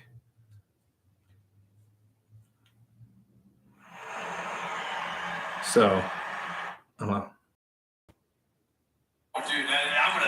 flinch big time.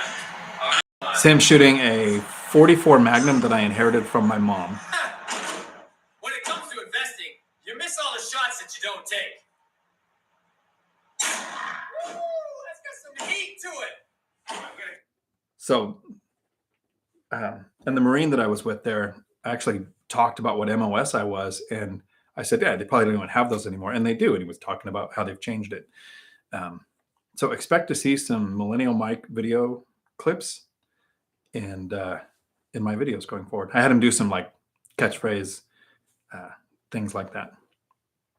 It was fun. It was great because he's a state trooper. I was a city cop, and we were at a closed range, so we could do, what do you call them, different station maneuvers and stuff. It was a ton of fun. Chester. Okay, last question. Would you ever consider renting by the room in a multiplex? For example, renting out to 8 people in a 4-plex where each unit has a 2. I would absolutely consider it. I have some tenants that are roommate situations, so technically they're renting by the room, but I'm getting one lease amount. If I was going to rent by the room, I would want, my goal would to be to have, I have a duplex that is a 2-2. So 2 bedrooms each side, 2 bathrooms each side.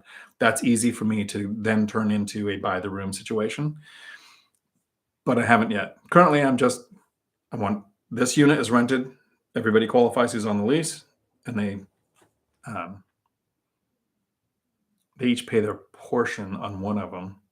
Other ones, one person pays and collects the rent. So I would consider it. There's more money in by the room, but there's a little bit more turnover. Possibility of turnover.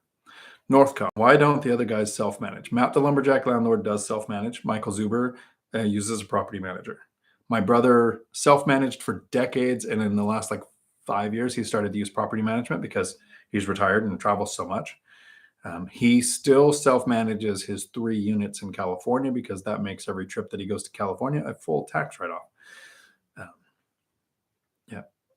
With the number of properties they have, seems they could be saving enough every year for a down payment on another property. Have they ever mentioned it? Yep. So Matt does self-manage probably for that reason. It's a ton of money, and he probably is better at it than a property manager if he were to hire it. It is 11 there, Tom. Nice. Rob, State Farm hooked you up with a $2 million umbrella for 500 or so. Cool. So same ballpark-ish. I think I pay a little bit more. But I will check around, especially if I get a reset here with Geico when it comes to renewal time. I will definitely shop around. People will go, why would you shop around for $50 or $100? It's $50 or $100. Of course I'm going to shop around. Eduardo, is it too bad having all my properties under one insurance? Is it better, like you mentioned, to shop around for the best one? So I shop around, and so far, the same one has the best price. All of them are through Stillwater with Geico. But I shop around every time because someday I might find a better deal. Same thing with lending. I've got a roofing company. Sorry to kind of squirrel 3 different things there. But for my roofing company, he's done 2 roofs for me, and amazing, good, best price, good work. But on my next roof, as much as I like the guy, I'm going to get 3 quotes, like every time. North Cal, that's a great thumbnail. Absolutely. Eduardo, Rob Toyer, I'm thinking to switch to State Farm. That's great. We are paying $37.50 a year for a 4-plex. Depends on the price of the 4-plex. So my 4-plex, I pay $900 a year. My triplex is $870 a year. The duplexes are all between $400 and $650. And my single family is $310 a year. So I shopped around a lot though to get the insurance that I have. And good coverage. The big difference, though, and what might have brought my rate down a little is I always do the largest, what do you call it? Not deposit. The portion you have to pay. My brain shuts off every now and then in case I haven't warned you. What is the portion called that you pay? Anyways, the part that you have to pay before insurance kicks in, I always do 5 or 10,000 because the higher that is, the lower your premium will be. Because I will never do an insurance claim unless it's a complete burn down or it's a slip fall injury. Co-payment, deductible. There you go. Thanks. Deductible. Yeah. I hate my brain sometimes. Shoot a bunch of tow missiles this far from your face. Apparently it has an effect. Thank you all. Cool. Where was I at here? Yeah. So I would shop around for insurance. I have the highest deductible because in 2006, before I was an investor, I had a neighbor's tree break some windows, broke a sliding glass door, which I replaced with French doors. And the windows were like $1,300. Insurance paid for it. And then my rates tripled. And for 5 years, nobody else would insure me. So with as many properties as I have and as much insurance, I am not doing a claim unless it's like a full burn down or massive injury. Eduardo, so you're in a great price. Jay Camp, who's your creative finance contact? Creative finance contact.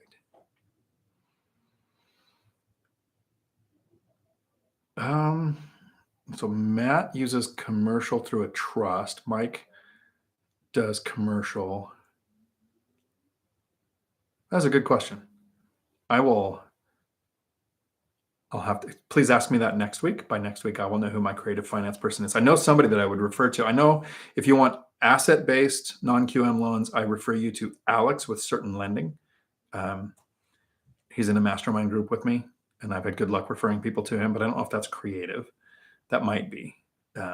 Seller financing is creative, and then the lender is the owner. So I think Alex with Certain Lending would be if you want asset-based or non-QM loans where your credit score matters, but your debt to income, your work history, that kind of stuff doesn't matter. That's who I send people to. Rafael, have a good night. Ciao. Here under 400,000 deductible. Good payment. Cool. What I meant to say, fourplex where I live is under 400,000. Oh, okay. So that is, is it a good price? Is the yield there? If the price is under 4,000, what are the rents? So price, interest rate, what all your expenses are going to be setting aside, then what are the rents? What would the yield be on that?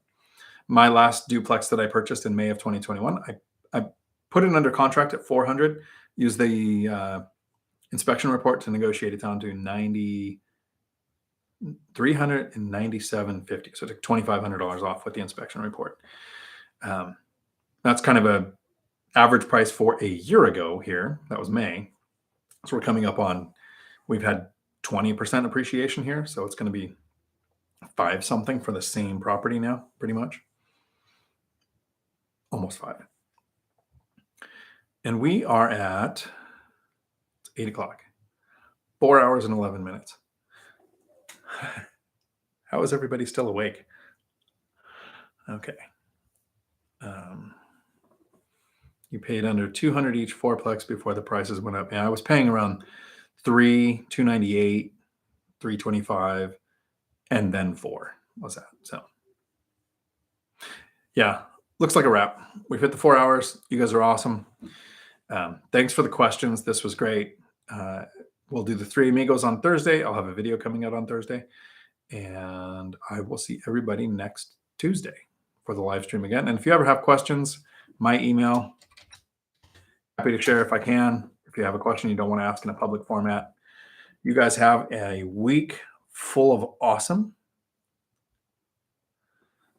Until my next video, thanks for coming to my Dion Talk.